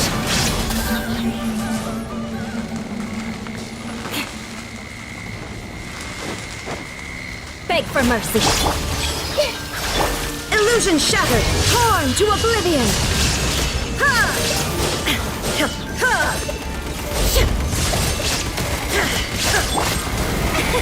brilliant!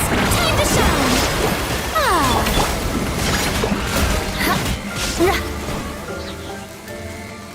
More speed.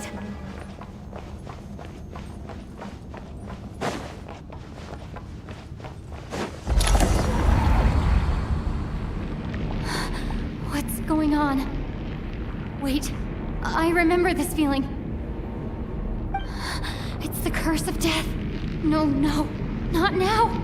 Why is the curse of death striking again already?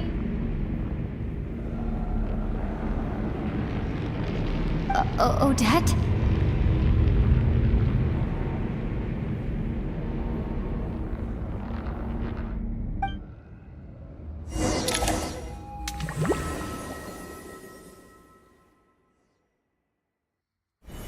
Is this the afterlife again? I need to find a way back to reality. Is that Odette's core ignis? Could that be what just woke me up?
Odette!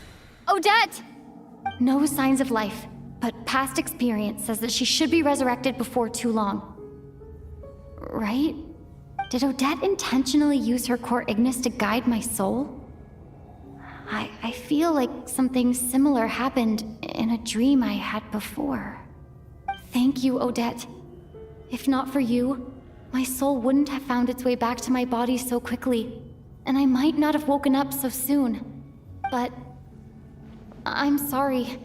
I don't have time to protect you. I have to use the time you bought me to get Paimon back.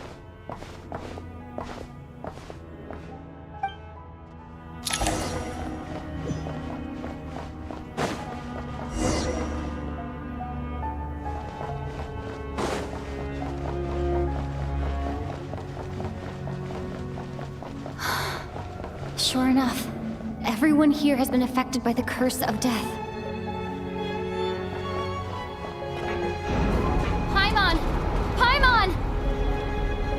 wait. Paimon probably didn't escape Renova's curse either. She won't be able to respond to me right now. I'll have to find her myself.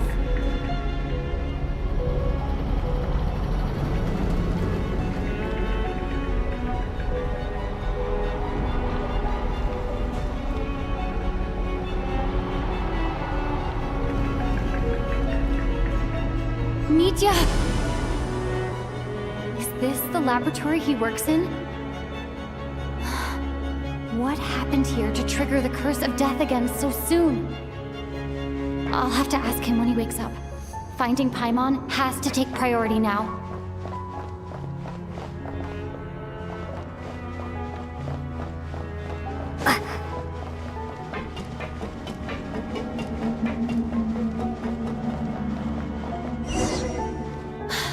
Found her! Paimon really is here!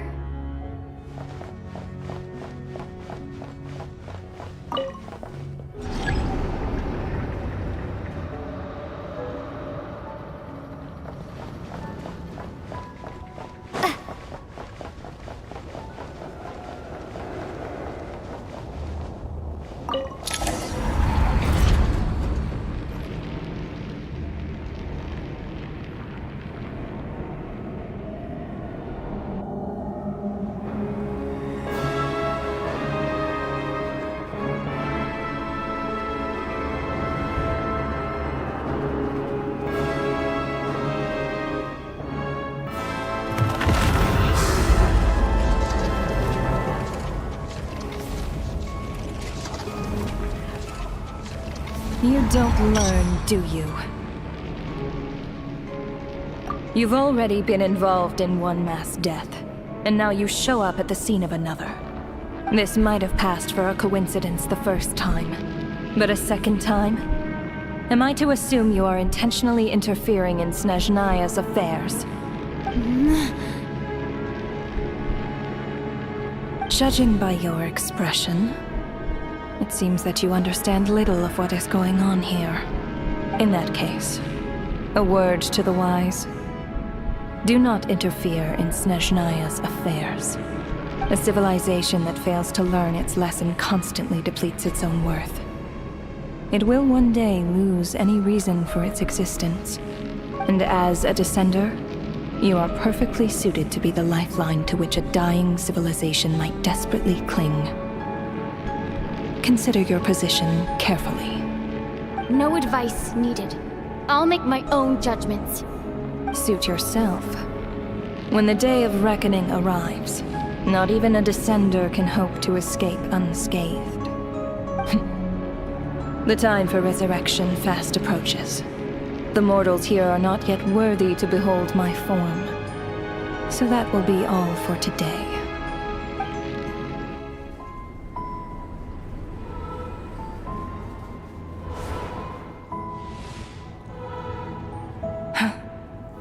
That thing is coming with me.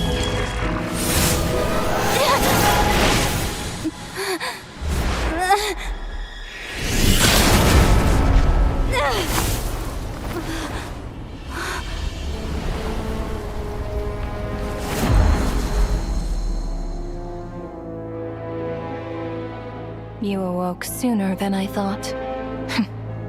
The curse of immortality is stubborn, unable to enter the ley lines, yet not content to remain a spirit. Ruler of death, what do you want? You perplex me. Both you and you. That thing may be a creation of Celestia, but it possesses none of Celestia's power, let alone authority. Your obsession with it baffles me. No matter, the resurrection will soon begin.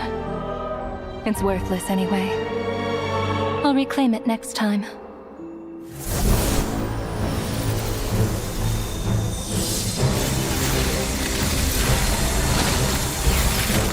Hey, who says there'll be a next time?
Huh?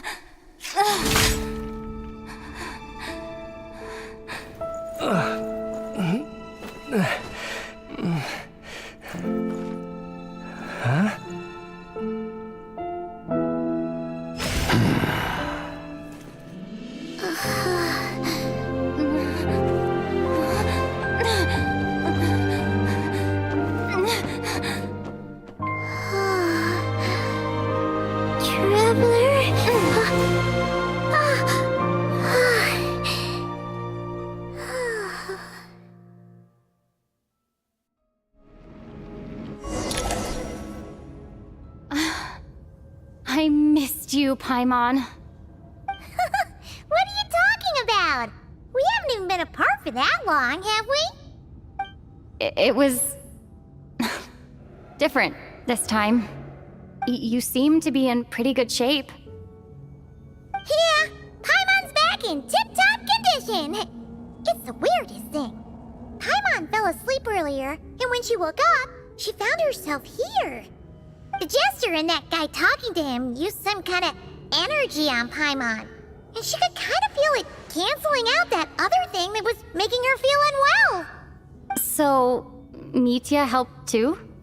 Apologies for leaving in such a hurry at the theater earlier. I was in a rush to verify some theories. Rest assured that your companion is perfectly safe. We reversed the effects that the experimental energy had on her. The Jester specifically instructed me to do so. I suppose this is our first official meeting, Traveler. I could not let Paimon suffer in her condition for a moment longer, and so I simply took her without explanation. I hope you do not mind. But why would a big shot like you care about what happens to Paimon? As I said when you first arrived in Snezhnaya, we once spent some time together in the distant past. Oh yeah, you did mention that.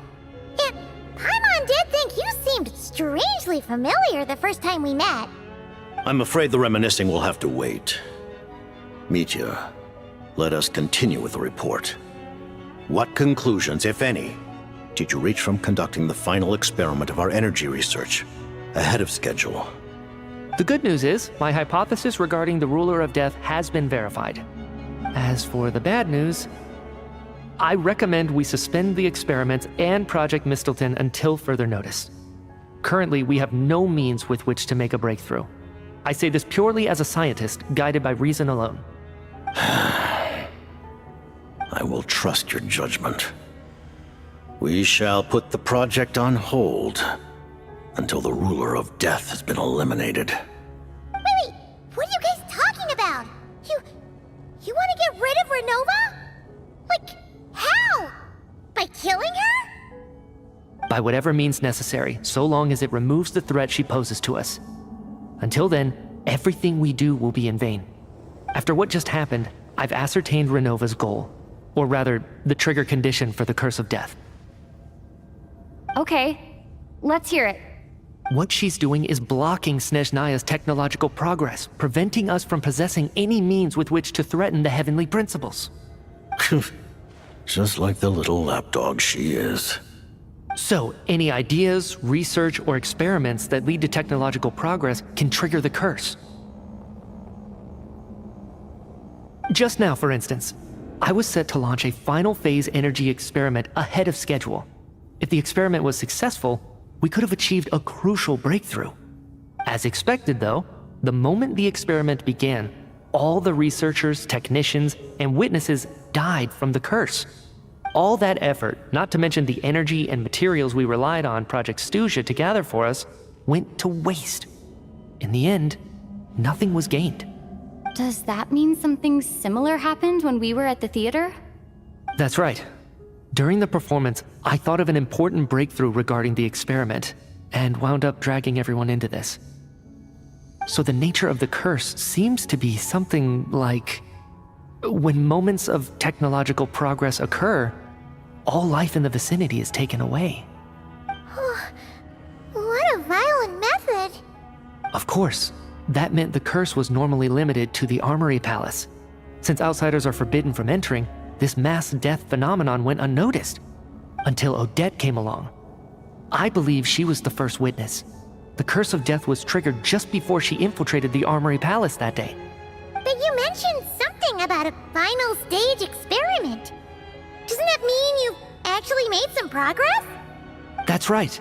Even with the gods locking certain key components out of reach, humanity can still advance technology in incremental steps accumulated over time.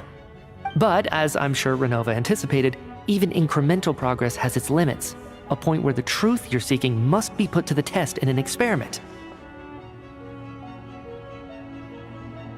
You mean the experiment you were just about to do? Yes, we were at a critical juncture, a moment where the quantitative was about to translate into fundamental qualitative change. With this single experiment, we could have brought everything we've worked for to fruition. But now, after already being forced to fumble around in the dark all this time, it feels like we've truly hit an impenetrable wall. As long as Renova's Curse of Death persists, we won't be able to advance the experiment or obtain any results. And with Project Stuja having been in effect all this time, at our nation's current strength, repeated trial and error is simply unsustainable. Only by eliminating Renova first will it be possible to continue advancing our plans. But she's the ruler of death! She can just kill whoever she wants, right? That's gotta be the scariest power ever! Is it even possible to beat her? We'll see.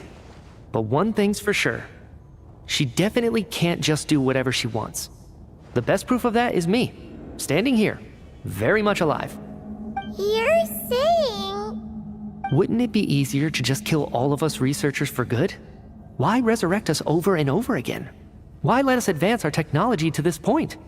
So, you're saying even the ruler of death has limitations we don't know about? Exactly. And I think that's where the key to our breakthrough lies.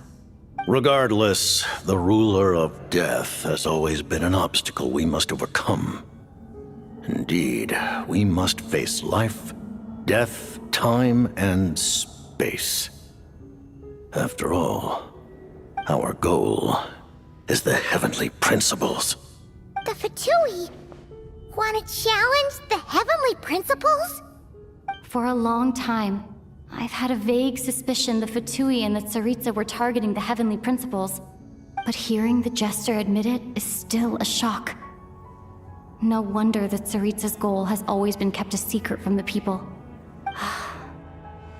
What kind of road will that lead Snezhnaya down? In that case... Lord Jester, I would like to request some leave. I'd like some time to organize my thoughts and go over the data. Granted. Get some rest, put the experiment out of your mind, and take care that the Curse of Death doesn't affect any civilians.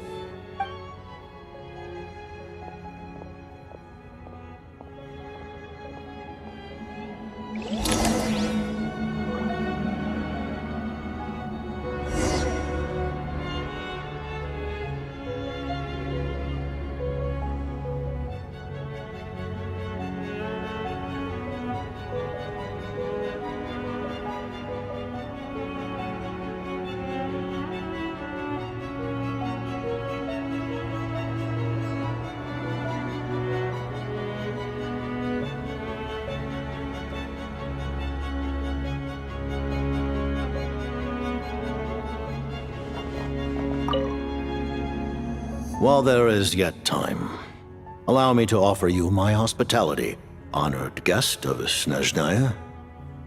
Is there anything you wish to know?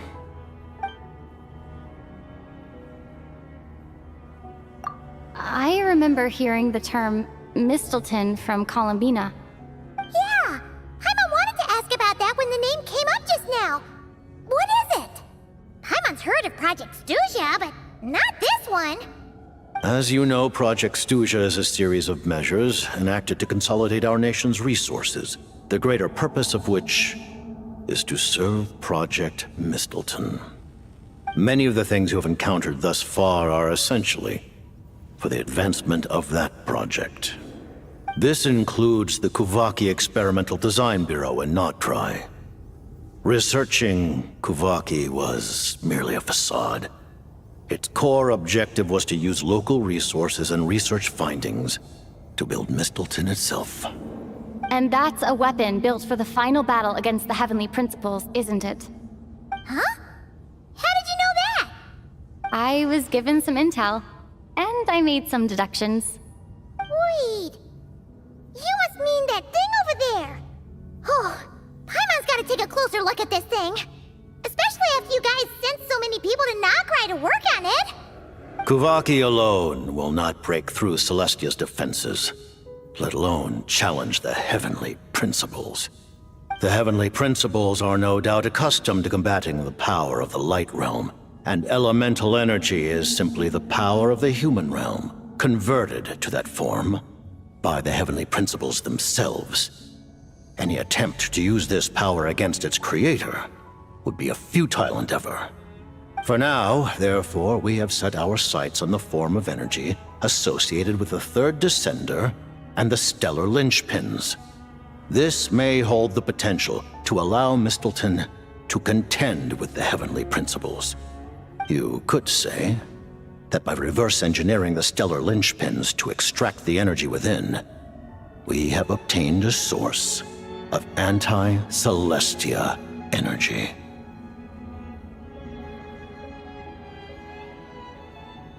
The Kuvaki Experimental Design Bureau, Project Stusia, and the new energy experiments. Huh. So, Project Mistleton is what ties it all together. And it looks like your plan is almost complete. No wonder the Ruler of Death came after you.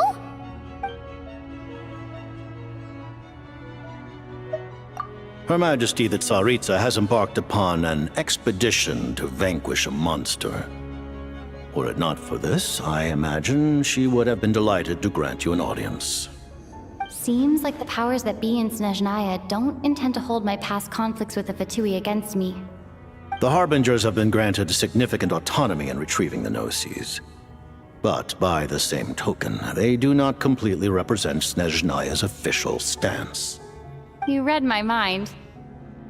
Speaking of the Gnosis, Paimon's been dying to ask this question since forever. Why exactly does the Tsaritsa want to collect them? Is it something to do with the fight against the Heavenly Principles? The Gnosis will undoubtedly serve as a key bargaining chip when she confronts the Heavenly Principles. Beyond that, you had best ask the Tsaritsa herself.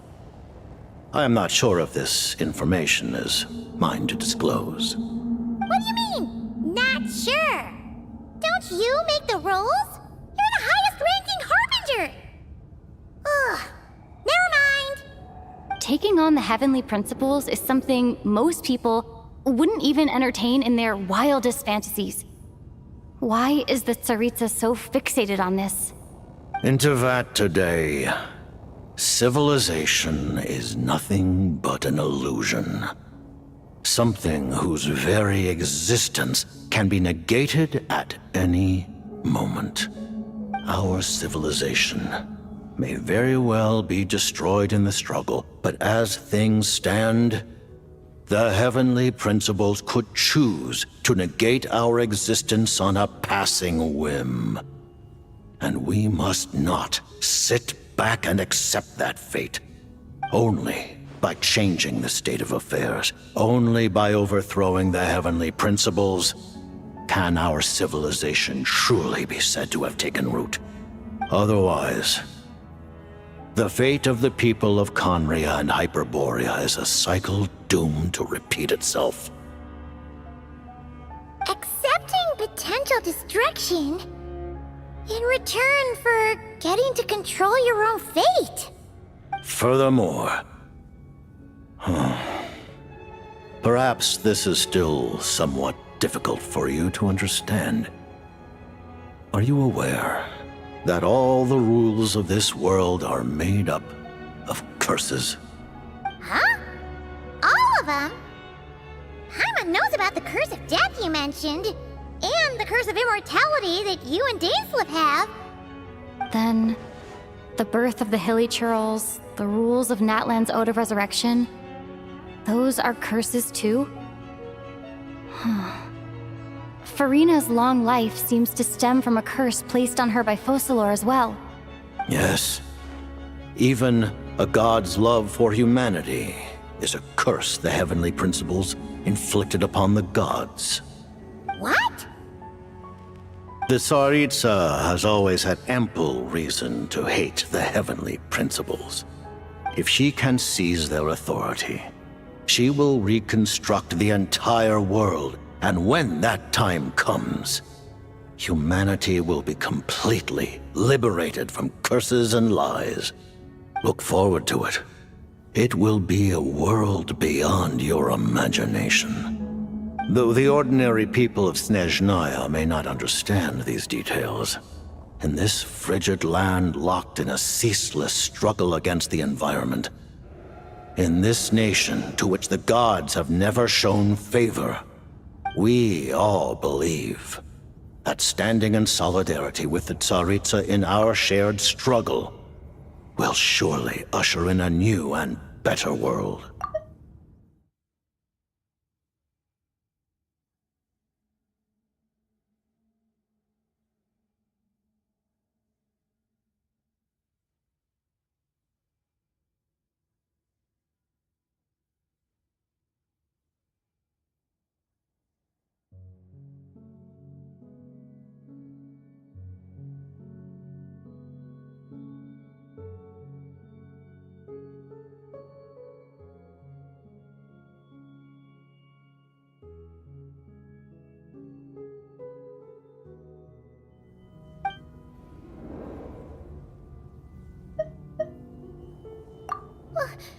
Paimon really doesn't remember! He's basically a stranger! You've gotta believe Paimon! Allow me to explain. The reason Paimon reacted to the anti-Celestia energy developed by the Armory Palace is because she comes from Celestia herself. More specifically, she is one of its creations. Paimon? A creation of Celestia? Oh, right. I was blinded by anger earlier, but thinking back on it, Renova also said that Paimon is a creation of Celestia, but she lacks Celestia's power or authority. As you know, the lunar fragments in Nodcry were pulled down from the sky using Fatui technology. But the first application of this technology was in Conria over 500 years ago. I used this technology upon the heavens, and the response I received was none other than Paimon descending from Celestia. I presented her to the Vinster King, but he took no interest in this gift, nor did it satisfy him. Paimon then took up temporary residence in my palace until, of course, the arrival of the Cataclysm. Wait, Paimon's a little confused. You're talking about things that happened in Conria 500 years ago. You're saying Paimon was there for that? But Paimon doesn't remember any of that. Falling from the sky? Being given away as a gift? None of it! Having lived through the Cataclysm, perhaps you too were burdened with some manner of curse. Although, losing your memories would indeed be the smallest price I've ever seen paid. But it's not just her memory from Conria. Paimon doesn't even know how she spent the last 500 years. She only has memories from the past few years. No matter how hard she tries to remember. What was Paimon like back in Conria? Did she know a whole lot because she came from Celestia? Was she super smart? Unfortunately, when you arrived in Conria, your consciousness was like that of a newborn infant. None could say what kind of being you once were in Celestia. During the time you lived in Conria, your personality was no different from how it is now. Aw, man! Paimon's plan to get her memories back and become super smart is ruined before it could even start. You know, even though Paimon lost her memories, she still feels weirdly close to you for some reason. That must mean you took pretty good care of Paimon back then, huh? On the contrary, I completely ignored your existence. I was entirely focused on my struggle against Corrupted Tier the Wise. But now, as I see it, it is as if you are the only sane thing that survived that era of insanity. And thus, are worthy of protection. Noted. Man, Paimon's gotta stop projecting friendship on everyone she meets. But, Traveler? Even though you know Paimon's some creation of Celestia now, you still want her, right? You're not going to abandon her?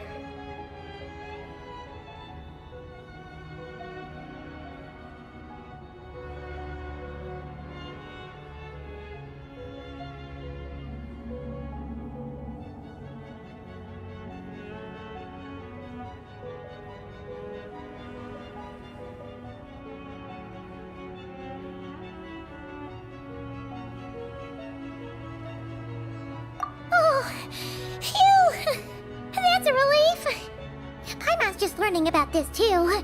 She's barely even processed it.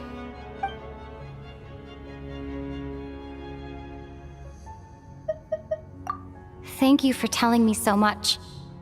I'm a bit surprised, honestly. I didn't expect you to be quite so transparent with me. Given the circumstances, the Fatui need not hide anything from our allies. Allies? To advance Project Mistleton, we must first resolve our issue with the Ruler of Death. And if I presume correctly, you have no intention of letting her actions go unpunished either, do you? That's right. Ever since she said she intends to reclaim Paimon when we next meet, I figured reconciliation was out of the question. Against an opponent of this caliber, deliberating over our allegiances would waste time we do not have. We must join forces unreservedly with whomever we can, if we are to stand anything like a fighting chance. You're going to challenge the Ruler of Death? Just for Paimon? Thank you. Thank you. Oh, gee. Now Paimon doesn't even know what to say. Anyway, Paimon's super touched. The Tsaritsa will return in triumph in short order, and the Fatui shall hold internal discussions regarding the enemy. The time for us to meet again will come very soon. Got it. Thanks for your help with Paimon. I'll be sure to look after her for you. There was just one other thing. Well, it's just a request, really. Paimon really wants to see what this Mistleton thingy you're gonna use against the Heavenly Principles looks like. Of course, Paimon knows it's top secret and stuff, but she just had to ask. It's okay if the answer's no. Certainly you may. Whoa! For real? Actually, maybe it's best not to. What if her Nova suddenly pops up again? She might take this chance to... While the technology is not yet fully developed, it has nevertheless reached the stage where Celestia's creations are unable to damage it. In that regard, you may rest assured. Oh. Wow. No wonder Paimon felt so out of sorts recently, even though it was super far away. Alright then! Paimon's ready to take a sneaky peek at this top secret super weapon!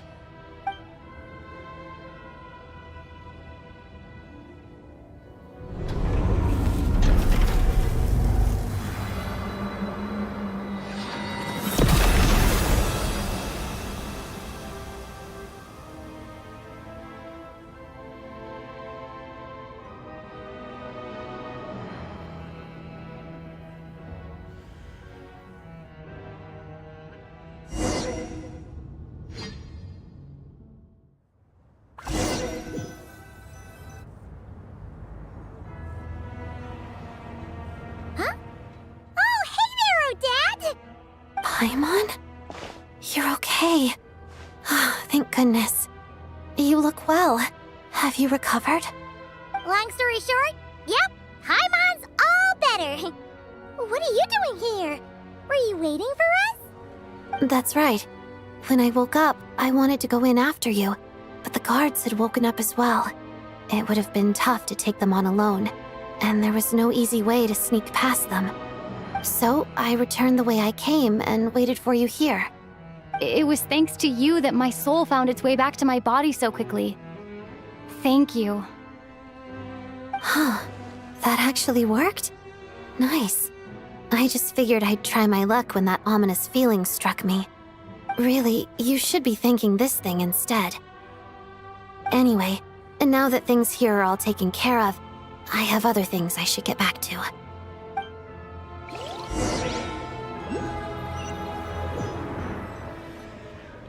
Ah, Director Chuganov, you're back.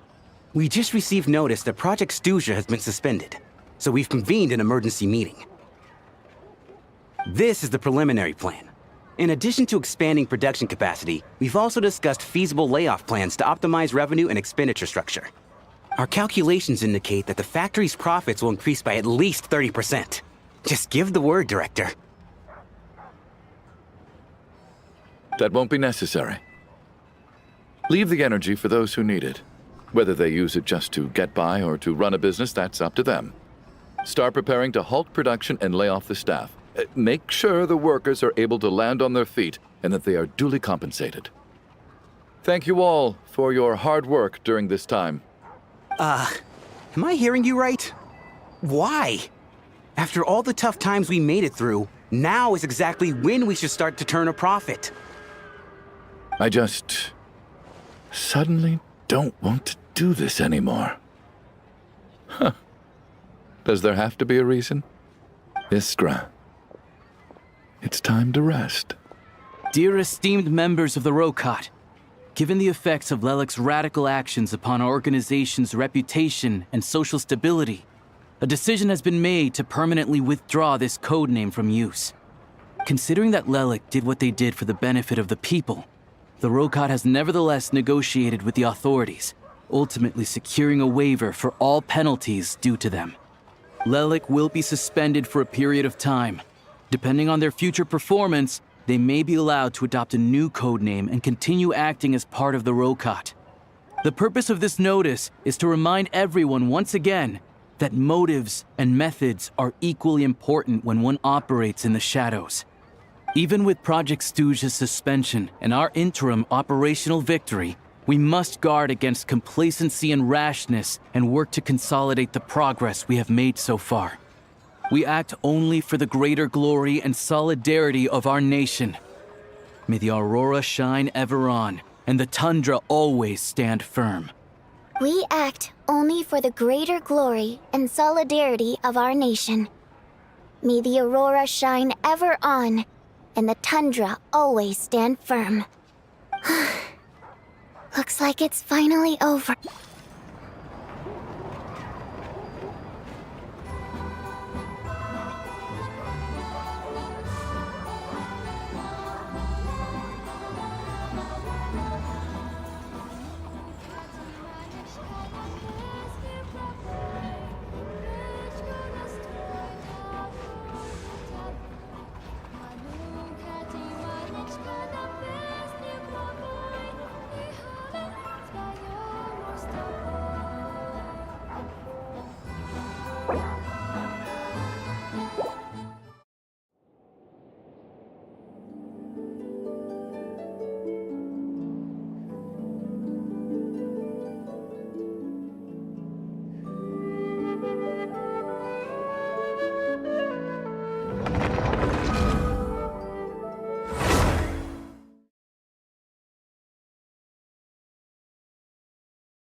Ah, Director Chug, this is our calculation. That won't be necessary. Leave the energy for... Start preparing to... I just...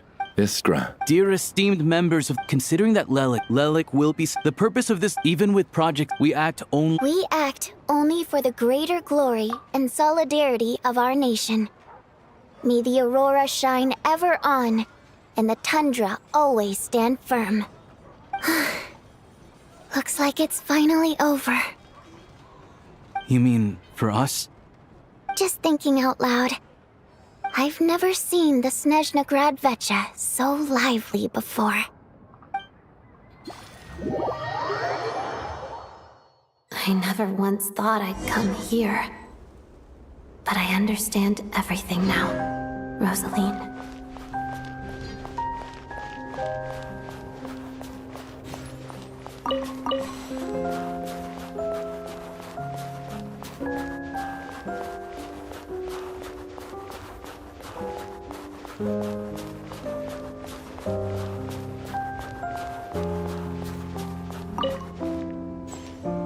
I've seen Spirit Seeker performed many times, including by your mother.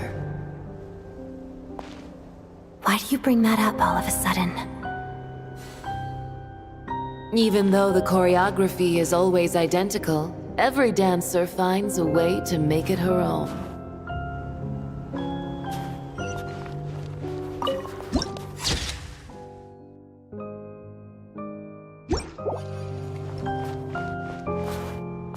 So you actually want to talk to me about ballet? I just think it would be a pity if the dance was lost to history. She didn't teach it to you, did she? That was an unusually subtle taunt for you.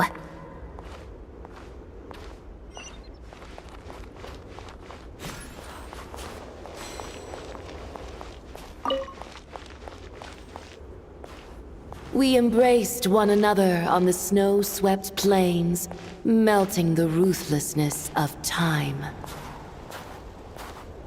But when our bodies, in pieces, are cast to the winds, what of our love will remain behind?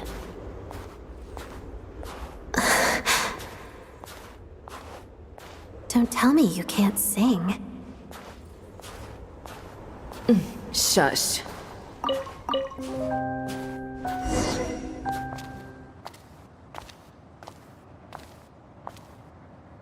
I understand her hatred. The Fatui robbed her of the life she should have had. I never opposed her dancing. Yet still I became an enemy of her ballet. I'll just keep my distance. Many despise me. I'm used to it. You're certainly not one to shy away from confrontation. But children, they need a different approach. I'm hardly the most maternal figure. Yet, she is a child. In my experience, while a father commands authority, he must still yield to love. You should tell her what you think about her dancing.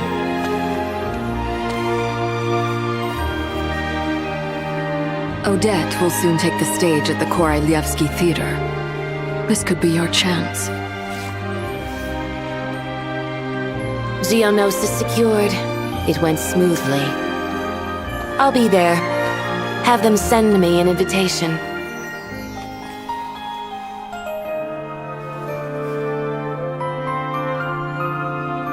Sadly, things didn't work out. Her final words are inside that block of ice. This? Aren't these for monitoring her subordinates? Not yours. This one isn't her witch's flame, but my two worlds' flames. The two worlds' flames can burn away memories. It was my parting gift to Rosaline.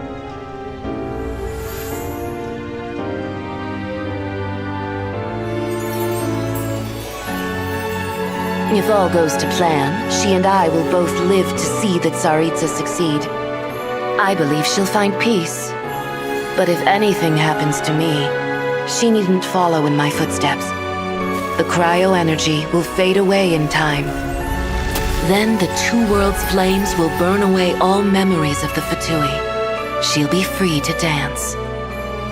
She deserves this. I will handle the aftermath. The choice is yours, child.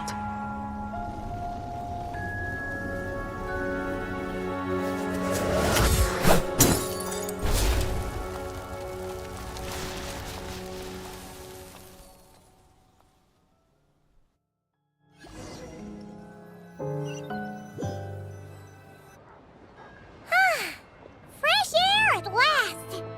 Paimon's head isn't spinning anymore, and the fever's all gone. Paimon's finally free to fly again! Oh, it's nice to finally know where Paimon came from, too. It did make Paimon a little nervous at first, but it's such a relief now. Like, who cares if Paimon's a creation of Celestia? She's probably not anyone that important. Probably just the fairy of food and fun or something. And like you said, this doesn't have to change anything between us. You're not gonna just... Hey! Hurry up! Why are you walking so slowly? You've spent the last few days lying in bed and stuffing your face. I didn't think you'd be able to fly this fast. Says who? Paimon's as agile as ever. They don't call her White Floaty for nothing. Paimon originally wanted to check out the bookstores in Snezhnograd, but she's more in the mood for flying around right now, so let's save that for later. Wait, they've got light novels from Yai Publishing House here too. Huh? And this is Paimon's favorite mystery story from Fontaine. Wow, they got a sequel. The local Snezhnaya books look pretty interesting too, but also kinda heavy. Not the easiest things to look around. I thought you were in the mood for flying around. Paimon can read while she flies. Hey, look at these two dolls. Which do you like better?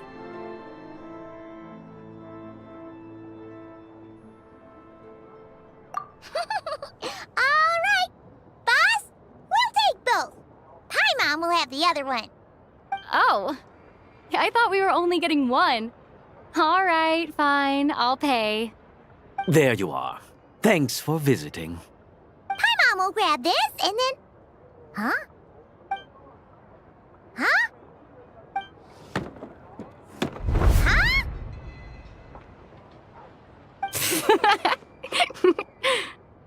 How many layers does this thing have? And what are you laughing at? Huh. You knew all along, didn't you? A whole bunch of people are gathered over by the plaza! Hey, look! That looks like Tartaglia! Hey, Tartaglia! I know that voice. Of course. If it isn't Paimon and my old comrade. You're looking well, Paimon. All better? Yeah! The jester knew I was wrong and fixed Paimon right up! Thanks for sending someone to keep Paimon safe, too. Oh, yeah. About that. That was kind of embarrassing. Who could have known that our director would go looking for you in person? So sorry for the misunderstanding. Oh, right. Let me introduce you. This is my little sister, Tonya. Hello, Tonya! Hello. Firstly, I'm really sorry about my brother. Sounds like he's caused you no end of trouble. Hey now, why'd you have to start with that? Not that it isn't true, of course. So she's the real Tonya. She said you two didn't manage to meet up at the theater. She waited ages for me, and when I didn't show, she got a little worried and went outside.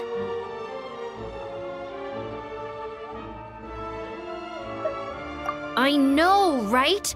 He didn't bother to say a word to me. I searched up and down the city for him, and he only told me about it when I finally caught him at the gates of Glupov. I've been rushed off my feet lately, so I didn't get the chance to go home. I just figured the Traveler would fill you in when she got there. Well, the snow was bad, and you're never late. So I was really worried about you. How was I supposed to know that you'd stood me up? I'm sorry, Tonya. I really am. I'll make it up to you somehow. Just... please don't tell Mom and Dad. Although the mix-up led to a series of misunderstandings, it's probably for the best that the real Tonya didn't get caught up in that mess. Besides, it's obvious that Tartaglia isn't usually one to break a promise. He only gave his ticket to me because he had to look into Lelek. No, it's fine. It just meant I didn't get to see the show in the end. By the way, what did you think? You were one of the first people to see it, you know? I would say...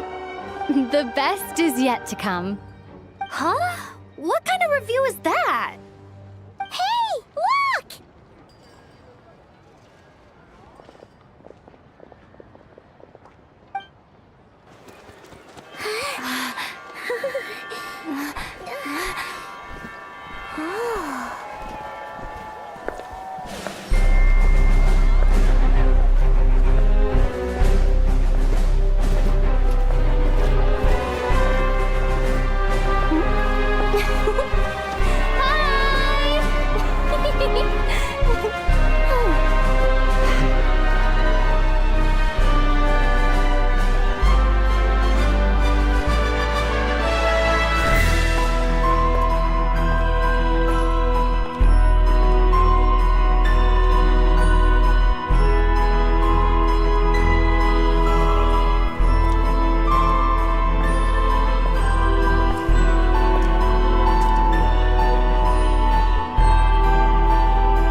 More speed.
More speed.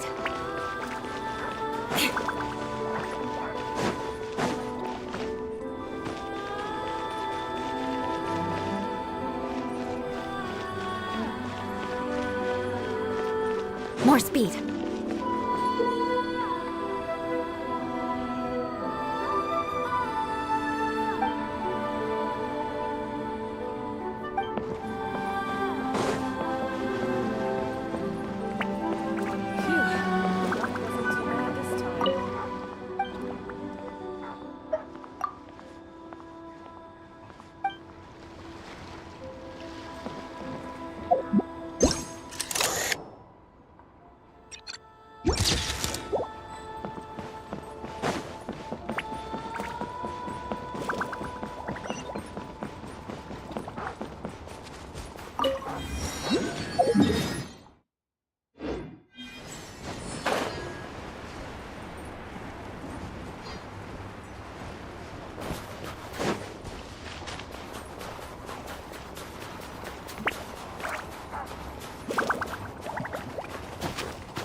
Etiquette is all just for show. Just smile and nod along. I was forced to learn all of the rules by heart. But even I don't take them that seriously.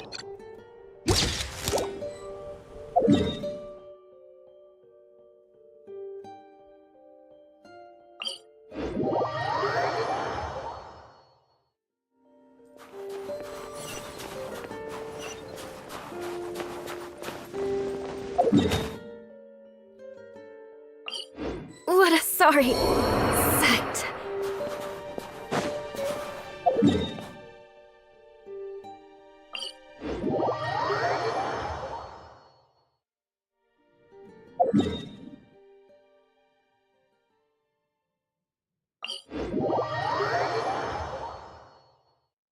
The Winter Shogun approaches.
More speed.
No way!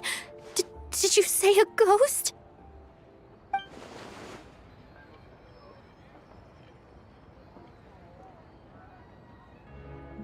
It's true, I swear. Everyone's talking about it. The moment it strikes midnight, eerie music echoes from the theater. Someone even saw the ghost shadow dancing on the wall.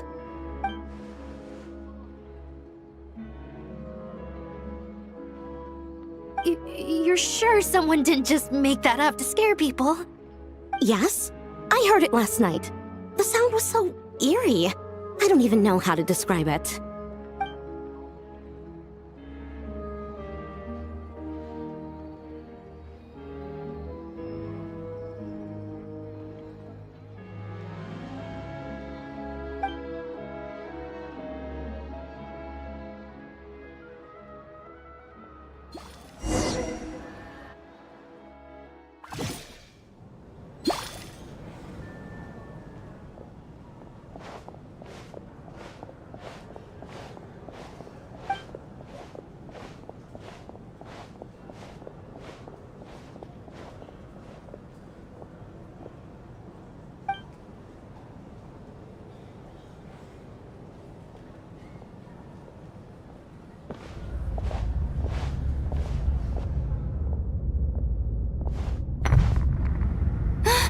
What was that?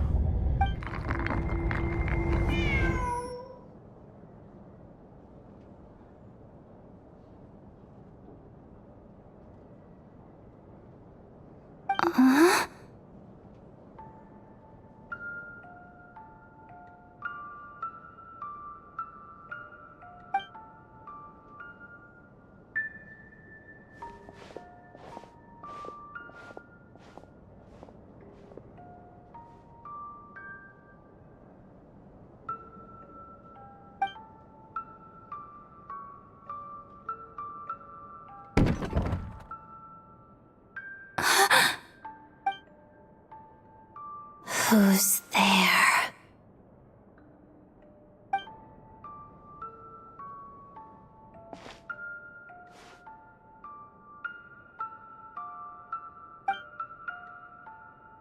Traveler? Odette? Yes? What were you expecting? A ghost? I have. The eerie music and the dancing ghost. Here. This is the true form of said ghost.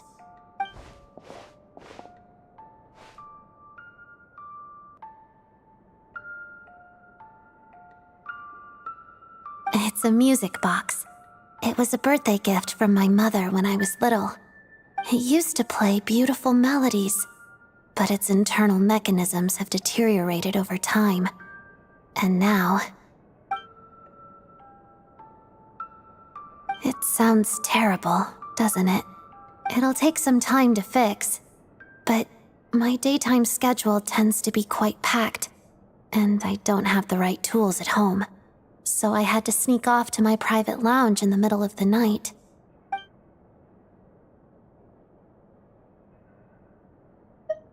Yes, this area belongs to me. Doesn't it look the part?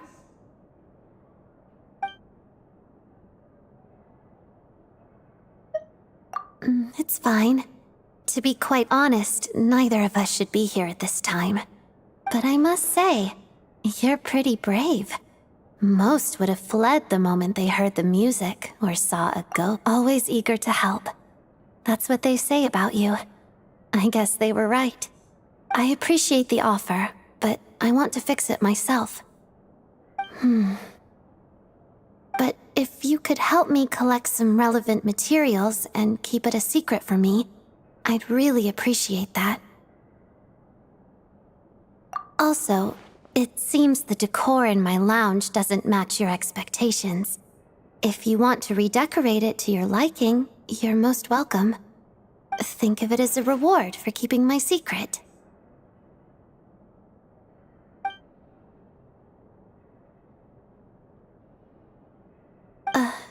Did you not want one? Vodyanitsa said fans would do anything for a peek behind the scenes. Oh, that said, could you hold off until the music box is fixed? Your redecoration project, I mean.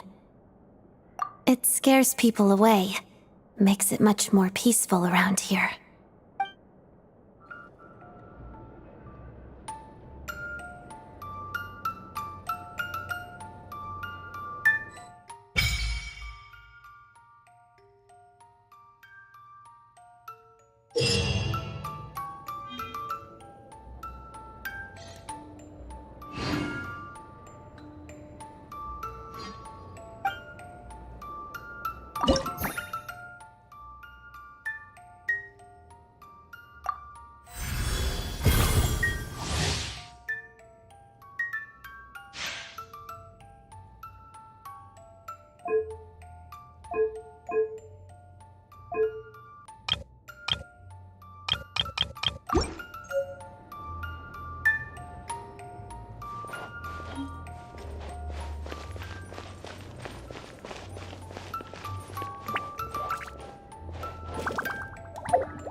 You want to learn some Favonia's blade work?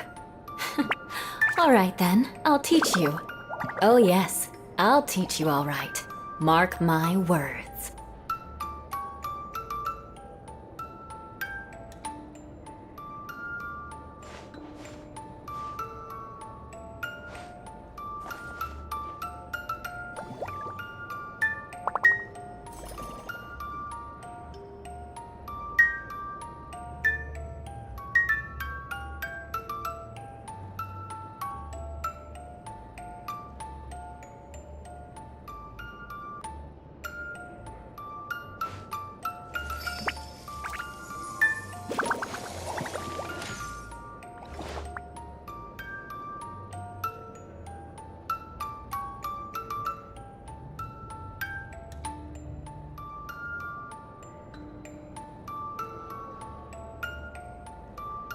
Knights and aristocrats share the same cultural heritage, but the knights had enough sense to do away with all the superfluous detail.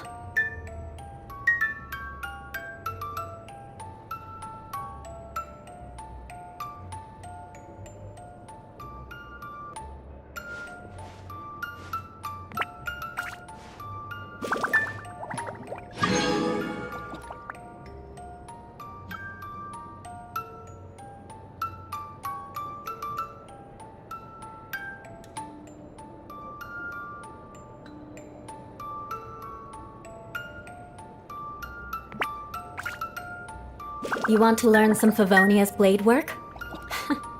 All right then, I'll teach you. Oh yes, I'll teach you all right. Mark my words.